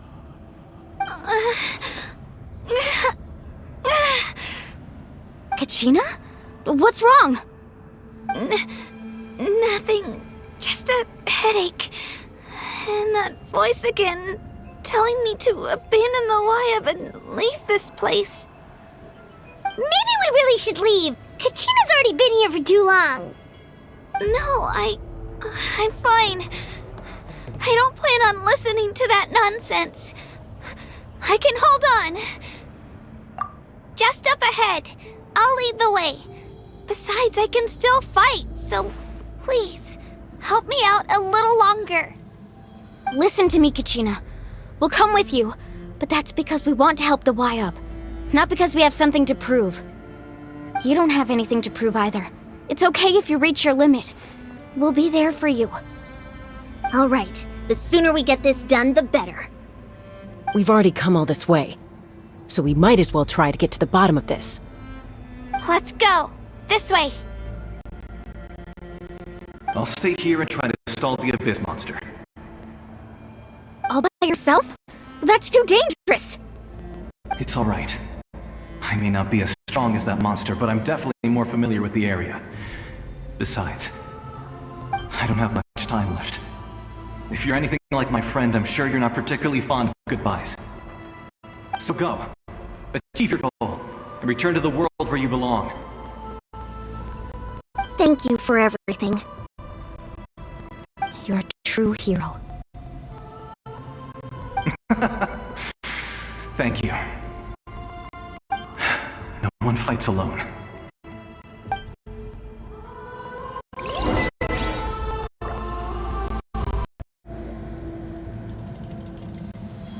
Wyatt? Wyatt! I'm back! My friends and I are here to heal you. Wyatt? Can you hear me? Wyatt?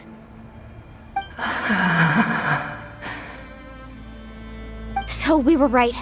The contamination is already too severe. It's preventing the Wyatt from answering our calls.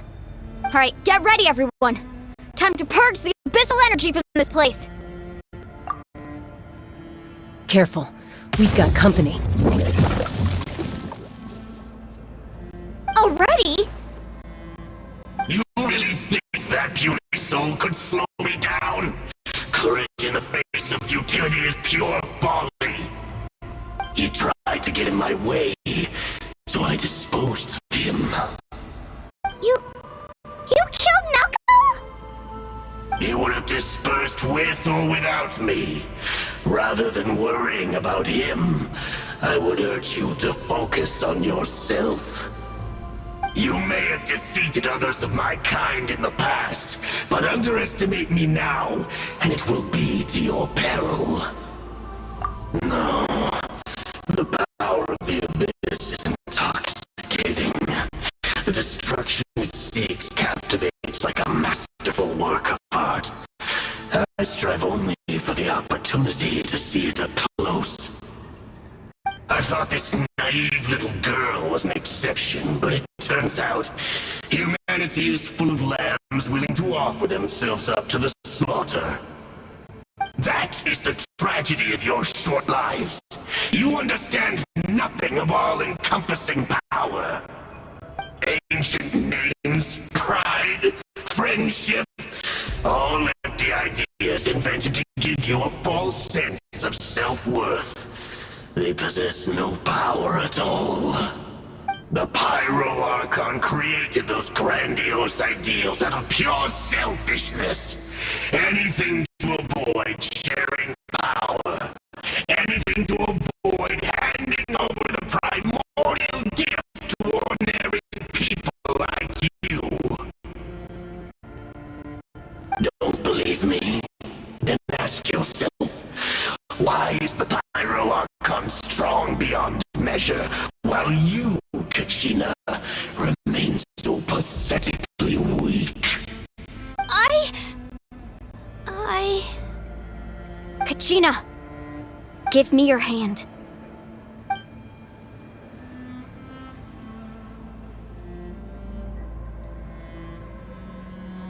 Feel that? I'm right here next to you. Thanks, Moalani. You're right. I have nothing to fear. Because I'm not alone anymore. You're right. Maybe comforting ideals don't have any power. But you also couldn't be more wrong. You've never had to work for your own strength, so you will never understand the true source of our power. What? The courage we have to stand before you and not back down? It comes from our friendship.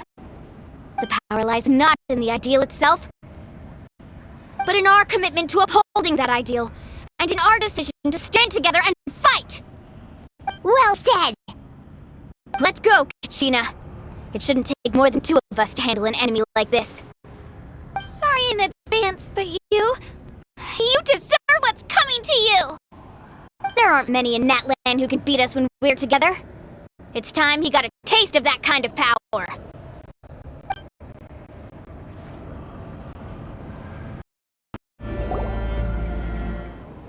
We won! We actually won! That's what he gets for underestimating you two. Fantastic work, Kachina! Absolutely fantastic! This makes me so unbelievably happy. I'm happy too, Moalani. Together we really are unstoppable. Huh? What's happening?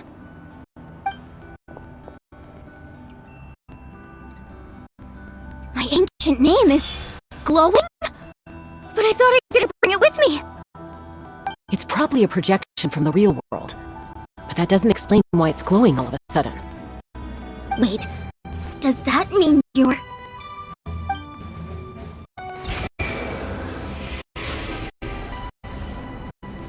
That was a bold move, diving headfirst into the fire to save your friend, especially in a place so overrun with abyssal corruption.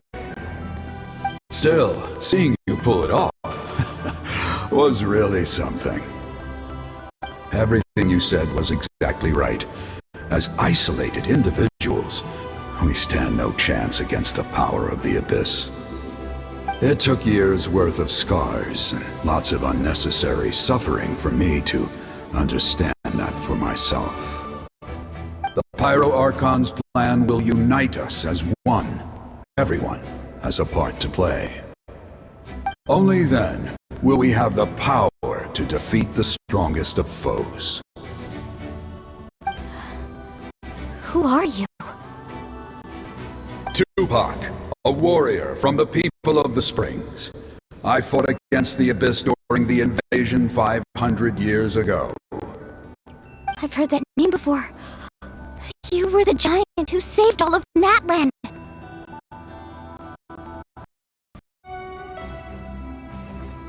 Since you were able to awaken my words from your ancient name, that means you have fully embodied the aspirations of the Wayub.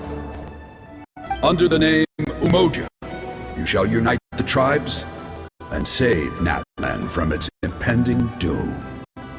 Me? As long as blood still runs through your veins, even the tiniest spark of steel against stone can ignite a flame. Its blaze will become one with our vision for Natlan.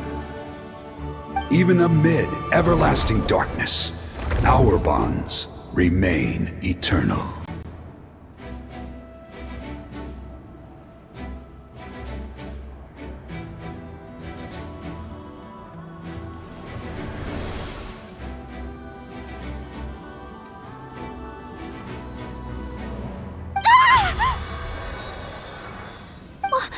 What's wrong, Moalani? So many memories. My brain's just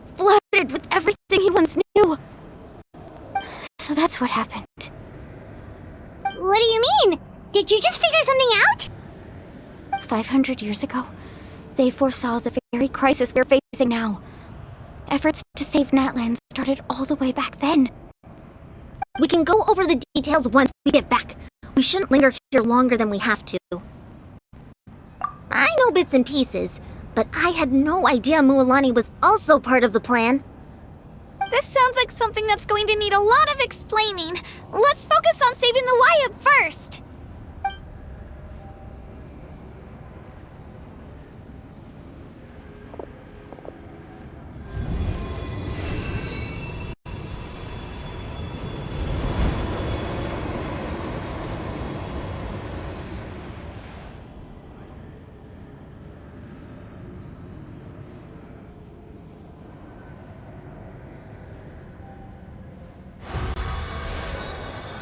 Okay, that should be enough.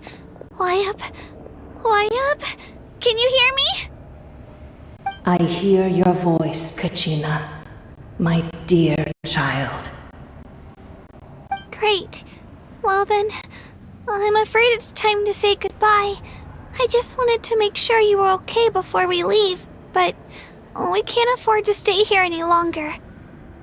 I was going to ask why you bestowed an ancient name upon someone like me, but it's okay.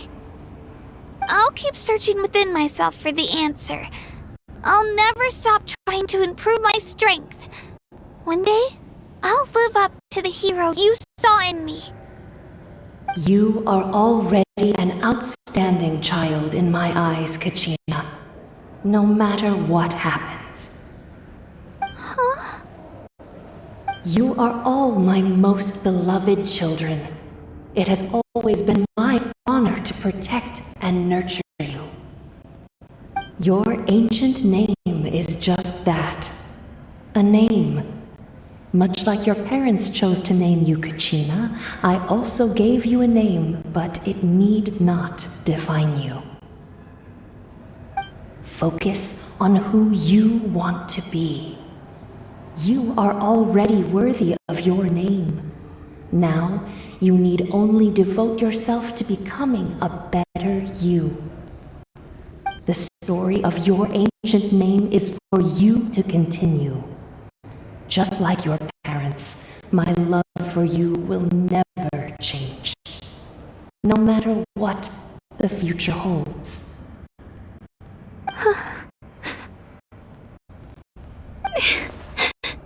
Thank you, Wyatt.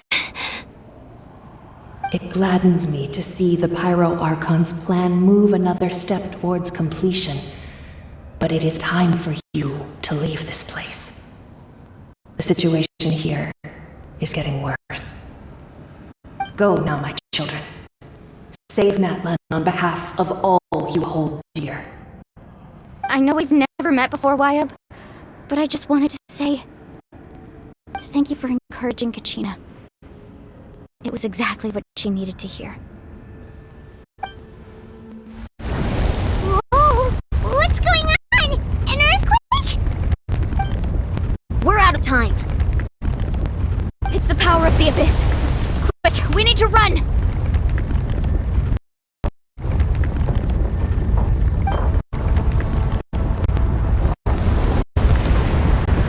It's a Sealy! The Sealy opened the way for us!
You've done well.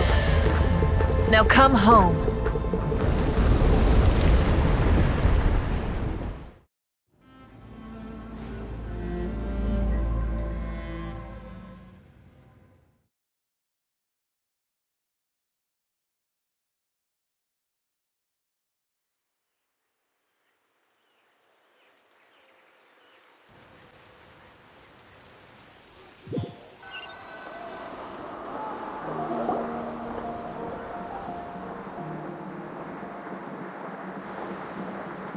We're back! The Pyro Archon saved us. But she's not here. Yeah, didn't she say she used it all up? She's still in the speaker's chamber.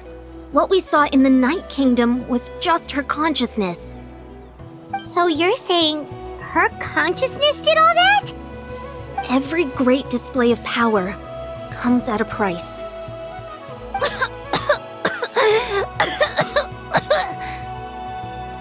You must feel terrible, Kachina.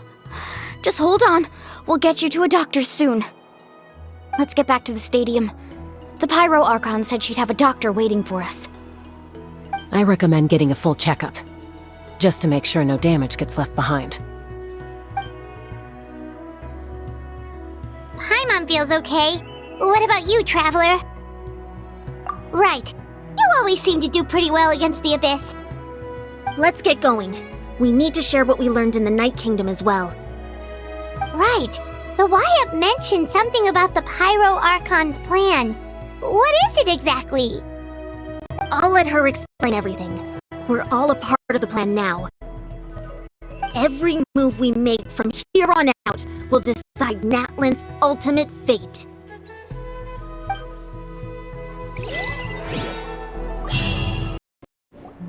Huh. There's a lot less stuff here than before. It's good to see you all here in one piece. I know you must have a lot of questions, but let Koichi check you over first. It's best not to let any lingering effects of the Abyss go untreated. Thank goodness you made it back. I came here as soon as the Pyro Archon told me about your plan. Take a seat, everybody. I'll examine you one by one.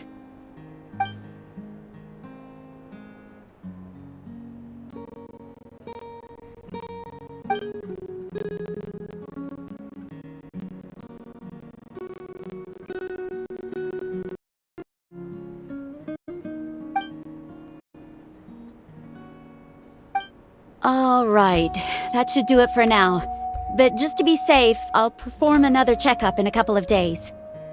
I have to say, though, I've never seen anyone react to the Abyss like you, Traveler. It's like you're completely immune to its power. She's always been special like that. She can even purify its power. Wait, now that you mention it, Paimon doesn't think she's affected either. Given the current situation, that ability will likely play a great role in the events to come. Of course. I still have patience to see, so I'll head out. Thank you, Koichi. All right. We might not see eye to eye, but we both had good intentions. Just give it time. I'm sure we'll figure things out between us one day. Yeah.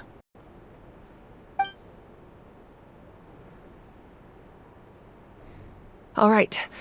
There's so much to discuss, I don't even know where to begin. You've seen it for yourselves now. The devastation in the Night Kingdom. I'll get straight to the point. Natlan is on the verge of destruction. It's very possible our nation has less than a year before total devastation. Huh? No. That can't be true, can it? That's right. But I've only ever disclosed that fact to the handful of people working with me to save this nation. Our looming destruction is not a recent development, but the inevitable conclusion of the disaster the Abyss initiated 500 years ago. Mualani told us a little bit about that. 500 years ago, all the nations of Teyvat were invaded by the Abyss. Unlike the other nations, Natlan never had stable and deep-rooted ley lines, so we suffered the worst of the invasion. The battle against the Abyss was exceedingly long and brutal. In the end, victory came at the cost of our civilization and countless lives. Even then, it took centuries of solving the disasters caused by the Abyss to finally achieve the peace we know today. And still, this is but a superficial victory. The forces of the Abyss have merely been driven back underground. Their threat to Natlan remains as real as ever. I'd never have guessed. The problems plaguing the Night Kingdom are all the more complicated because that realm is essentially functioning as Natlan's ley lines. Immediately after the war, our calculations estimated that we would have a maximum of 500 years before the Night Kingdom was completely lost to the Abyss. But at that time, we were a nation of the destitute. Our people no longer believed in victory, nor did they hold hope for the future. Our civilization was dying, our faith crumbling, and the line of power passed down from the Wayab nearly severed. If we didn't bring the nation back together, it would be foolish to even dream of defeating the Abyss in the future. So, the Archon had a long and involved discussion with the heroes of each tribe, and finally came up with a 500-year-long plan to save Natlan. So that's what happened. After finding Kachina, I encountered a strange figure who gave me a series of new memories. Since the plan was mentioned in those memories, I guess I've been chosen to play an important role in it. But there's still something I don't understand. Those memories showed me the Pyro Archon from back then. And it was you. Huh? But that doesn't make any sense. The Pyro Archon is supposed to be human. It's impossible for a human to live that long. That's right. The hardest thing for humans to overcome has always been time, or rather, the natural limitations of our lifespan. A god can extend a human's life by using a certain amount of divine power, or subjecting them to a curse. But, as we all know, Natlan doesn't have gods like that. We can only rely on our own methods. A human life is like a flame destined to be extinguished. 500 years ago, I placed my life within the sacred flame. Only by dying before my time could I have the chance to wake up again. So, in other words, this is your second life? Yes. We only managed to defeat the Abyss all those years ago because the tribes came together as one. If the Natlan of the future was to have a fighting chance, the Pyro Archons that came after the war had to rebuild the decimated tribes. The goal was to reunite the people and restore the strength of each tribe's Wayab.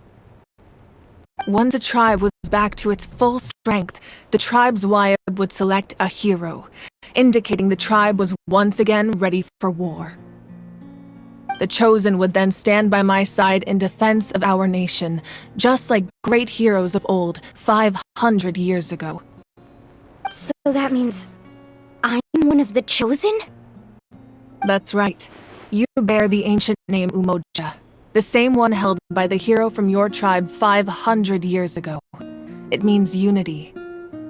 After your adventure in the Night Kingdom, I trust you've come to fully understand the meaning of that name. So, in other words, you always knew who the Wayab were going to pick from each tribe? Yes. According to the plan, each tribe was supposed to have been fully restored by the time I awoke. But something went wrong along the way. The 6 heroes successfully inherited the ancient names from 500 years ago, but the intel regarding the plan wasn't passed on to them.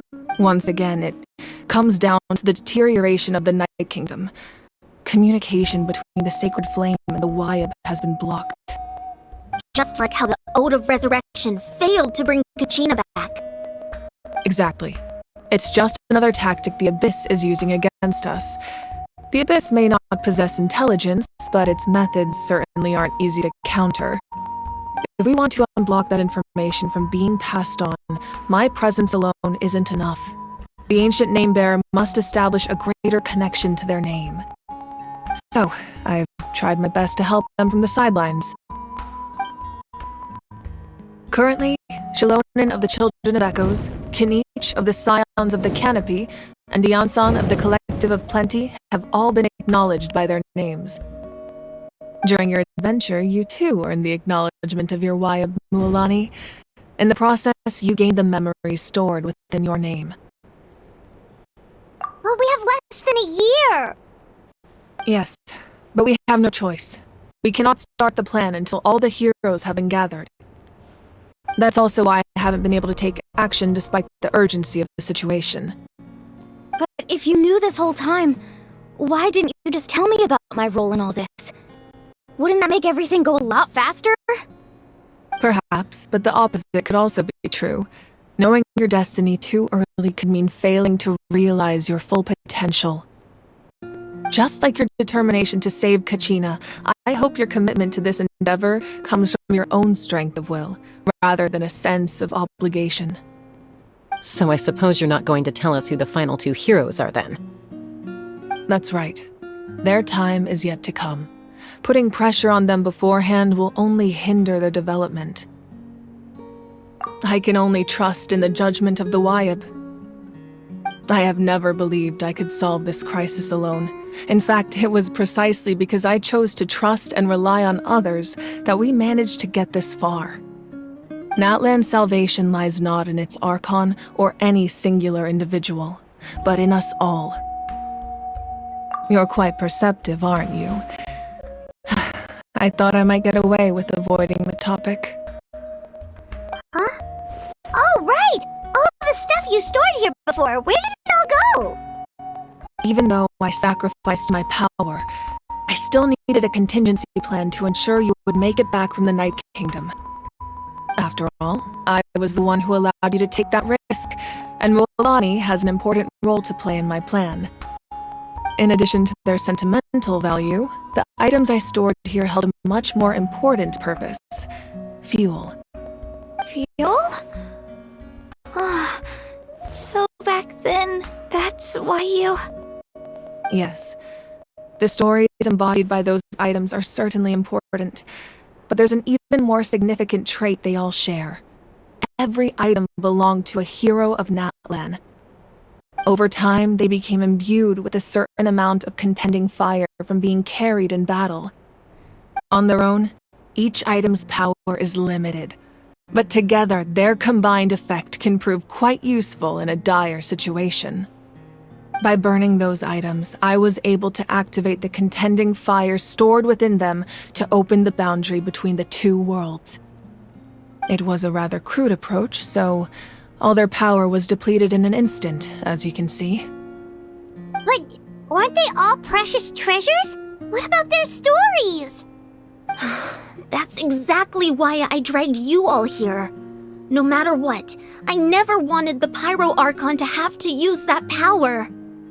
Oh, I'm so sorry. You have nothing to be sorry for. You all deserve my thanks, actually.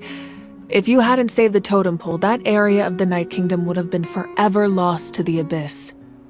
And then, it would only be a matter of time before the Children of Echoes was met with disaster. Besides, when those heroes entrusted their belongings to me, or the Pyro Archon of their time, it was out of a desire to contribute to Natlan's survival. If they knew those items helped save the present-day heroes of Natlan, they would not mourn their loss. Even when you put it that way, I still feel bad. There's no need. Remember what I told you about time? The people and the events of the past are never truly lost to us. We simply carry them with us in a different form. In that sense, we didn't lose anything at all. If you still have regrets, let them fuel your resolve in the battles to come.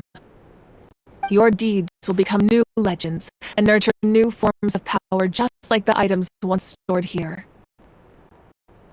Well, we'd still like to return the favor.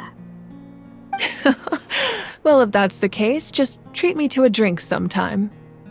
Now that Kachina has returned, we can finally hold the victory feast and celebrate your team's triumph in the Night Warden Wars. And we could all use the rest, that's for sure. Plus, you'll be able to silence everyone who doubted you once and for all, Kachina. Still, now that I know the danger we're facing, having a victory feast doesn't feel right. Try not to let it get to you. It's important to stay calm. Worrying about it will only affect your judgment. All right. You should head out. I'll join you in a bit.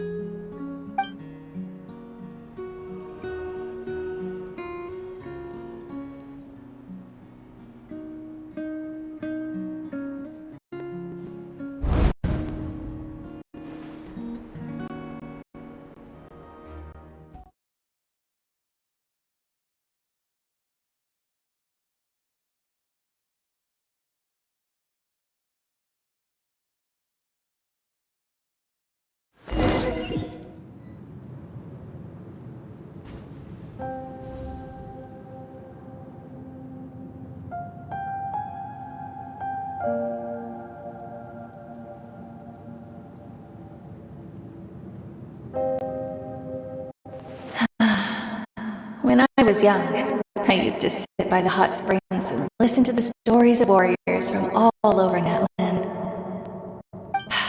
They attract people from all walks of life. Friends come easy here, no matter what tribe you're from.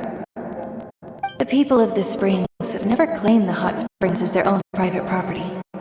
They are there to bring all hot spring buddies together. It's been really nice seeing the children of my tribe get older. It's helped me gradually understand the true value of the springs. I've witnessed their energy, their determination, their absolute passion for life. Even when they cause trouble, I never managed to hold on to my anger for long. It's unbelievable how quickly they worm their way back into my good graces. I'm certain Mualani will become a great warrior when she grows up. She possesses infinite potential. I can see it. One day, when I'm no longer in fighting form, I'll come here and tell stories to all the children, just like those warriors did for me. So, you better get busy, Pyro Archon, or I'll end up running out of stories.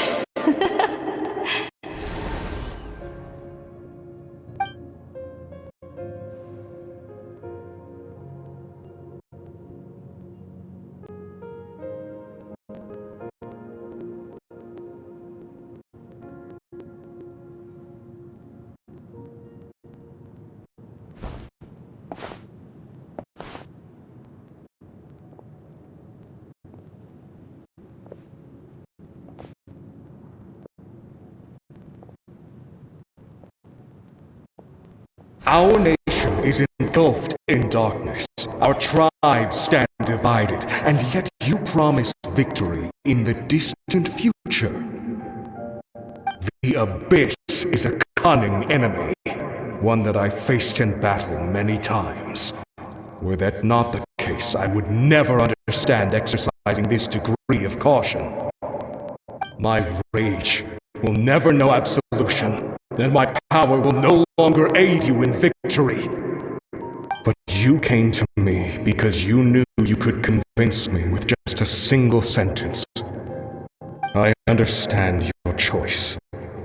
The heroes of today will forge the path ahead with blood and fire. Just remember to earn us the victory we owed. Otherwise, rest assured, I'll find a way to collect the debt. For Natlan.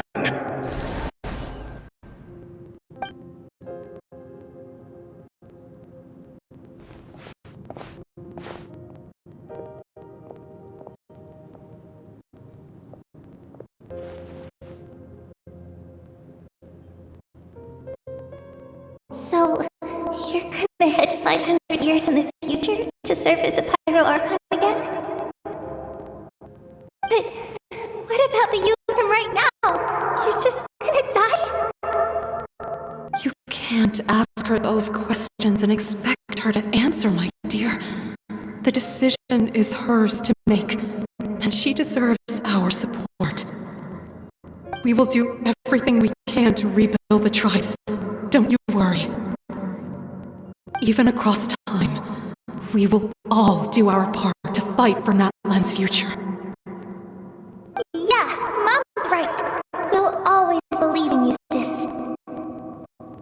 Oh, seriously though, Dad should be here. Where is he? I imagine he didn't know what to say, so he chose not to come at all. Don't take it to heart, my dear. That's just who he is. Just remember, no matter what happens in the future, we will always love you.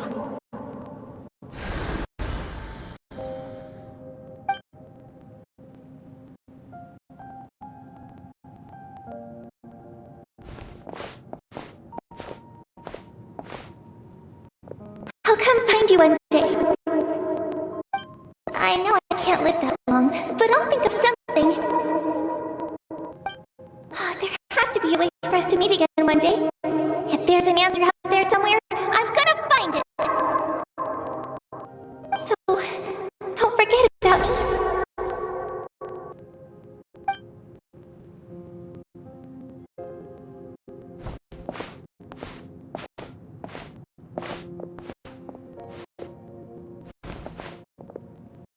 If that's your decision, then you have my full support, Archon.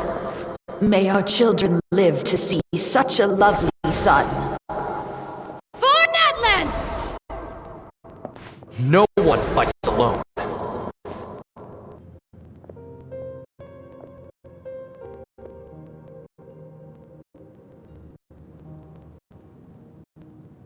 The rules are my legacy. They shall grant us the strength to overcome the next tragedy. War forged the 6 tribes, taught us how to fight, instilled in us what it means to love. Who will be the one to bring this to an end?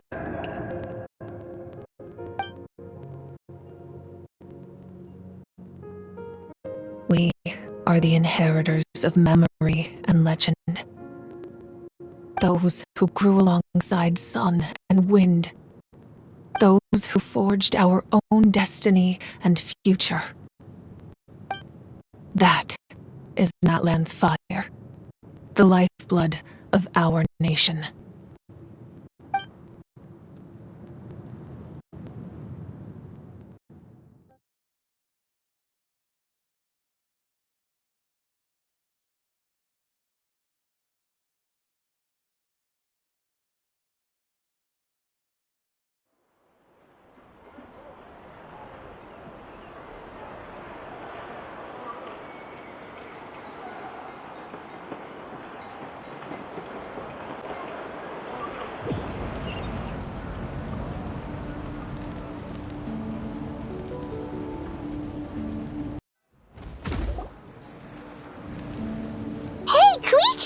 You here for the victory feast too? Oh, no. I knew Chaska would be here, so I just came to deliver some medicine. I was about to leave, actually. No, it's not that I don't want to celebrate Kachina and the others. I'm so glad she made it back. It's just... well, I'll make things awkward if I'm around my sister right now. Well, you two had a fight, so Paimon can understand. She didn't cause any trouble during your trip, right? Yeah, she was super helpful. She gave us a lot of useful information about the Abyss. That's good. That's all I needed to know. Is there a reason you asked? You were pretty outspoken when we first met, but now it's like you're holding something back. Maybe it seemed unreasonable, picking that fight with her before you left, but I did it for a reason. Her impulse to fight is extremely strong. Her mental strength helps her rein it in, but she still loses control sometimes. I had no idea what you might face in the Night Kingdom, so I didn't want to take any chances. So what you're saying is... Okay, so maybe it sounds a little stupid, but it works pretty well. It helps her keep her cool for a little while, at least. Anyway, I'm just glad you were able to make it back safe and sound. That's all I wanted. What? Do you really have to go that far? Can't you just talk it out? No way. Chaska never opens up about her own pain, especially to her family. She can't learn about this, or it'll be even harder to help her. I appreciate the understanding, and don't worry. I'll find a way to help her ease this burden. Anyway, I need to get going. Enjoy the celebration. Oh, and if you ever need a doctor, you know who to find. Huh. Who would have thought there was a deeper reason behind their arguing?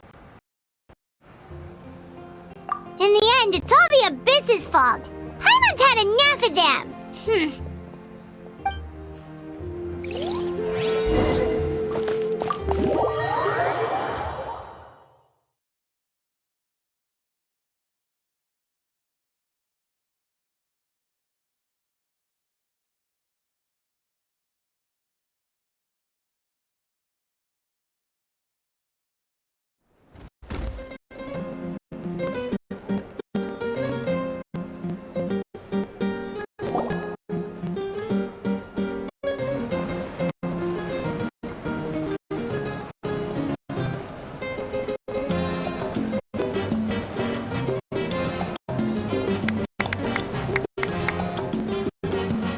Let's give a huge round of applause to our brave young warrior, Kachina!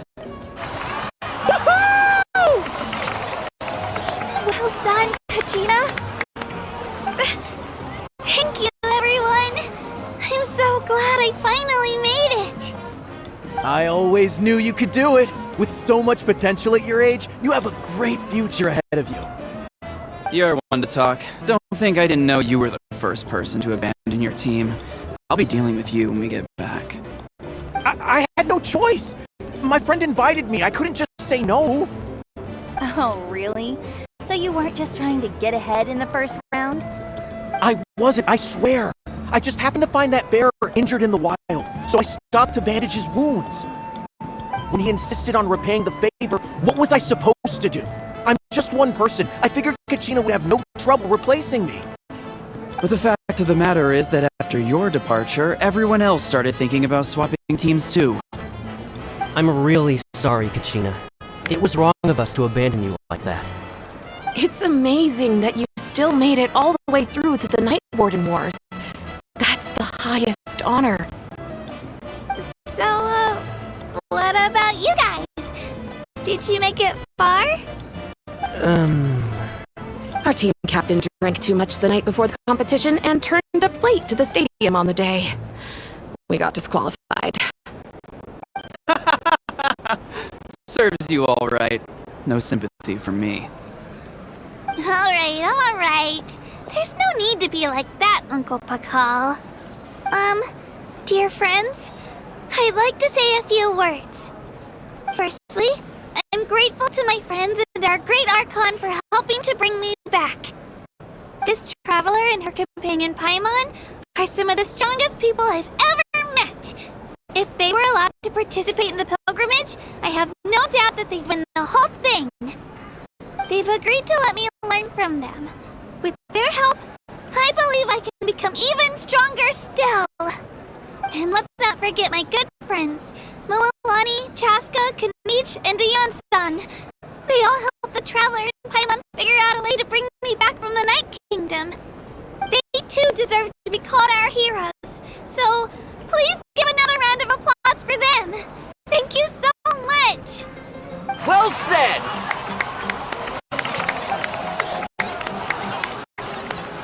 I'll drink to that. How does it feel being a hero, Kachina? To be honest, it's a bit overwhelming. It all just feels so surreal. Well, you better get used to it. Next up, undefeated champion! Hey, please don't make fun of me.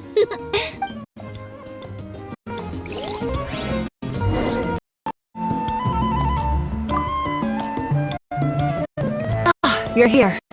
Have some fruit juice. I got it specially for you two.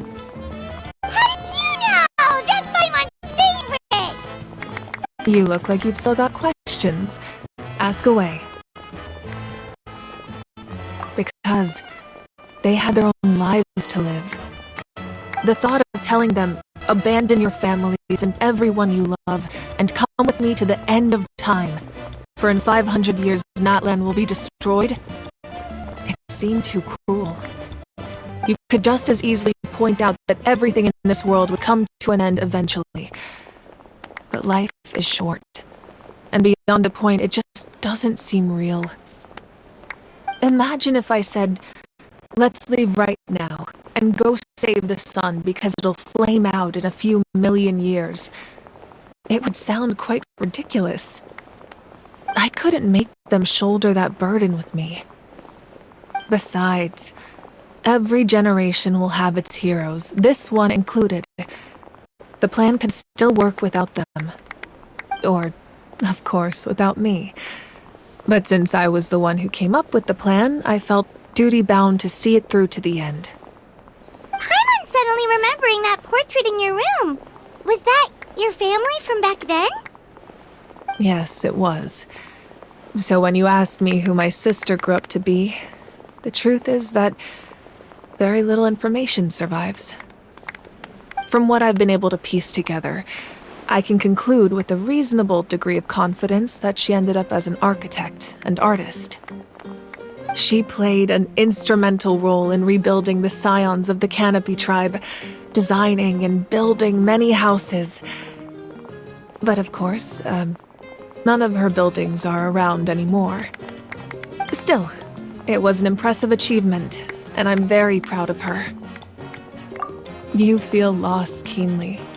It seems to stir up feelings of regret in you. But this is something I have long since come to terms with. This is a war, and there can be no war without loss. I am already far more fortunate than those who lost their lives to the Abyss. The people of Natlan look to me as their Archon, and the weight of their expectations is mine to bear. I must see our fate through to the very end, no matter what I may find there. Yeah, doesn't that mean the way everything ends has already been written, including your plan? I suppose, but so what? Don't forget, time takes many forms. The past, present, and future coexist, and all are equally important. Even if the future ends in destruction, there's still no reason to give up on the here and now. And it's precisely because we humans cannot know our fate that we will never give up on our struggle. This is a pivotal moment. We are still 2 heroes short. Well, 3 to be precise. There's one further hero who I'm hoping to get on my side, whatever it takes. Your resistance to the corrupting power of the Abyss is truly remarkable. It would easily make you an all-important figure in the upcoming battle. If you agree to join us, you will not only gain my full support in your journey, but I will also forge a brand new ancient name for you. Ancient names can be forged? They can. Several strict conditions must be met, but if they couldn't be forged at all, then the number of them in circulation would have long dwindled to 0. Possessing an ancient name would mean that your adventures in Natlan are recorded in full. Your stories would be remembered by our people for all the years to come. The Ode of Resurrection may have temporarily lost its power, but still, take this as my personal guarantee that I shall never let you fall. Just like in the Night Kingdom, I will be there for you. That is a promise I will fulfill at all costs. This nation always honors its heroes. Yeah, we can't just ignore the situation here. Wonderful. Then I'll reach out to Shilonen right away. She's the one who will forge the name. We've never forged an ancient name for an Outlander before, but I trust she'll find a way.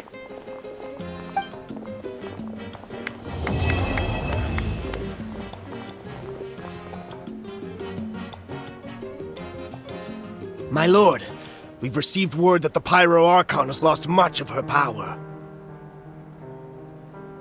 Although your injury complicates things, this is most certainly the opportune time to seize the Gnosis.